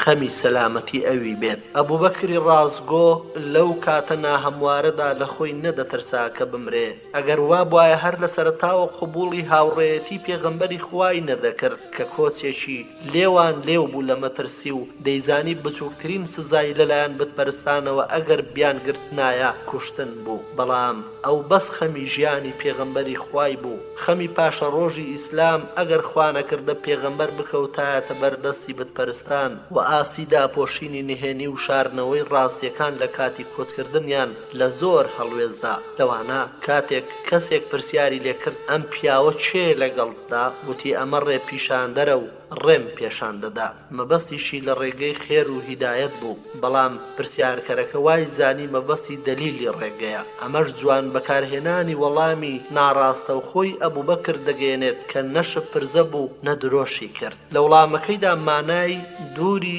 بەکارهێنا و جێبەجێکردنی پەروەردە ئەمنی و پڕ لە کەتمانەکە بوو کە لە پێغەمبەری خواوە وەریگرتە بوو، چونکە کۆچەکە خۆی دەبوایە بەنهێنی بکرایە و پێغەمبەری خواشت صلی الله عليه وسلم پێی ڕازی بوو. خاڵێکی تر ئازیزانم، هونەری سەرکردایەتی گیانەکان و هونەری هەڵسوکەوتکردن لەگەڵ دەروونەکان. خۆشویستنی قوڵی ئەبوبەکر خوا لێی ڕازی بوو بۆ پێغەمبەری خوا صلی الله عليه وسلم زاڵ بوو بەسەر دڵیدا لە کاتی کۆچەکەیاندا. هەروەک باقی هاوڵان پێغەمبەریان زۆر خۆشویستووە. ئەم وێنە خواییەش لە دڵەوە هەڵدەقڵێ و لە پاچیەوە سەرچەشمەی گرتە بوو. خۆشەویستی زارەکی نەبوو لە دووڕوویەوە بێ، یان لەبەر بەرژەوەندێکی دنیایی، یان لەبەر دەستکەوتێک، یان لەبەر ترسێک کە لە ڕێدا بێ. یەکێک لە هۆکارەکانی ئەم خۆشویستنەی پێغەمبەر صلی الله عليه وسلم بوونی سیفاتی سەرکردایەتی ژیرانە تیایدا. شەو نخوونی دەچێشا تا بە ئارامی بخەون، خۆی دەڕەتاند تا بیان بحەوێنێتەوە، خۆی برسی دەکرد تا ئەوان تێربن. لەگەڵ خۆشیاندا خۆشی بوو، لەگەڵ غەمیاندا غەمبار. هەر کەسێک بەو شێوەیە بکات کە پێغەمبەری خوا صلی الله عليه وسلم لەگەڵ هاوڵەکاندا کردوێتی، چ لە ژیانی تایبەتی یان ژیانی گشتی، بەشداری خۆشی و ناخۆشیان بکات و بەم کارانەشی مەبەستی خوا بێ، خەڵکی بەو جۆرە خۆشیان دەوێت ئیتر با سەرکردە و سەرۆک و بەرپرسی بن لە وڵاتی ئیسلامیدا. سەرکردایەتی ڕاستەقینە دەتوانێت سەرکردایەتی گیانەکان بکات پێش هەموو شتێکی تر و دەتوانێت لەگەڵ دەروونەکاندا هەڵسوکەوت بکات پێش هەموو شتێکی تر. بەپێی چاچی سەرکردەیە سەربازەکانیش چاک دەبن و بەپێی بەخشندەی سەرکردەیە خۆشەویست دەبن لای سەربازەکان. پێغەمبەری ڕەحمەتەن للعالەمین ڕوح و گیانم بە قوربانی بێ زۆر بەسۆز بووە. دڵی سوتاو بۆ سەرباز و شوێنکەوتوانی ئەو کۆچی نەکرد و دەرنەچوو لە ماڵ تا زۆربەی هاوڵانی کۆچیان نەکرد و دەرنەچوون. کەس نەما جگە لە هەندێک بێدەسەڵات و چەوساوا یان هەندێک لەوانەی کاری تایبەتیان لە کۆچدا پێسپێردرا بوو. شانی باسە ئەم خۆشەویستیەی ئەبوبەکر خوا لێی ڕازی بێ بۆ پێغەمبەری خوا صلی الله عليه وسلم تەنها و تەنها لەبەر خوای پەروەردگار بوو. بەوەشدا دەزانین کە خۆشەویستی لەبەر خوا بێ یان لەبەر خوا نەبێ، ئەبوبەکر پێغەمبەری خوای خۆشویستووە، بەڵام تەنها لەبەر خاتری خوا. بەڵام ئەبوو تالیبی مامی خۆشی دەویست و سەری دەخست و دەیپاراست، بەڵام لەبەر ئارەزوویەکی خێڵایەتی و خزمایەتی خوای کاربەجێ و میهرەبان لە ئەبوبەکری وەرگرت و دەربارەی ئەو ئاەتی قورئان دابەزی و فەرمووی وَسَيُجَنَّبُهَا الْأَتْقَى الَّذِي يُؤْتِي مَالَهُ يَتَزَكَّى وَمَا لِأَحَدٍ عِندَهُ مِنْ نِعْمَةٍ تُجْزَى إِلَّا ابْتِغَاءَ وَجْهِ رَبِّهِ الْأَعْلَى وَلَسَوْفَ يَرْضَى. سزای دۆزەخ دوور دەبێت لە تەقواداران، ئەوانەی ماڵیان بە زەکات دەبەخشن و هەر بەخشێک ببەخشێت تەنها لەبەر ڕەزامەندی خوا دەیبەخشێ و خوش لێی ڕازی دەبێت. بەڵام ئەبوو تالیب ئەو خۆشویستنەی لێوەرنەگیرا، بەڵکو بردیشی بەنێو ئاگرەوە، چونکە هاوڵ پەیداکەر بوو بۆ خوددا، کاری بۆ غەیری خوا دەکرد. بەڵام ئەبوبەکری ڕازگۆ بە تەمای پاداش نەبوو لە کەس، نە لە پێغەمبەر صلی الله عليه وسلم و نە لە غەیری ئەویش، بەڵکو باوەڕی پێهێنا بوو، خۆشی ویست بوو، پشت و پەنا و کۆمەچی بوو. ئەمەش تەنها بۆ خاتری خۆنزیکردنەوە لە خوا بوو، بە تەمای پاداشتی خوا بوو. پەیامی خوای دەگەیان، فەرمانەکانی، بەرگریەکانی، پەیمانی پاداشت و پەیمانی سزای پێغەمبەری خۆشەویست صلی الله عليه وسلم لە دڵی ئەبوبەکردا ئەوەندە گەورە بوو. مەزنیەتی پێغەمبەر صلی الله عليه وسلم لە دڵی ئەبوبەکرەوە سەرچەشمەی گرتە بوو. خۆشەویستانم، خاڵی پێنجەم نەخۆشکەوتنی ئەبوبەکر کە دەکرێت لێرەدا هەڵوەستەی لەسەر بکەین لەم ئاڵلقەیەدا. ئەبوبەکر ڕەزا و ڕەحمەتی خوای لێبێ لە مەدینە لە سەرەتای کۆچکردندا لە کاتی کۆچکردنی پێغەمبەری خوادا صلی الله عليه وسلم و هاوڵەکانی لە شاری مەکەی پیرۆز لە شاری بەلەدولئەمین و بەرەو مەدینە قوربانیدانێکی زۆر گەورە بوو کە پێغەمبەر لە فەرمودەیەکدا دەری دەبڕێت و دەفەرمێت سوێند بەخوا تۆ ئەی شاری مەکەی پیرۆز، باشترین پارچە زەوی خودای و خۆشەویستترین پارچە زەوی خودایی لە لای خوددا. ئەگەر دەریان نەکردمایە هەرگیز لێت دەرنەدەچووم و بەجێم نەدەهێشتی.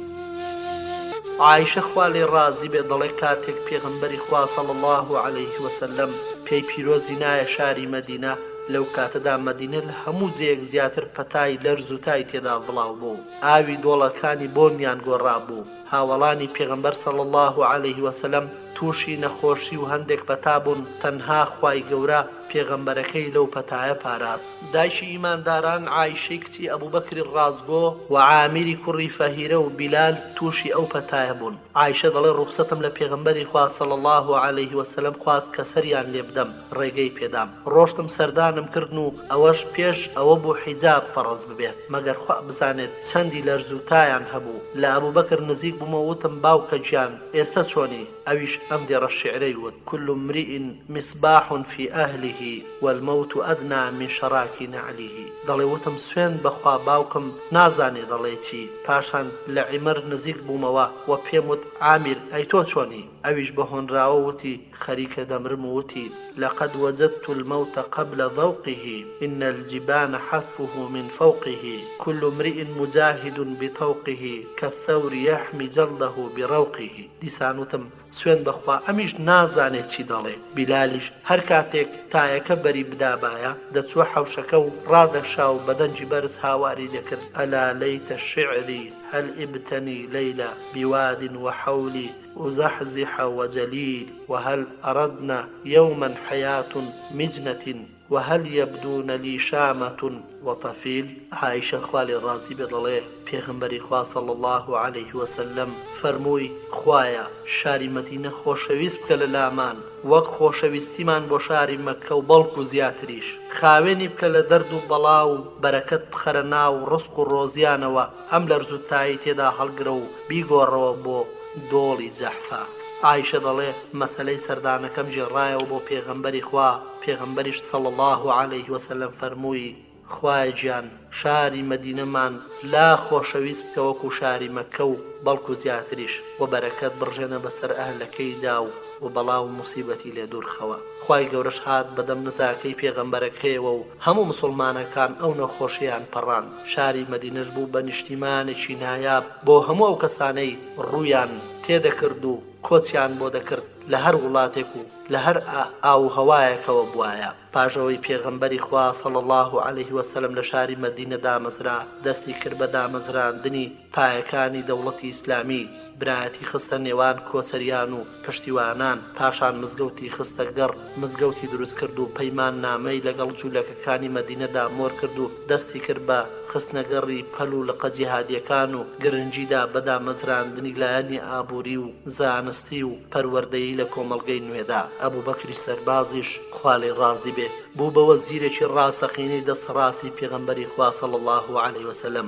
هاوڕێی بوو بۆ هەموو جێگایەک و لە خۆی لە هیچ دیمەن و هەڵوێستێک نەشاردوتەوە و ڕژنی نەکردووە لە پێشکەشکردنی ڕاوێژ و سامان و ڕادەرپەڕی.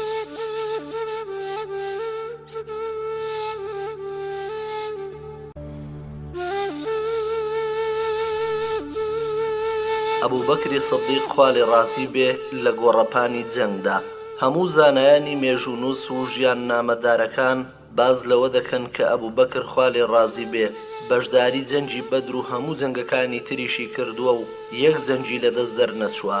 لە پشت پێغەمبەری خواوە مایەوە لە جەنگی ئوحوددا کە هەموو خەڵکی پاشەکشەیان کرد.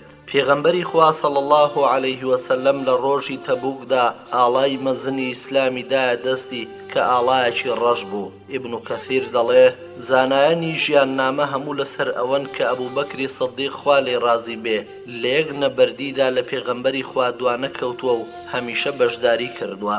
ئەو مەبەستەی ئەبوبەکر خوا لێی ڕازی بێت هەمیشە لە پێغەمبەری گیانە بۆتەوە بە منداڵی هاوڕێی بووە، بە گەورەیش سامانەکەی خستە پێناوی، بە وڵاخی خۆی و لەسەر ئەرچی خۆی گەیاندیە مەدینە، بە درێژایی تەمەن لە پێناویدا ماڵەکەی بەخشیوە و کچەکەی خۆی پێدا و بەردەوام لە ناو شار و لە سەفەردا هەر لەگەڵی بووە و کاتێکیش کۆچی دوایی کرد لە ژوورەکەی عایشە خۆشەویستترین خێزانیدا ئەسپەردەی خاچی کرد. لە سەلەمەی کوڕی ئەکوعەوە دەجێڕنەوە و دەڵێت لە 7 غەزادا لەگەڵ پێغەمبەردا بەشداریم کردووە، لەگەڵ ئەو لقە جیهادیانەی دەری دەکرد 9 جار بەشداریم کردووە. جارێک ئەبوو بەکر ئەمیرمان بوو، جارێک ئوسامە. لەم جێباسەدا هەوڵ دەدەین بەوردی لەگەڵ ژیانی ئەبوو بەکری سەدیقدا خوا لێی ڕازی بێبین، بڕۆین تا لاپەڕە جیهادیەکانی لەگەڵ پێغەمبەری خوادا صلی الله علیه وسلم هەڵبدەینەوە تا ببینین چۆن جیهادی کردووە بە ژیان و بە سامان و ڕاو و مشورەت لە پێناو سەرخستنی ئاینی خوای گەورەدا. یەکەم ئەبوو بەکر خوا لێی ڕازی بێت لە جەنگی بەدری گەورەدا. ئەبوو بەکر لە ساڵی دووەمی کۆچیدا بەشداری جەنگی بەدری کرد و کۆمەڵێک هەڵوێستی مەشهوریشی نواندووە کە دەکرێت لەوانە ئاماژەیان پێ بکەین. یەکەم ڕاوێژکردنی جەنگ. کاتێک هەواڵی لە دەست دەرچوونی قافڵەکە و سووربوونی بێباوەڕانی قوڕەیش لەسەر جەنگی دژی پێغەمبەر صلی الله علیه وسلم ڕاوێژی بە هاوڵەکانی کرد، لەوبارەیەوە ئەبوو بەکر هەستا سەرپێ و قسەی خۆی کرد و جوانیشی فەرموو. دووەمیان دەرچوون بۆ سۆراغی دوژمنانی. پێش دەستپێکردنی جەنگی بەدر پێغەمبەری خوا صلی الله علیه وسلم هاوڕێ لەگەڵ ئەبوو بەکردا دەستیان کرد بە گەڕان بۆ سۆراغی سوپای بتپەرستەکان و ئاشکراکردنیان. لە کاتی گەڕانیاندا بەو ناوچانەدا گەیشتن بە شێخێکی عەرەب. پێغەمبەری خوا صلی الله علیه وسلم لێی پرسی دەربارەی سوپای قوڕەیش و دەربارەی محەممەد و هاوڵەکانی چی دەزانی لەو بارەیەوە. شێخەکە ژووتی پێتان ناڵێم تا پێم نەڵێن ئێوە چێن. پێغەمبەری خوا صلی الله علیه وسلم پێی فەرموو ئەگەر پێمان بڵێیت پێت دەڵێن، ئیدا ئەخبەرتەنا ئەخبەرناکە. شێخەکە وتی بیڵێم دەیڵێن؟ فەرمووی بەڵێ. شێخەکە وتی هەواڵیان پێداوم کە محەممەد و هاوڵەکانی لە ڕۆژی ئەوەندە و ئەوەندە دەرچوون. ئەگەر ئەوەی هەواڵەکەی پێوتوم ڕاست بکات ئێستا گەیشتونەتە فلان شوێن و فلان شوێن. هەواڵیشم پێگەیشتووە کە قوڕەیش لە ڕۆژی ئەوەندە و ئەوەندەوە لە ماڵ دەرچوون. ئەگەر هەواڵهێنەرەکە ڕاست بکات ئەوە ئێستا گەشتونەتە فلان شوێن و فلان شوێن. هەرواش بوو. پاشان پێیوتن ئەوەی ویستان پێم وتن، دەی پێم بڵێن ئێوە چێن؟ پێغەمبەری خوا صلی الله علیه وسلم فەرمووی نەحن من الماء، ئێمە خەڵکی ئاوین. پاشان پێغەمبەر و ئەبوو بەکر کابرای عەرەبیان بەجێهێشت. کابراش لە شوێنی خۆیدا وشک بوو، بەدەم خۆیەوە دەیوت خەڵکی کام ئاون؟ تۆ بڵێ ئاوی عێراق بێ؟ لەم ڕووداوە دەردەکەوێت کە سەدیق خوا لێی ڕازی بێ چەندێک لە پێغەمبەری خواوە صلی الله علیه وسلم نزیک بوو و ئەبوو بەکر لە پێغەمبەرەوە صلی الله علیه وسلم چەندان وانەی جوان فێر بووە. دووەم پاسەوانیکردنی پێغەمبەری خوا لە ناو کەژاوەکەیدا درود و سڵاوی خوای لەسەر بێ. کاتێک پێغەمبەر صلی الله علیه وسلم ڕیزەکانی ڕێک و پێکرد بۆ جەنگ، گەڕایەوە بۆ بنکەی سەرکردایەتی کە بریتی بوو لە کەپرێک بەسەر گردۆڵکەیەکەوە دروستیان کردبوو کە دەیڕوانی بەسەر بەرەکانی جەنگدا و ئەبوو بەکر و دەستەیەک لە لاوانی پشتیوانان بە سەرۆکایەتی سەعدی کوڕی مەعاز خوا لێی ڕازی بێ لە دەور و پشتی پێغەمبەر بوون و دەیان پاراست. عەلی کوڕی ئەبوو تالیب خوا لێی ڕازی بێ باسی ئەم هەڵوێستە دەکات و دەڵێ خەڵچینە چێ ئازاترین کەسە؟ وتیان تۆ ئەی گەورەی باوەڕداران. وتی من کەس بەرامبەرم نەوەستاوە چاری نەکەم، بەڵام ئەو ئازایە ئەبوو بەکرە. ئێمە کەپرێکمان بۆ پێغەمبەری خوا صلی الله علیه وسلم دروست کرده بوو. وتمان چێ پاسەوانی ئەم کەپرەی پێغەمبەری خوا صلی الله علیه وسلم دەگرێت بۆ ئەوەی بتپەرستەکان نزیکی نەبنەوە؟ سوێند بەخوا کەس لێی نزیک نەبوویەوە تەنها ئەبوو بەکر نەبێت کە شمشێرەکەی لە چێلان دەرهێنا و بەڕاسەری پێغەمبەری خوا صلی الله علیه وسلم وەستا و هیچ کەسێک لە سوپای بتپەرستەکان نزیک نەدەبەوە ئەو پەلاماری دەدا و خۆی بۆ هەڵدەدا. چوارەم ڕازگۆی دەستپاک ئەبوو بەکری سەدیق موژدەی سەرکەوتن دەدات بە تەنیشت پێغەمبەرەوە صلی الله علیه وسلم دەجەنجێ دوای ئەوەی هەموو هۆکارێکی جەنجی گرتە بەر. پاشان ڕووی کردە خوای گەورە و لێی پاڕایەوە و داوای ئەو سەرکەوتنانەی لێ دەکرد کە پەیمانی پێدا بوو. لە دوعاکانیدا دەیگوت اللهم أنجز لما وعدتني، اللهم إن تهلك هذه العصبة من أهل الإسلام فلا تعبد من الأرض أبدا. ئەوەندە دەپاڕایەوە و نزای دەکرد تا عەبا لە سەرشانی کەوتە خوارەوە تا ئەبوو بەکر هەڵی گرتەوە و دایەوە بە سەرشانیدا و پێی گوت ئەی پێغەمبەری خوا بەسە ئەوەندە هاوارکردنت لە خوای گەورە، خوا هەموو پەیمانەکانیت بۆ دەباتە سەر. خوای عەزە وەجەلیش ئەم ئاەتەی ناردە خوارەوە إذ تستغيثون ربكم فاستجاب لكم. واتا لخواي گەورە لاڵانەوە و پاڕانەوە خوش هات بەدەمتانەوە.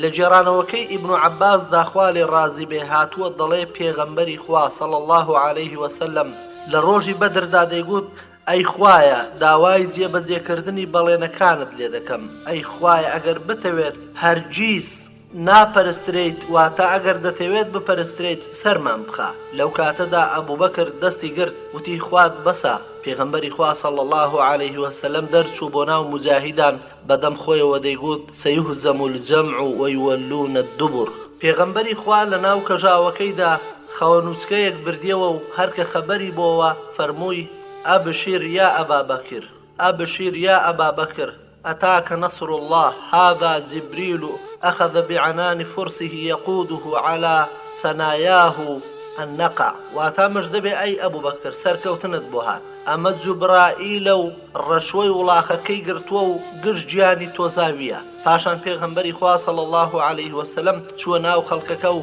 هاني ددان بو جنگ ئەبوو بەکر خوا لێ ڕازی بێ لەم هەڵوێستەوە وانەیەکی خوای گرنگ فێر بوو لە بواری خۆی گلایکردنەوە و خۆپارێزی و دڵسۆزی و پەنابردن بە تەنها بۆ لای خوا و چۆکدادان لە بەرامبەریدا تا سەرکەوتن بنێرێت ئەم دیمەنە لە مێشکی سدیقدا ڕەژیدا کوتابوو لە ناو دڵ و ویژدانیدا پاراستە بووی و چاوی لە پێغەمبەری خوا دەکرد لە جێبەجێکردنیدا لە ئاوا ساتێکدا و لە ئاوا جێگایەکدا و ئەم دیمەنە گرنگەش وەکو وانەیەک مایەوە بۆ هەموو سەرکردە و فەرمانڕەوا و پێشەوا و تاکێک کە بیەوێت شوێن پێی پێغەمبەری ئازیز صلی الله عليه وسلم و هاوڵە شیرینەکانی هەڵبگرێ هەرکە جەنگەکە گەرم بوو بە دەستە و یەخە پێغەمبەری خوا هاتە ناو خەڵکەکە و هانی دەدان تا بجەنگن و مسلمانەکانیش لە ڕیزەکانیانەوە یادی خوای تەعالایان دەکرد و خۆشی دەجەنگا زۆر بەتوندی و لە تەنیشتیشیەوە ئەبوو بەکری سدیق دەجەنگا وەک سەربازێکی بەجەرگ و بێوێنە و ئامادەش بوو ڕوبەڕووی هەموو بێ باوەڕێک بوەستێت ئیتر با کوڕی خۆشی بوایە عەبدوڕەحمانی کوڕی لە ڕیزی بێ باوەڕاندا دەجەنگا و یەکێک بوو لە ئازا و سوارچاکەکانی عەرەب دەستڕاستترین کەس بوو لە تیرەندازیدا لە ناو قوڕەیشەکاندا کاتێک موسڵمان بوو بە باوکی وت لە ڕۆژی بەدردا کەوتبوویتە ناو قەڕەوڵم و جوان دیار بووی لێمەوە بەڵام خۆم لێلا دایت و نەمکوشتی ئەبوو بەکر خوا لێ ڕازی بێ پێی گوت ئەگەر تۆ دەکەوتیە قەڕەوڵم خۆم لێلا نەدەدایی خاڵی پێنجەم ئەبوو بەکری سدیق و هەڵوێز لە بەرامبەر دیلەکان ئیبن عەباس خوا لێ ڕازی بێت دەڵێ هەر کە کۆمەڵێک دیل لە جەنگی بەدردا جیران پێغەمبەری خوا صلی الله عليه وسلم ڕووی کردە ئەبوو بەکر و عومەر و لێی پرسین ما تەڕەون فی هؤلاء الأسارى ئەبوو بەکر وتی ئەی پێغەمبەری خوا ئەوانە هەموو ئامۆزا و هۆز و تیرەی خۆمانن من پێم وایە بەرامبەر پارە بەرڵایان بکەیت تا خۆمانی پێ بەهێز بکەین لە جەنگی بێباوەڕاندا و بەڵکو خوای گەورەش ڕێنماییمان بکات بۆ مسلمان بوون پێغەمبەری خوا صلی الله عليه وسلم بە عومەری فەرموو ما تەڕا یا ئیبنە خەتاب ئەی تۆ چی دەڵێی ئەی عومەری کوڕی خەتاب ئەویش وتی نەخێر سوێن بەخوا ئەی پێغەمبەری خوا صلی الله عليه وسلم من ئەو ڕایی ئەبوو بەکرم نییە بەڵام من دەڵێم سەرکەوتووی بەسەریاندا با بدەین لە گەردنیاندا عوقەیل بدەرە دەست عەلی برای تا لە ملی بدات و فڵان کەسی زاوایشم بدەرە دەستی من لە ملی ئەدەم ئەوانە سەران و پێشەوایانی بێباوەڕین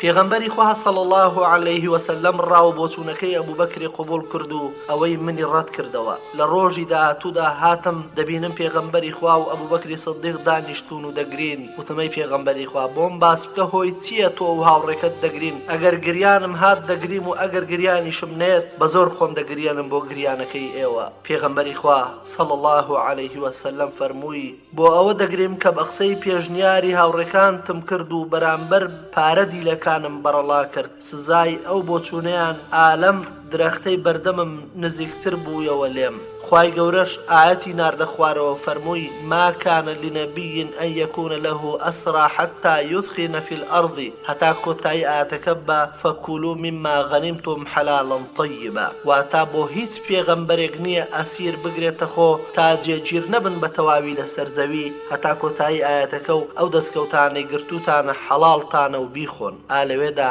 غەنیمە حەڵاڵ کرا لە جێڕانەوەیەکدا لە عەبدوڵای کوڕی مەسعودەوە خوا لێیان ڕازی بێت کەوتوویەتی لە پاش تەواوبوونی جەنگی بەدر پێغەمبەری خوا صلی الله عليه وسلم فەرمووی ما تەقولون في هؤلاء الأسرى ئێوە چی دەڵێن چی بکەین لەم دیلانە ئەبوو بەکر وتی ئەی پێغەمبەری خوا ئەوانە کەسی خۆتن و نەتەوەی خۆتن لێیان بوەستە و بیان هێڵەوە بەڵکو خوای گەورە لێیان خۆش بێت مسلمان ببن عومەریش وتی ئەی پێغەمبەری خوا صلی الله عليه وسلم شار بەدەریان کردی و بە درۆزنیان دانای و ئێستا هاتوونەتە بەردەست بدە لە گردنیان بدە لە ملیان عەبدوڵای کوڕی ڕەواحە خوا لێ ڕازی بێ وتی ئەی پێغەمبەری خوا با کام دۆڵ داری زۆر تێدا بیان بین بۆ ئەوێ و بیان سووتێنین ئیبن عەباس خوا لێ ڕازی بێ پێیوت خزمایەتی و سیرەی ڕەحمت نەهێشت پێغەمبەری خوا صلی الله عليه وسلم ڕۆشتە ژوورەوە و هیچی نەوت هەندێک دەیانوت ڕاکەی ئەبوو بەکر وەردەگرێت هەندێکی تر دەیانگوت ڕایەکەی عومەر وەردەگرێت و هەندێکی تریش وتیان بە قسەی عەبدوڵای کوڕی ڕەواحە دەکا پێغەمبەری خوا صلی الله عليه وسلم پاشکەمێک لە خەیمەکەی هاتە دەرەوە و فەرمووی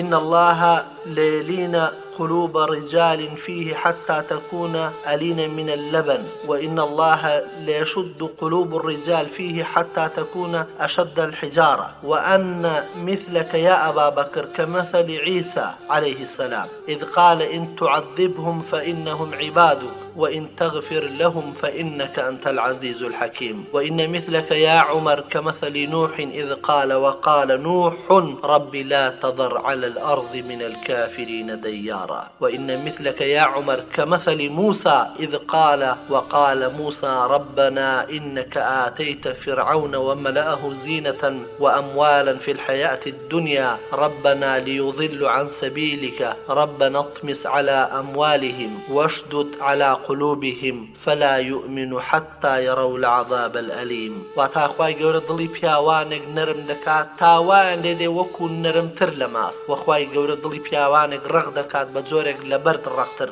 وێنەی توای ئەبوو بەکر وەکو عیسای کوڕی مەریەم وایە عەلەیه السەلام کە فەرمووی ئەگەر سزایان بدەی بەندەی خۆتن و ئەگەر لێشیان خۆش بێت تۆ زاڵ و کار دروستی وێنەی تۆش ئەی عومەر وەکو نوح عەلەیه السەلام کە داوای کرد لە خوای گەورە و فەرمووی خوایە یەک بێ باوەڕ لەسەر زەویدا مەهێڵە و هەموویان بکوژە هەروەها نمونەی تۆ وەکو موسایە کاتێک وتی ئەی خوایە تۆ ماڵ و سامانی زۆرت ڕۆشتۆ بەسەر فیرعەون و دار و دەستەکەیدا و ئەی خوایە ئەوانیش خەڵکی پێگومڕا دەکەن خوایە سامانەکەیان لەناو بەرە و دڵیان ڕەقکە تا باوەڕ نەهێنن تا بە ئاگری دۆزەق شاد دەبن پێغەمبەری خوا صلی الله عليه وسلم هەر کاتێک ڕاوێژی بە هاوڵەکانی بکردبایە ڕووی لە ئەبوو بەکر دەکرد ئەو یەکەم کەس بوو ڕای خۆی دەدا لەوانەیە خەڵکانی تریش ڕای خۆیان دەربڕی بێ یان نا بەو ڕای ئەوی دەکرد ئەگەر ڕایەکەی پێچەوانەی ڕایەکانی تر بوایە ڕاکەی ئەوی وەردەگرت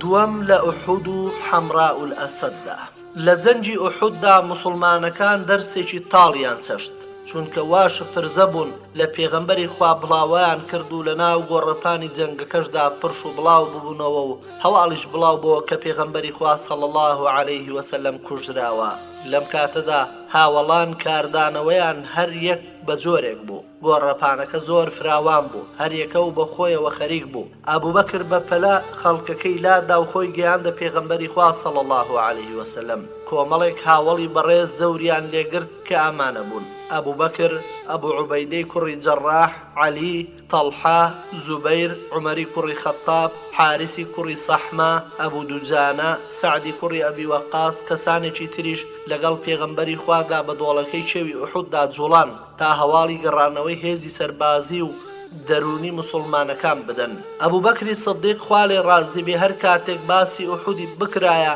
دەیگوت بەڕاستی ڕۆژی تەڵحە بوو پاشان دەیگوت من یەکەم کەس بووم گەڕامەوە بینیم پیاوێک لە پێناوی خوادا دەجەنجێت و بەرگری لە پێغەمبەر صلی الله عليه وسلم دەکات تەڵحەیە ئەوەی لە دەستم چوو لە نێوان من و بتپەرستەکاندا پیاوێک بوو نەمدەزانی چێ بوو بەڵام من نزیکتر بووم لە پێغەمبەری خواوە صلی الله عليه وسلم هەنگاوی زلزلی دەنا من نەدەگەشتمەوە پێی دەبینم ئەبوو عوبەیدەیە گەشتینە لای پێغەمبەر صلی الله عليه وسلم دەبینین هەردوو دانی پێشەوەی شکا بوو دەم و چاوی بریندار بوو دوو حەڵقەی کەمان چەقی بوونە ڕوومەتی پیرۆزی پێغەمبەری خوا صلی الله عليه وسلم پێی وتین فریای هاوڕێکەتان بکەون مەبەستی تەڵحە بوو خوا لێ ڕازی بێ کە بەردەوام خوێنی لێ دەڕۆشت ئێمە گوێمان بە قسەی نەدا و ڕۆشتم ئەو هەڵقانە لە کوڵمی پێغەمبەر دەربێنمەوە ئەبوو عوبەیدە هاواری کرد بەسرمدا و پێی وتم سوێندت ئەدەم ئەو مافە بە من بدە و وازی لێ پێنە بۆ من منیش وازم لێ هێنا و ئەویش پێی ناخۆش بوو بەدەست دەری بهێنێ و ئازاری هەبێ بۆ پێغەمبەری خوا صلی الله علیه وسلم بۆ دەمی برد و بەدانەکانی و هەڵقەی یەکەمی دەرهێنا و دانە بڕندەکەی تریشی کەوت بەو شێوەیەش هەر جوانترین کەس بوو پاش ئەوەی لە چارەسەرکردنی پێغەمبەری خوا صلی الله علیه وسلم بووینەوە لامان کردەوە بەلای تەڵحەدا کە لە ناو یەکێک لە ساڵەکاندا کەوتبوو نزیکەی حەفتا و شتێک برینی پێوە بوو لە تیر و شمشێر و ڕم دەبینم پەنجەکانی قرتا بوو ئێمەش چارەسەرمان کرد پلە و پایی بەرزی ئەبوو بەکر لە زەنجی ئوحوددا لە هەڵوێستی ئەبوو سوفیاندا دەردەکەوێت کاتێک پرسیاری کرد و وتی ئایا محەممەد ماوە 3 جار دووبارەی کردەوە پێغەمبەر صلی الله علیه وسلم نەیهێژ وەڵامی بدەنەوە پاشان وتی ئەی کوڕی ئەبوو قوحافەتان تێدا ماوە 3 بارەی کردەوە پاشان وتی ئەی کوڕی خەتابتان تێدا ماوە 3 جار پاشان گەڕایەوە ناو برادەرەکانی وتی دیارە ئەو سیانە مردوون ئەمەش ئەوە دەگەێنێ کە سەرکردەی بێ باوەڕان ئەبوو سوفیان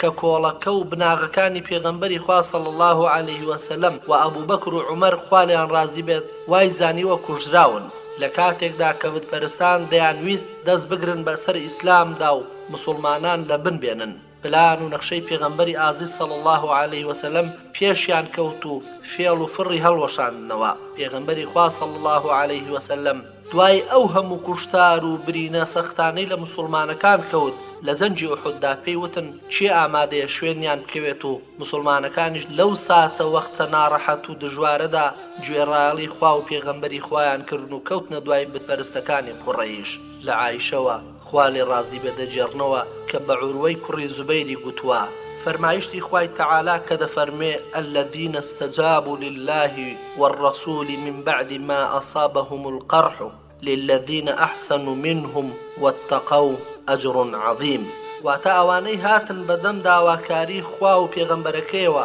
پاژەوەی دووچاری شکست و دژواری بوون بۆ ئەوانەیان چاکەکار و لەخوا ترسن پاداشتی گەورە هەیە باوکت یەکێک بوو لەو کەسانە ئەی خوشکە زای خۆم زوبەیر و ئەبوو بەکر کاتێک پێغەمبەری خوا صلی الله علیه وسلم لە زەنجی ئوحوددا تووشی ئەوە بوو کە بوو پاشان سوپای بتپەرستەکان ڕۆشنەوە لەوە ترسان نەبادا بێنەوە فەرمووی چێ ئامادەیە بکەوێتە شوێنیان حەفتا پیا و ئامادەی دەربڕی ئەبوو بەکر و زوبەیر یەکێک بوون لەوانە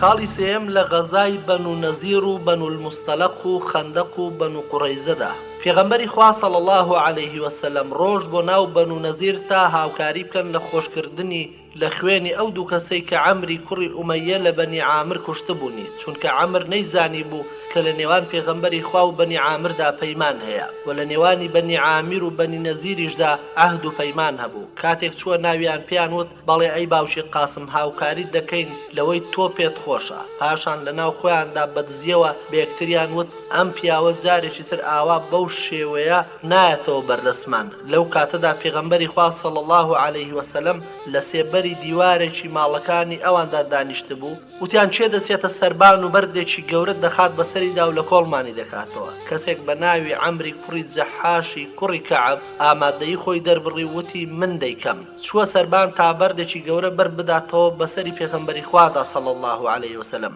وە خۆی وتی پێغەمبەری خوار صلی الله علیه وسلم لە ناو هاوڵەکانیدا دانیشت بوو کە ئەبوو بەکر و عومەر و عەلییان تێدا بوو پێغەمبەری خوا صلی الله علیه وسلم لە ئاسمانەوە لە نیازی گڵاوی جوولەکەکانی بەنو نەزیر ئاگادار کرا و خێرا هەستا و بەرەو مەدینە کەوتەڕێ ئەوە بوو بە هاوڵەکانی وتبوو ئێوە لێرە بمێنەوە من تا ئەو لایە دەڕۆم و ئەوانیش دەستیان کرد بە گەڕان بە دوایدا تا کابرایەکیان بینی لە مەدینەوە هاتبوو هەواڵی پێغەمبەریان لێپرسی ئەویش وتی بینیم خۆی کرد بە مەدینەدا ئەوانیش بە خێرایی هاتنەوە بۆ لای و ئەویش صلی الله علیه وسلم هەواڵ و مەبەستی خیانەتکارانەی جوولەکەکانی بۆ جێڕانەوە پێغەمبەری خوش صلی الله عليه وسلم محەممەدی کوڕی سەلەمەی نار بۆ ناویان تا ئاگاداریان بکات کە دەبێت بڕۆن و بە یەکجاری شاری مەدینە بەجێ پێڵن. ئەوانیش خەڵکانی ناپاک و دوڕویان هاندا کە بمێنەوە سەر لە ماڵ و حاڵی خۆیان تێک نەدەن و پەیمانی سەرکەوتنیشیان پێدەدان. ئەوانیش دڵیان قایم بوو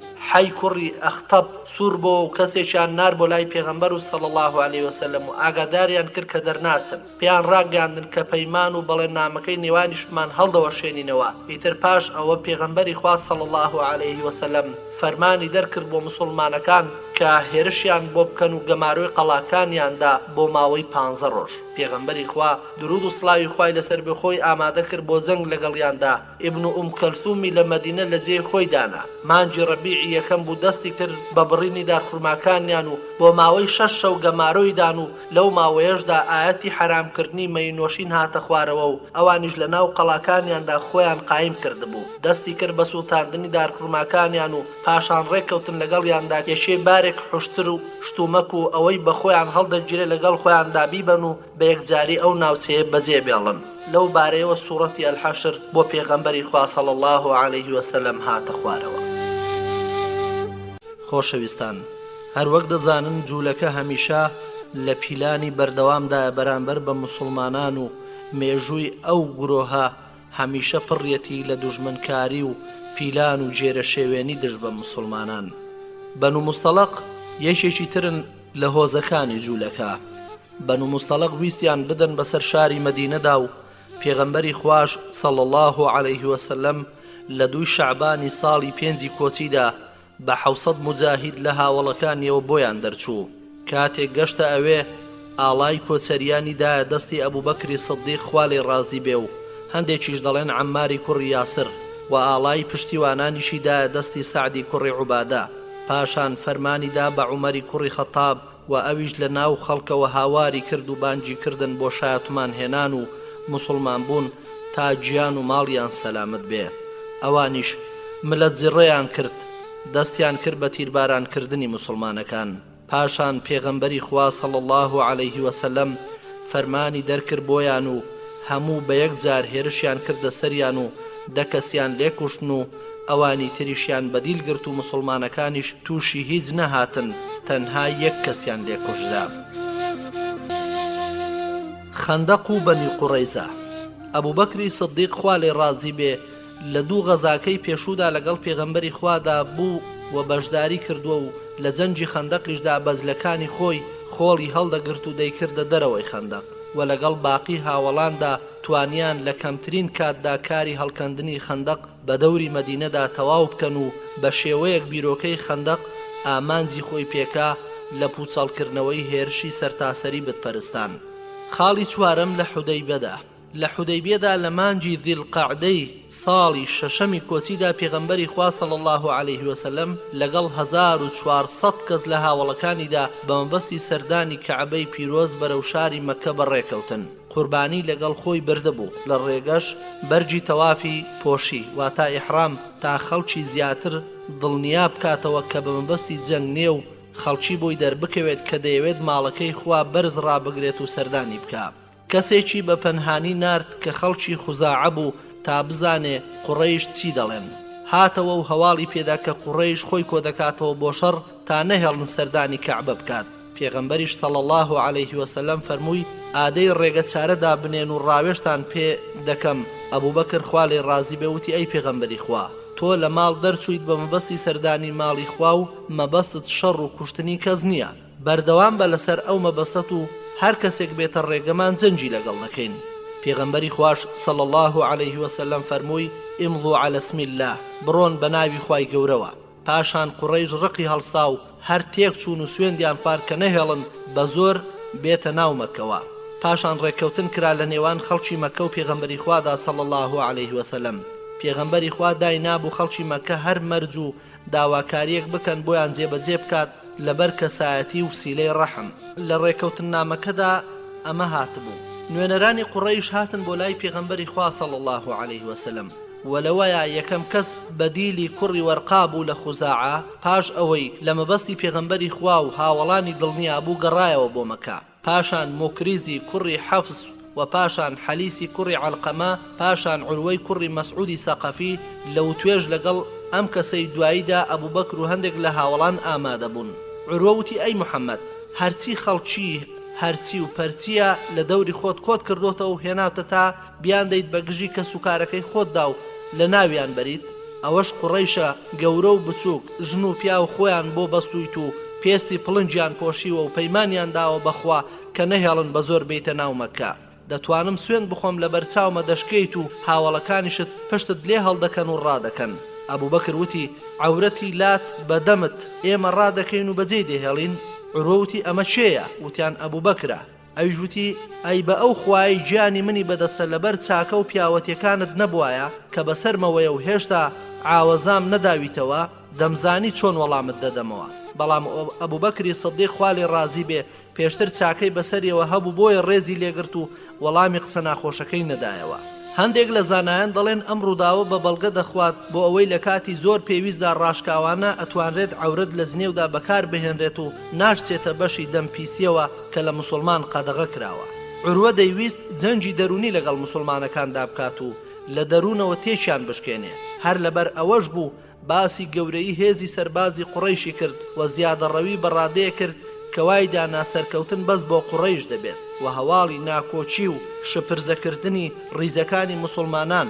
ئەمەش لەوە بوو کە هەوڵیدا متمانە کەس بکات لە نێوان سەرکردە و سەربازەکانیدا کاتێک کە بە پێغەمبەری گوت هەرچی خەڵکی هەرچی و پەرچیە کۆت کردوتەوە من وای بۆ دەچم ڕادەکەن و پشتت لێ هەڵدەکەن. بەڵام وەڵامدانەوەی سەدیق خوا لێ ڕازی بێ زۆر تیژ و کاریگەر بوو لەسەر دەرونی عوروە و ئەم هەڵوێستەش لە ئەوزی سەربەرزی و ئیمانیدا بوو کە خوای گەورە لەو بارەیەوە دەفەرمێ ولا تهینوا ولا تحزنوا وأنتم الأعلون إن كنتم مؤمنين. واتا خۆتان بەکەم مەزان و غەمبار مەبن، هەر ئێوە سەرکەوتوو دەبن ئەگەر بەڕاستی باوەڕدار بن.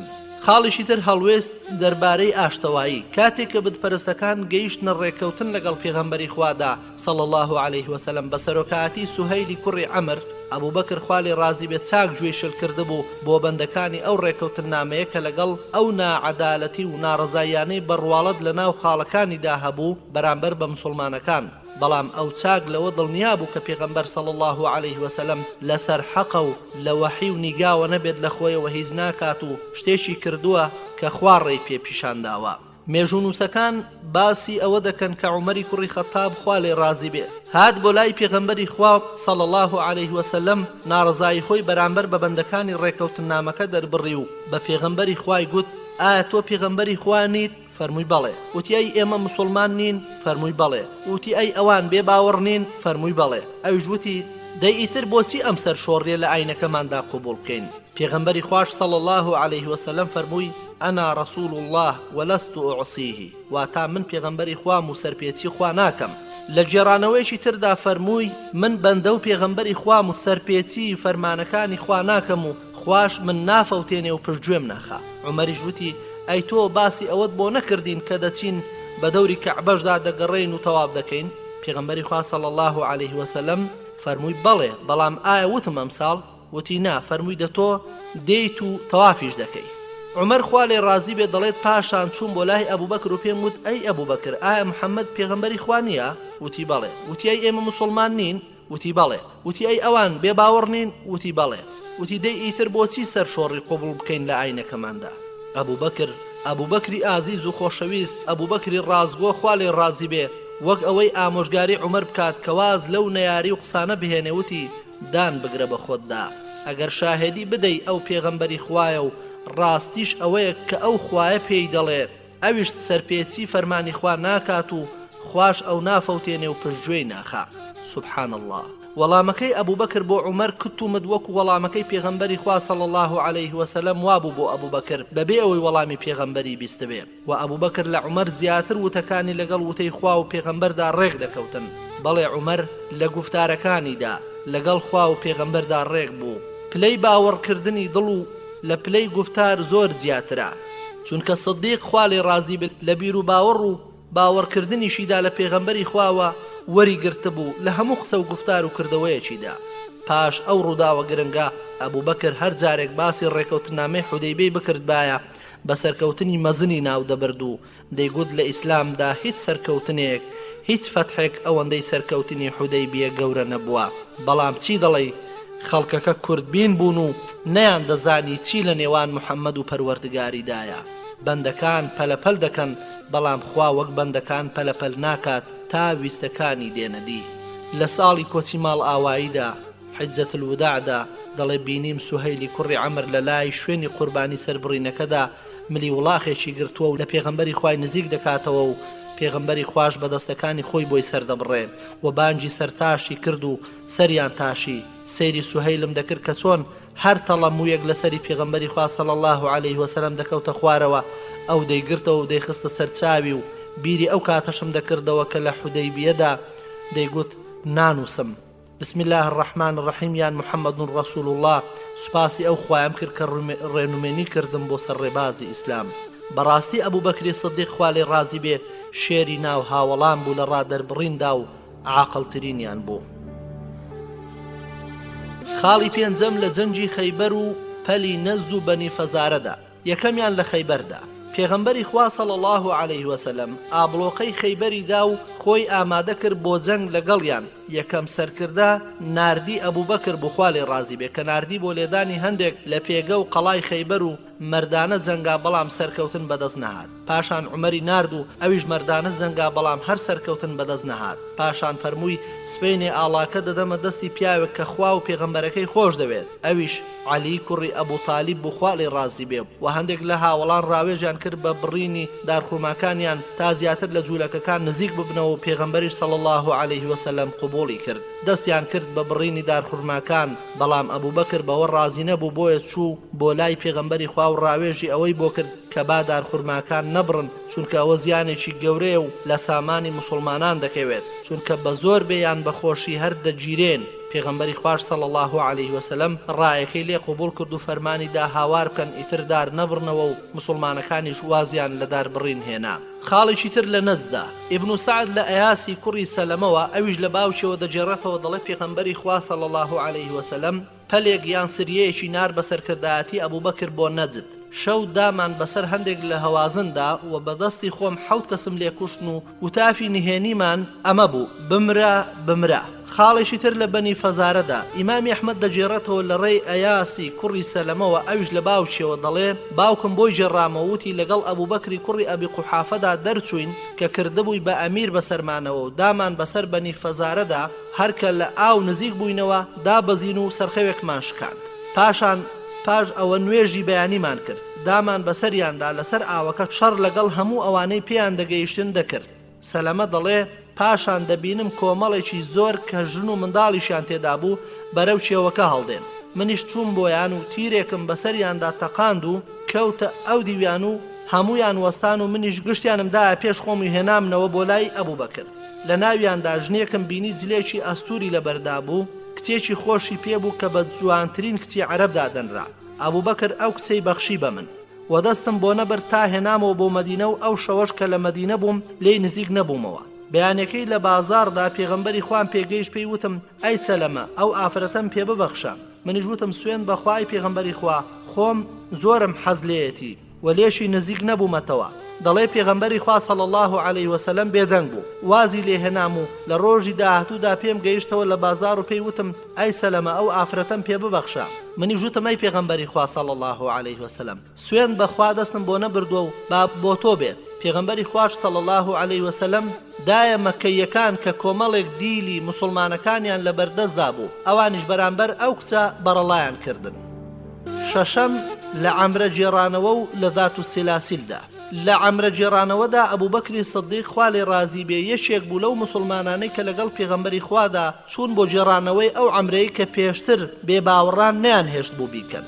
هەروەها لە سریەی ذات السلاسیلدا ڕافعی کوڕی عەمری تائی خوا لێی ڕازی بێ دەڵێ پێغەمبەری خوا صلی الله علیه وسلم سوپای ذات السلاسیلی خستە ڕێ بە سەرۆکایەتی عەمری کوڕی عاس خوا لێی ڕازی بێ و ذات السلاسیل شوێنێکە نزیکە لە دۆڵی قەرس و دەڕۆژە ڕێگە لە مەدینەوە دوورە. ئەبوو بەکر و عومەر و کۆمەڵێک هاوڵی بەڕێزی لەگەڵدا نارد، ئەوانیش بەڕێکەوتن هەتا گەیشتنە کەژی تەی.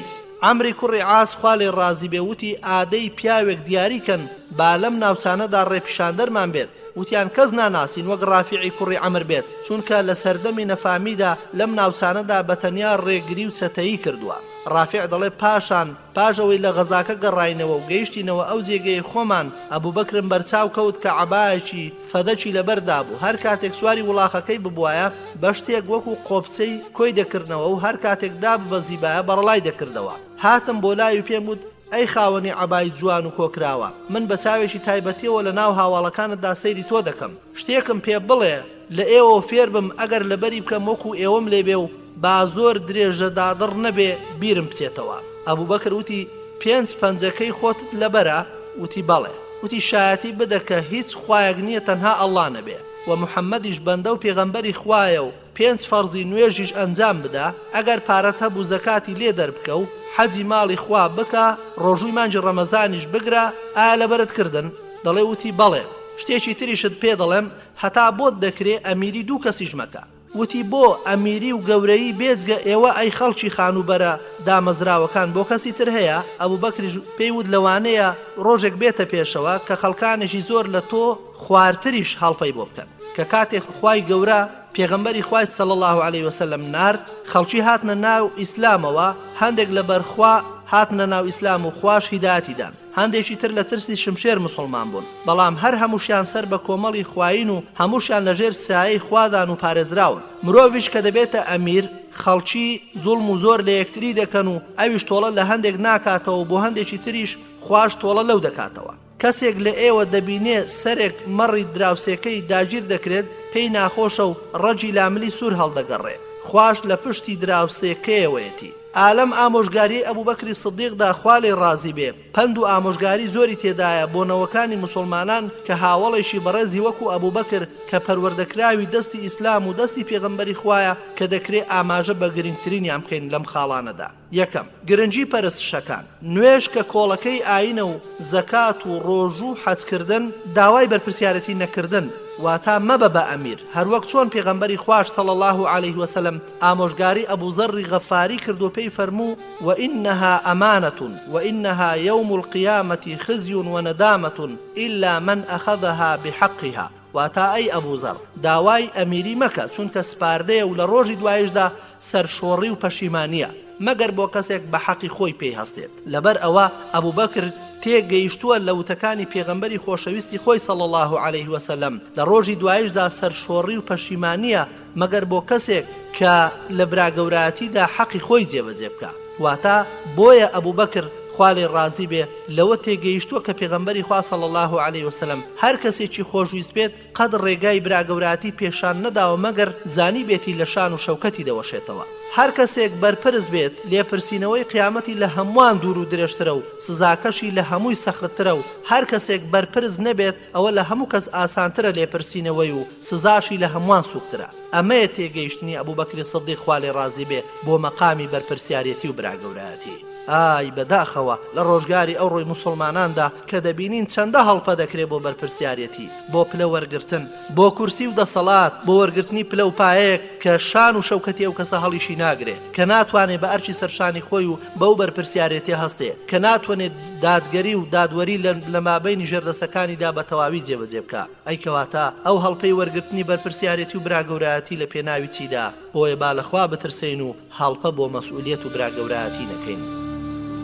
خاڵێکی تر خوای گەورە ستەمکردنی لەسەر خۆی حرام کردووە بەرگریشی کردووە لە بەندەکانی کەستەم لە یەکتر نەکەن چون کەستەم دەبێتە تاریکایی بۆ خاوەنەکەی لە ڕۆژی دواییدا و بەرگری کردووە لە ستەمکردن لە باوەڕداران وەک خوا لە فەرمودەیەکی قودسیدا دەفەرمێ هەر کەسێک دۆست و خۆشەویستێکی من ئازار بدات ئەوە جەنجی لەگەڵدا ڕادەگەێنم. ئەوانە لەژێر پەنا و سایەی خوادان و خوش تووڕە دەبێت لەبەر خاتری ژێرسایەکانی. خاڵی چوارەم لە سەردەمی یەکەمی ئیسلامدا چاکترین خەڵکی دەبوونە بەرپرس بەڵام پاش ئەوان ئەمیرەکان زۆر بوون و کەسانێک وەریانگر کە شایانی نەبوون و ئەم جۆرە بەرپرسیارەتیە ئاسانە و نزیکە وەری بگرێ کەسانێک کە شایانی نەبێ. خاڵێکی تر لە جەنجی ذات و سەلاسیلدا هەڵوێستێکی دیاری سدیق خوا لێ ڕازی بێ بەدی دەکەین لە ڕێزگرتن لە گەورە و سەرکردەکان کە ئەمەش ئەوە دەگەێنێ ئەبوو بەکر خوالی ڕازی بێ خاوەنی دەروونێکی زۆر بەهێز و توانایەکی هەڵکەوتوو لە بیناکردنی پیاواندا و ڕێزگرتن و بەرزڕاگرتنیان بووە لە عەبدوڵای کوڕی بەریدەوە دەجێڕنەوە کەوتوویەتی لە جەنجی ذات و سەلاسیلدا پێغەمبەری خوا عەمری کوڕی عاسی خوالی ڕازی بێ کرد بە ئەمیر و ئەبوو بەکر و عومەریشی لەگەڵدا نارد و هەر گەیشتنە شوێنی جەنگەکە عەمر فەرمانی دەرکرد بە هیچ شێوەیەک ئاگر نەکەنەوە عومەر زۆر تووڕەبوو ویستی ئاگر بکاتەوە ئەبوو بەکر نەیهێشت و پێی ڕاگەیان کە پێغەمبەری خوا صلی الله علیه وسلم عەمری نەکردووە بەسەر کردە و بەرپرس و برا گەورە بەسەرتەوە مەگەر لەبەر ئەو زیرەکیەی کە لە جەنگدا هەیبوو عومەریش خوالی ڕازی بێ بەو قسەی ئەبوو بەکر هێور بۆەوە و تووڕەبوونەکەی دامرکایە خاڵێکی تر فەتحی مەکە و تائیف و حونەین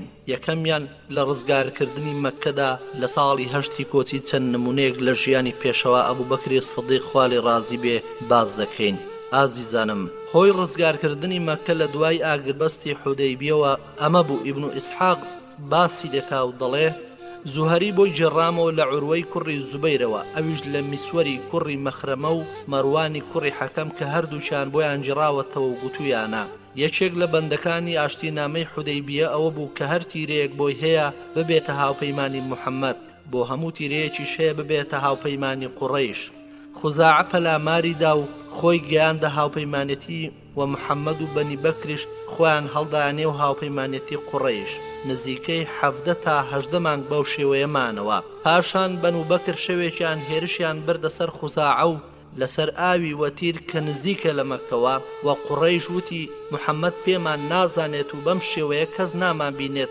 بەچەک و تفاق هاوکاریان بکەن و ئەمەش وەکو قینێک لە دژاتی پێغەمبەری خوادا صلی الله عليه وسلم عەمری کوڕی سالمیش لە خوزاعەیەکان خۆی گەیاندە مەدینە و لە مەدینە بە پارچە شعرێک داوای لە پێغەمبەری خوا کرد صلی الله عليه وسلم پشتگیریان لێ بکات پێغەمبەری خوش صلی الله عليه وسلم لە وەڵامی پارچە شعرەکەدا فەرمووی نوسیرتە یا عەمرو بن سالم واتا سەرت دەخەین ئەی عەمری کوڕی سالم پێغەمبەری خوا صلی الله عليه وسلم و هاوڵانی خۆیان ئامادە کرد بۆ دەرچوون بەرەو مەککە هەواڵەکەیان بەنهێنی هێشتەوە وەلخوای گەورە پاڕایەوە کە کوێرایی بێ باوەڕانی مەککەدا بێنێ تا لە ناکاودا سوپای ئیسلام شاری مەککە ڕزگار بکات و قوڕەیش ترسی ئەوەی لێنیشت کە پێغەمبەر صلی الله عليه وسلم بە ڕووداوەکەی زانی بێ بۆیە بەپەلە ئەبوو سوفیان خۆی گەیاندە پێغەمبەری خوا صلی الله عليه وسلم پێی گوت ئەی محەممەد پەیمانەکەی نێوانمان تونتر بکە و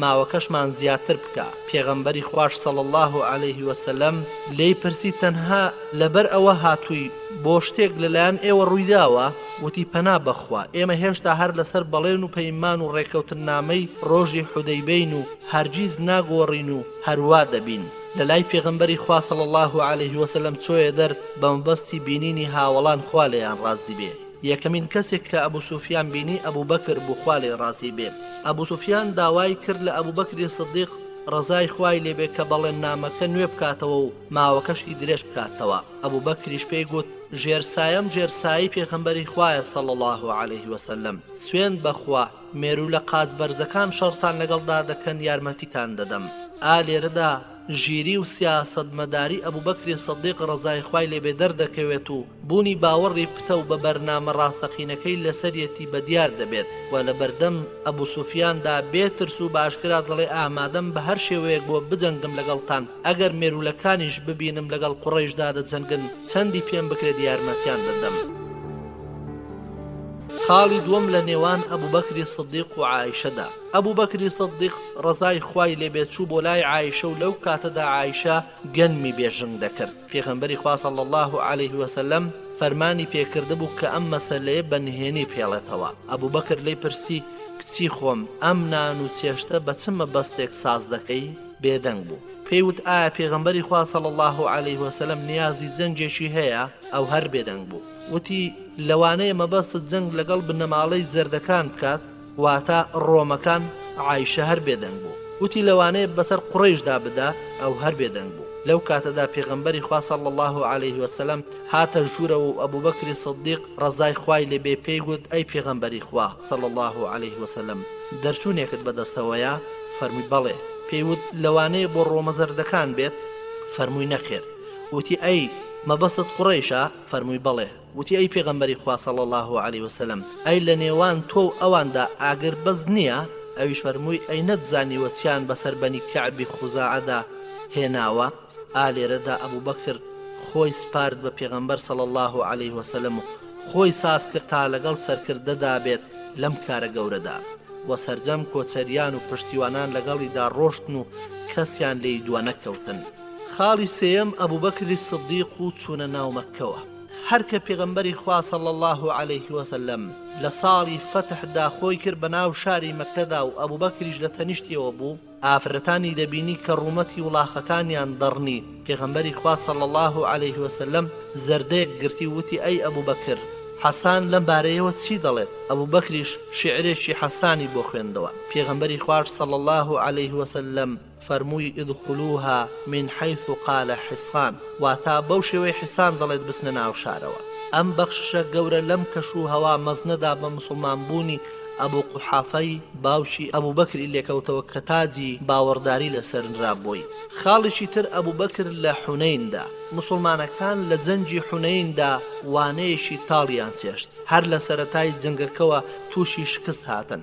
تاوایان لێهات لە تاو ناڕەحەتی کت و پڕەکان هەر یەکە و بەلایەکدا هەڵداهاتن. وەک ئیمامی تەبەڕی دەڵێت وا پەرش و بڵاو بوونەوە کەس نەیدێ پەرژایە سەر کەس. تاوای لێهات پێغەمبەری خوا صلی الله علیه وسلم هاواری دەکرد و دەیفەرموو بۆکوێ ئەی خەڵکینە بەرەو من وەرن، من پێغەمبەری خوام، من محەممەدی کوڕی عەبدوڵڵام. ئەی کۆمەڵانی پشتیوانان، من بەندە و پێغەمبەری خوام. پاشان عەباس ئیمامی بان کرد کە دەنجی گەورە بوو، پێی فەرموو یا عەباس نادی یا معشر الأنصار یا ئەصحاب السەمرە، واتە ئەی کۆمەڵی پشتیوانان، ئەی ئەوانەی لە ژێر دارەکەدا بەیعەتتان پێدام. ئەمە حاڵی مسلمانان بوو لە سەرەتای جەنگەوە. پێغەمبەری خوا صلی الله علیه وسلم کەسی لە دەورە نەمایەوە ژمارەیەکی کەم نەبێت، کەس خۆی نەگرت و ئارامیان نەبوو جگە لە دەستەیەکی کەم نەبێت لە هاوڵان کە ئەبوو بەکر پێشەنجیان بوو. پاشان خوای گەورە سەرکەوتنی پێخەڵات کردن، سەرکەوتنێکی سەربەرزانەی پشتگیری کراو.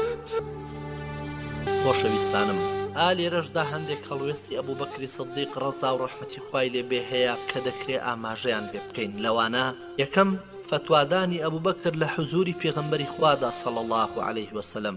ئەبوو قوتادە دەڵێت جەنگی حونەین بوو، دەبینم جەنگاوەرێکی مسلمان جەنگ لەگەڵ یەکێک لە بێباوەڕاندا دەکات، یەکێکی تر لە بێباوەڕان دەویست لە دواوە بەدزیەوە بیکوژێت. منیش بەڕاکردن خۆم گەیاندا ئەوەی لە دواوە و شمشێری لێ هەڵکێشان بمکوژێت و منیش دام لە دەستیم قرتاند و ئەویش هیچی بۆ نەکرا، باوەشی پێدا کردم و بە توندی و لە خۆم ترسام، پاشان بە چۆکدا کەوت و منیش کوشتم. مسلمانان بەرەو دواوە هەڵاتن و منیش لەگەڵیان هەڵاتم. دەبینم عومەری کوڕی خەتاب ڕەزای خوای لێبێ لە نێو خەڵکەکەدایە. وتم ئەرێ ئەو خەڵکە چیانە؟ وتی خوا فەرمانی داوە. پاشان خەڵکەکە خۆیان گەیاندە پێغەمبەری خوا صلی الله علیه وسلم. پێغەمبەری خوا صلی الله علیه وسلم فەرمووی هەر کەسێک شایەت و بەڵگەی هەبێت کە بێ باوەڕێکی کوشتووە، ئەوە هەموو شتەکانی ئەو کوژراوە بۆ ئەوە. ڕۆیشتم بەڵگەیەک نیشانەیەک بدۆزمەوە کە بیسەلمێنێت ئەو کوژراوەی خۆم هیمنە. کەسم دەست نەکەوت شایەتیم بۆ بدات، لەولاوە بۆ خۆم دانیشتم. پاشان پێم باش بوو بۆ پێغەمبەری خوای باس بکەم و باسم کرد. لەوێدا پیاوێک وتی شمشێری ئەو کوژراوە لای منە، با بۆ من بێت. ئەبوو بەکری سدیق ڕەزای خوای لێبوتی نەخێر، نایدات بە ئوسەیبیخ باڵندەیەکی بێغیرەتی قوڕەیش و شێرێک لە شێرەکانی خوا بێبەش بکات کە لە پێناوی خوا و پێغەمبەردا جەنگاوە. ئەبوو قوتادە دەڵێت پێغەمبەری خوا صلی الله علیه وسلم شمشێرەکەی دا بە من و بە پارەی ئەو شمشێرە باخێکم پێکڕی و ئەوە یەکەمین پارەیەک بوو لە ئیسلامدا بێتە گیرفانی من. ئەم شێوازی دەم کوتکردن و نەهێشتن و فتوادان و سوێند خواردنی ئەبوو بەکرە لە حوزوری پێغەمبەری خوا صلی الله علیه وسلم. پاشان پێغەمبەریش صلی الله علیه وسلم بە قسەی ئەو بکات و باوەڕیشی پێ بکات و کار بە فتواکەی بکات، ڕێزێکی مەزنە بۆ ئەبوو بەکری ڕاز بۆ. کەسی دیکە شتی وای بۆ نەکراوە، پێی نەکراوە. لەو بەسەرهاتەی پێشوودا ئەوە تێبینی دەکەین کە تا چ ڕادێک ئەبوو قوتادە ڕەزای خوای لێبێ گیانی برا مسلمانەکانی پاراستووە، بە هەر ناڕەحەتیەک بووە ئەو بێ باوەڕەی لە کۆڵ کردوتەوە و کوشتویەتی. و لە هەڵوێستەکەی ئەبوو بەکری سدیقدا صلی الله علیه وسلم دەردەکەوێت کە تا چ ڕادەیەک سوور بۆ لەسەر سەرخستنی حەق و پاراستنی مافەکان و بەرگریکردن لێی، بەڵگەشە لەسەر پتەوی باوەڕ و ئەو پەڕی یەقین و دڵنیایی و ڕێزلێنانی لە پەیوەندی برایەتی مسلمانان و ئەمەش شوێنەوارێکی بەرز و بڵندە بۆ ئەبوو بەکری سدیق خوا لێ ڕازی بێ. خاڵێکی تر ئەبوو بەکری سدیق و هۆنراوەکەی عەباسی کوڕی مەرداس. عەباسی کوڕی مەرداس کاتێک بەشی خۆی وەرگرت لە دەستکەوتەکانی حونەین بەدڵی نەبوو، بۆیە بە شیعر و گلەیی لە پێغەمبەری خوا صلی الله علیه وسلم دەستی پێکرد لە شیعرەکەدا دەڵێ مانای هۆنراوەکە بە کورتی باز لەوە دەکات و دەڵێ من جەرقایمانە شەڕم کرد و هەڵنەهاتم کەسی وەک خەڵکی ترم بەرکەوت. پێغەمبەری خوا صلی الله علیه وسلم فەرمووی بڕۆن لە باتی من زمانی ببڕن و ئەوانش ئەوەندەی تریان لە غەنیمەتدایە تا ڕازی بوو. مەبەستی پێغەمبەری خوا صلی الله علیه وسلم هەر ئەوە بوو کە ڕازی بکەن تا بێدەنگ بێت. پاش ئەوە عەباس هات بۆ لای پێغەمبەری خوا صلی الله علیه وسلم، ئەویش پێی فەرموو ئایا تۆ وتوتە بین العین والأقرع؟ پێغەمبەری خوا صلی الله علیه وسلم فەرمووی هەردووچیان نێچێکن. ئەبوو بەکر وتی شایەتی ئەدەم کە تۆ ئەوەی کە خوای گەورە دەربارەت دەفەرمێ وما علمناه الشعر وما ينبغي له إن هو إلا ذكر وقرآن مبين. واتا شعرمان فێر نەکردو و نابێت شعر بزانێت، ئەو تەنها یادخەرەوەیەکی ئاشکرایە. خاڵێکی تر لە تائیفدا، لە گەمارودانی شاری تائیفدا هاوڵانی پێغەمبەر شەهید و برینداریان لێکەوتەوە. بۆیە پێغەمبەری خوا صلی الله علیه وسلم گەمارۆکەی سەر تائیفی هەڵگرت و گەڕایەوە بۆ مەدینە. یەکێک لەوانەی لەوێ شەهید بوو عەبدوڵای کوڕی ئەبوو بەکر بخوا لە خۆی و لە باوکی ڕازی بێ. تیرێکی بەرکەوتە بوو، هەر بەو تیرە گیانی سپار. پاش لە دنیا دەرچوونی پێغەمبەری خوا صلی الله علیه وسلم، پاش ئەوەی شاندی ثەقیف لە تائیفەوە هاتن بۆ مەدینە تا موسڵمان بوونی خۆیان ئاشکرا بکەن و هەر کە وەفدەکە لە دوورەوە دەرکەوت خێرا هەر یەکە لە ئەبوو بەکر و مغیرە دەیانویست مژدەی هاتنیان بە پێغەمبەری خوا بدەن. ئەبوو بەکری سدیق خوا لێ ڕازی بێت سەرکەوت بە بردننی ئەو مژدەیە. پاش ئەوەی موسڵمان بوونی خۆیان ئاشکرا کرد و پێغەمبەریش صلی الله علیه وسلم ناوی نووسین و بەڵێ نامەی پێپڕکردنەوە ویستی کەسێک کاتە ئەمیر و گەورەیان و ئەبوو بەکر ئاماژەی بە عوسمانی کوڕی ئەبی عاس کرد کە منداڵترین کەسیان بوو. ئەبوو بەکر وتی ئەی پێغەمبەری خوا، من ئەم لاوەم دیوە لە هەر هەمویان زیاتر سوور بۆ لەسەر تێگەیشتنی ئیسلام و فێربوونی قورئان. ئەم عوسمانە لە هاجرە بەدزیگە لەکەیەوە کاتێک بخەوتنایە ئەو خۆی دەگەیاندە پێغەمبەری خوا صلی الله علیه وسلم پرسیاری لە ئیسلام لێ دەکرد و قورئان فێر دەبوو تا ئەوە بوو لە ئاین تێگەیشت و شارەزا بوو. هەر کاتێک بەهاتایە و پێغەمبەری خوا صلی الله علیه وسلم بخەوتایە خۆی دەگەیاندە ئەبوو بەکر. پێغەمبەر ئەم کارەی زۆر بەدڵ بوو، بۆیە سەرسام بوو و لێی و خۆشی دەویست. کاتێک کە ئەبوو بەکری سدیق خوا لێ ڕازی بێ خاوەنی ئەو تیرەی ناسیەوە لە ناو وەفدەکەدا کە کوڕەکەی پێکابوو، وتەیەکی وای فەرموو کە مەزنی باوەڕەکەی دەگێنێت. لە قاسمی کوڕی محەممەدەوە دەجێڕنەوە کە دەڵێت عەبدوڵای کوڕی ئەبوو بەکر لە جەنگی تائیفدا تیرێکی بەرکەوت. 40 شەو پاش کۆچی دوایی پێغەمبەری خوا ئەویش گیانی بەخشی. کاتێک وەفدی سەقیف هاتن بۆ مەدینە تیرەکەی هێنا کە لە لای خۆی هەڵی گرتبوو، پێی نیشاندان وتی کەس ئەم تیرە دەناسێتەوە کە هیچەیە؟ سەعیدی کوڕی عوبەید کە برای بەنی عەجلان بووتی ئەمە تیری منە و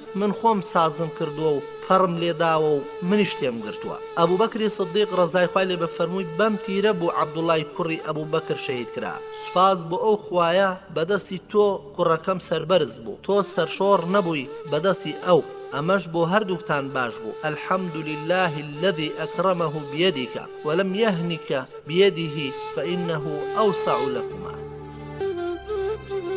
خاڵی هەشتەم لە جەنگی تەبوک و ئەمیری حەج و حەجی ماڵ ئاوایی. یەکەم لە جەنگی تەبوکدا پێغەمبەری خوا صلی الله علیه وسلم بە سوپایەکی گەورەوە کە ژمارەیان دەگەیشتە 3000 کەس بەرەو جەنگی تەبوک کەوتە ڕێ بە مەبەست جەنگ لەگەڵ ڕۆمەکاندا لە شام. کاتێک سوپای موسڵمانان لە ناوچەی ثەنیەت الوەداعدا کۆبووە بە سەرکردایەتی پێغەمبەری خوا صلی الله علیه وسلم لەوێدا سەرکردە و فەرمانڕەوا و ئاڵا بەدەستەکانی دیاری کرد و ئاڵا سەرچێک گەورەکەی دایە دەستی ئەبوو بەکر ڕەزای خوای لێ بێ. و لەم غەزایەدا کۆمەڵێک هەڵوێستی ئەبوو بەکر بەدی دەکرێت کە ئاماژە بۆ هەندێکیان دەکەین. یەکەم هەڵوێستی لە کاتی مردنی هاوڵێک بە ناوی عەبدوڵای دیلبەجادین ڕەزای خوای لێ بێ. عەبدوڵای کوڕی مەسعود دەڵێت لەگەڵ پێغەمبەری خوادا بووم صلی الله علیه وسلم لە نیوەی شەودا خەبەرم بۆیەوە لە غەزای تەبوکدا بووین. بڵێسەیەکی ئاگرم بەدی کرد کە لە لایەکی سەربازگەکەوە دەڵێت منیش بەرەو ڕووی چووم و هەر سەیرم دەکرد دەبینم پێغەمبەری خوا صلی الله علیه وسلم ئەبوو بەکر و عومەرن و دەبینم عەبدوڵای دیلبەجادین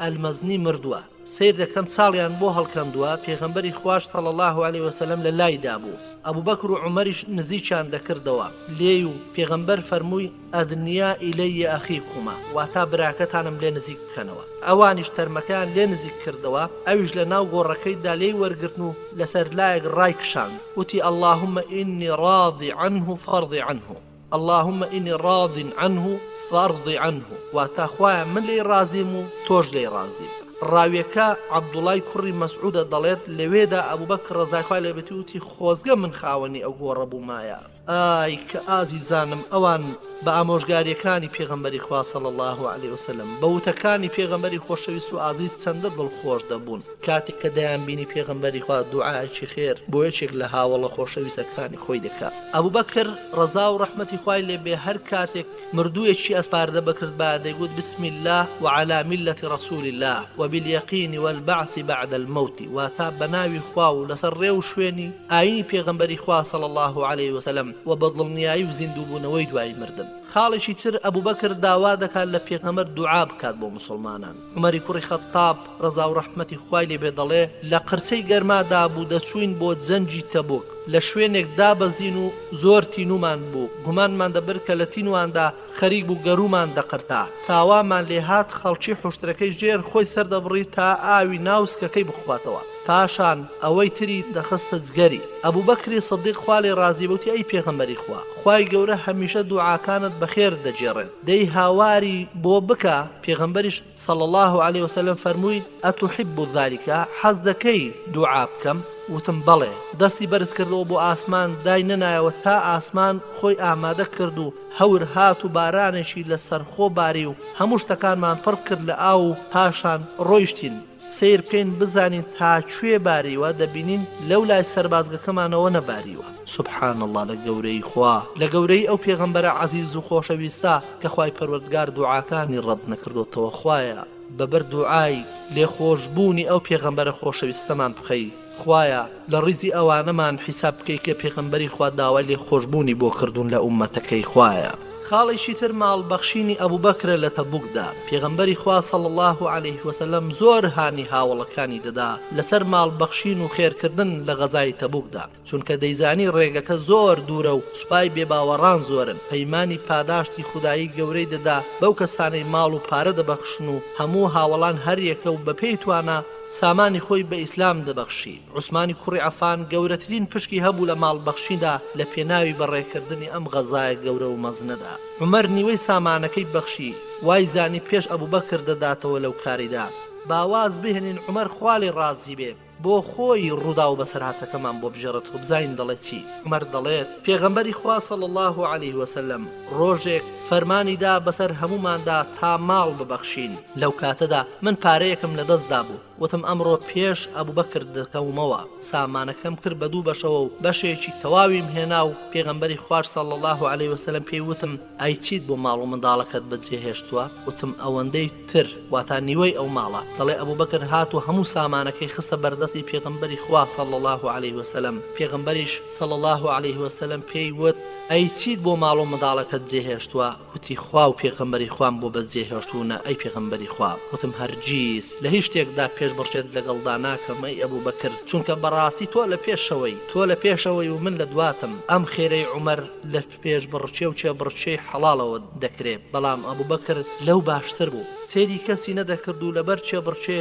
کەس ئەو کارەی بۆ نەدەکرا کە بتوان نیشان لە شانی ئەبوو بەکر بدا خاڵێکی تر ئەبوو بەکری سەدیق ڕەزا و ڕەحمەتی خوای لێ بێ دەبێتە ئەمیری حەج لە ساڵی نۆی کۆچیدا پەروەردەکردنی کۆمەڵگە و دروستکردنی دەوڵەت لە سەردەمی پێغەمبەری خوادا صلی الله عليه وسلم لەسەر هەموو ئاسەکاندا بوو لە بوارەکانی بیر و باوەڕ بە ئابووری و کۆمەڵایەتی و سەربازی و پەرستش و هەموو لانەکانەوە جێبەجێکردنی فەرمانی حەجکردن لە ساڵانی ڕابردوودا نەکرابوو حەجی ساڵی هەشتەمی کۆچی و لە دوای فەتحی مەککە و عتابی کوڕی ئوسەید دانرابوو حەج بە مسلمانەکان بکات تا ئەو ساتە وەختەش حەجی مسلمانان لە حەجی بێ باوەڕان جیا نەکرابووە کاتێک ساتە وەختی حەج هاتە پێشەوە پێغەمبەری خوا صلی الله عليه وسلم ویستی حەج بکات بەڵام فەرمووی بێباوەڕانیش دێن و بۆ حەج و بەڕووتی بە دەوری کەعبەدا دەسوڕێنەوە منیش تا ئەوە بمێنێت حەز ناکەم حەج بکەم بۆیە ئەبوو بەکری سدیق ڕەزا و ڕەحمەتی خوای لێبێ کرا بە ئەمیر و پێشەوای حاجیانی ساڵی نۆی کۆچی و هەر کە ئەبوو بەکر حاجیانی ماڵی خوای خستە ڕێ و لە مەدینێ دەرچوون سوورەتی بەڕائەت هاتە خوارەوە پێغەمبەریش صلی الله عليه وسلم علی بان کرد و فەرمانی پێدا خۆی بگێنێتە ئەبوو بەکری سدیق و بە سواری حوشترەکەی پێغەمبەری خوا کە ناوی عەجبان بوو لە ذیل خەلیفە گەیشت بە ئەبوو بەکر و کاتێک کە ئەبوو بەکر چاوی پێکەوت پێی گوت بە فەرمانڕەوایی هاتوویان فەرمانبەر وتی بەڵکو فەرمانبەر کەوتنە ڕێ و لەوێ ئەبوو بەکر هەروەک حەجی سەردەمی نەفامی حەجی پێکردن حەجی ئەو ساڵە لە مانجی ذیل حەجەدا بوو وەک زۆربەی ڕیوایەتەکان دەجێڕنەوە نەک لە مانجی ذیل قەعدەدا بوو بێت ئەبوو بەکر پێش نزویە وتارێکی بۆ دان و لە عەرەفە ڕۆژی قوربانیکردن و ڕۆژی نەفەرول ئەوەل واتە وتاری بۆ دان فەرمانەکانی حەجی بۆ ڕوونکردنەوە چۆن لە عەرەفە دەوەستن و چۆن دێنە خوارەوە و ڕۆژی سەربڕین و بەربارانکردنی شەیتان و چەندان شتی تریشی بۆ باسکردن عەلی کوڕی ئەبوو تالیبیش ڕەزا و ڕەحمەتی خوای لێبێ لە دوای هەموو تارێکی سدیق بە دەنجی بەرز سەرەتای سوورەتی بەڕائەتی بۆ دەخوێندنەوە پاشان بانجی بۆ چوار شت دەکرد ناچێتە بەهەشتەوە جگە لە ئیماندار کەس بەڕووتی بە دەوری کەعبەدا ناسوڕێتەوە تەواف ناکات هەر کەس پەیمان لە نێوان ئەو پێغەمبەری خوادا هەیە تا کاتی دیاریکراوی خۆی بەردەوام دەبێت و لەم ساڵەشدا بە دواوە نابێت بتپەرست بێت بۆ حەج ئەبوو بەکری سدیق ڕەزا و ڕەحمەتی خوای لێبێ ئەبوو هورێرە و چەند کەسێکی تری ڕاستبار کە هاوکاری عەلی بکەن لە ئەنجامدانی کارەکەیدا هەروە پێغەمبەری خوا صلی الله عليه وسلم ئەرچی هەڵوەشانەوەی هەموو ئەو بەڵێن و پەیمان نامانەی لەگەڵ بتپەرستاندا دابووی دای بەسەر عەلیدا لە کاتی حەجدا ئەمەش لەبەر ئەوە بوو لەناو عەرەبدا وا باو بوو کە بەستنی پەیمان نامە و هەڵوەشانەوەی دەبوایە سەرۆکی هۆز یان کەسێک لە نزیکەکانی بوایە ئەمەش پێچەوانە نەبوو لەگەڵ ئاینی پیرۆزی ئیسلامدا بۆیە پێغەمبەری خوا صلی الله عليه وسلم گەشتە فریای کارەکە و عەلی نار بەدوایاندا و لەبەر ئەم هۆیە بوو عەلی نار تا سەرتاسەری سوورەتی بەڕائەت بگێنێ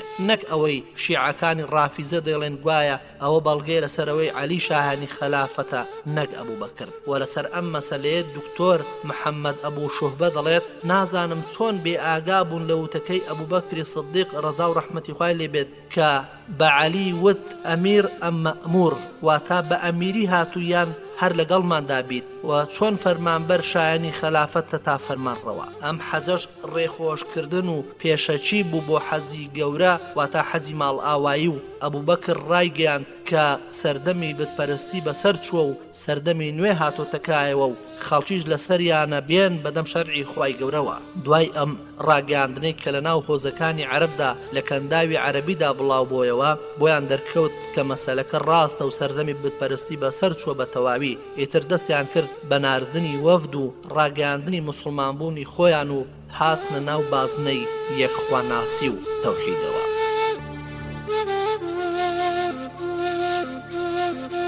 خۆشەویستانم ئاڵلقەی ئەم جارەشمان لێرەدا کۆتایی پێدێنین لە کۆتایی ئەم بەرنامەیەشدا دەستی نزا و قاڕانەوە بۆ زاتی حەق بەرز دەکەمەوە و دەڵێم خوایە گیان بۆ خاتری ناو سیفەتە جوانەکانت لە هەموو گوناهەکانمان خۆش بە خوایە گیان لەگەڵ ئەو ئازیز و خۆشەویستانەی کە خۆشەویستی پێغەمبەرەکەت بوون حەشرمان بکە و لە ڕۆژی دواییدا بە شاگردێک لە شاگردەکانی ئەبوو بەکر و عومەر و عوسمان و عەلی قبوڵمان بکە خوایە لە ڕیزی ئەوانە حیسابمان بکە کە هەموو ئازیزەکانی پێغەمبەری خۆشەویست و ئازیزیان خۆش دەوێت و جیاوازی لە بینی هیچ کامیاندا ناکەن خوایە لەگەڵ ئەوانەدا حەشرمان بکە و لە ڕۆژی دواییدا ڕووسور و سەربەرزمان بکە خوایە ئێمە ئەبوو بەکر و عومەر و عوسمان و عەلیمان خۆش دەوێ خوایە تۆش لە ڕیزی ئەو خۆشەویستانە حەشرمان بکە تاڵقەیەکی تر و تا بەیەگەیشتنەوەیکی تر هەموو لایەکتان بەخوای گەورە و میهرەبان دەسپێرم خواتان لەگەڵ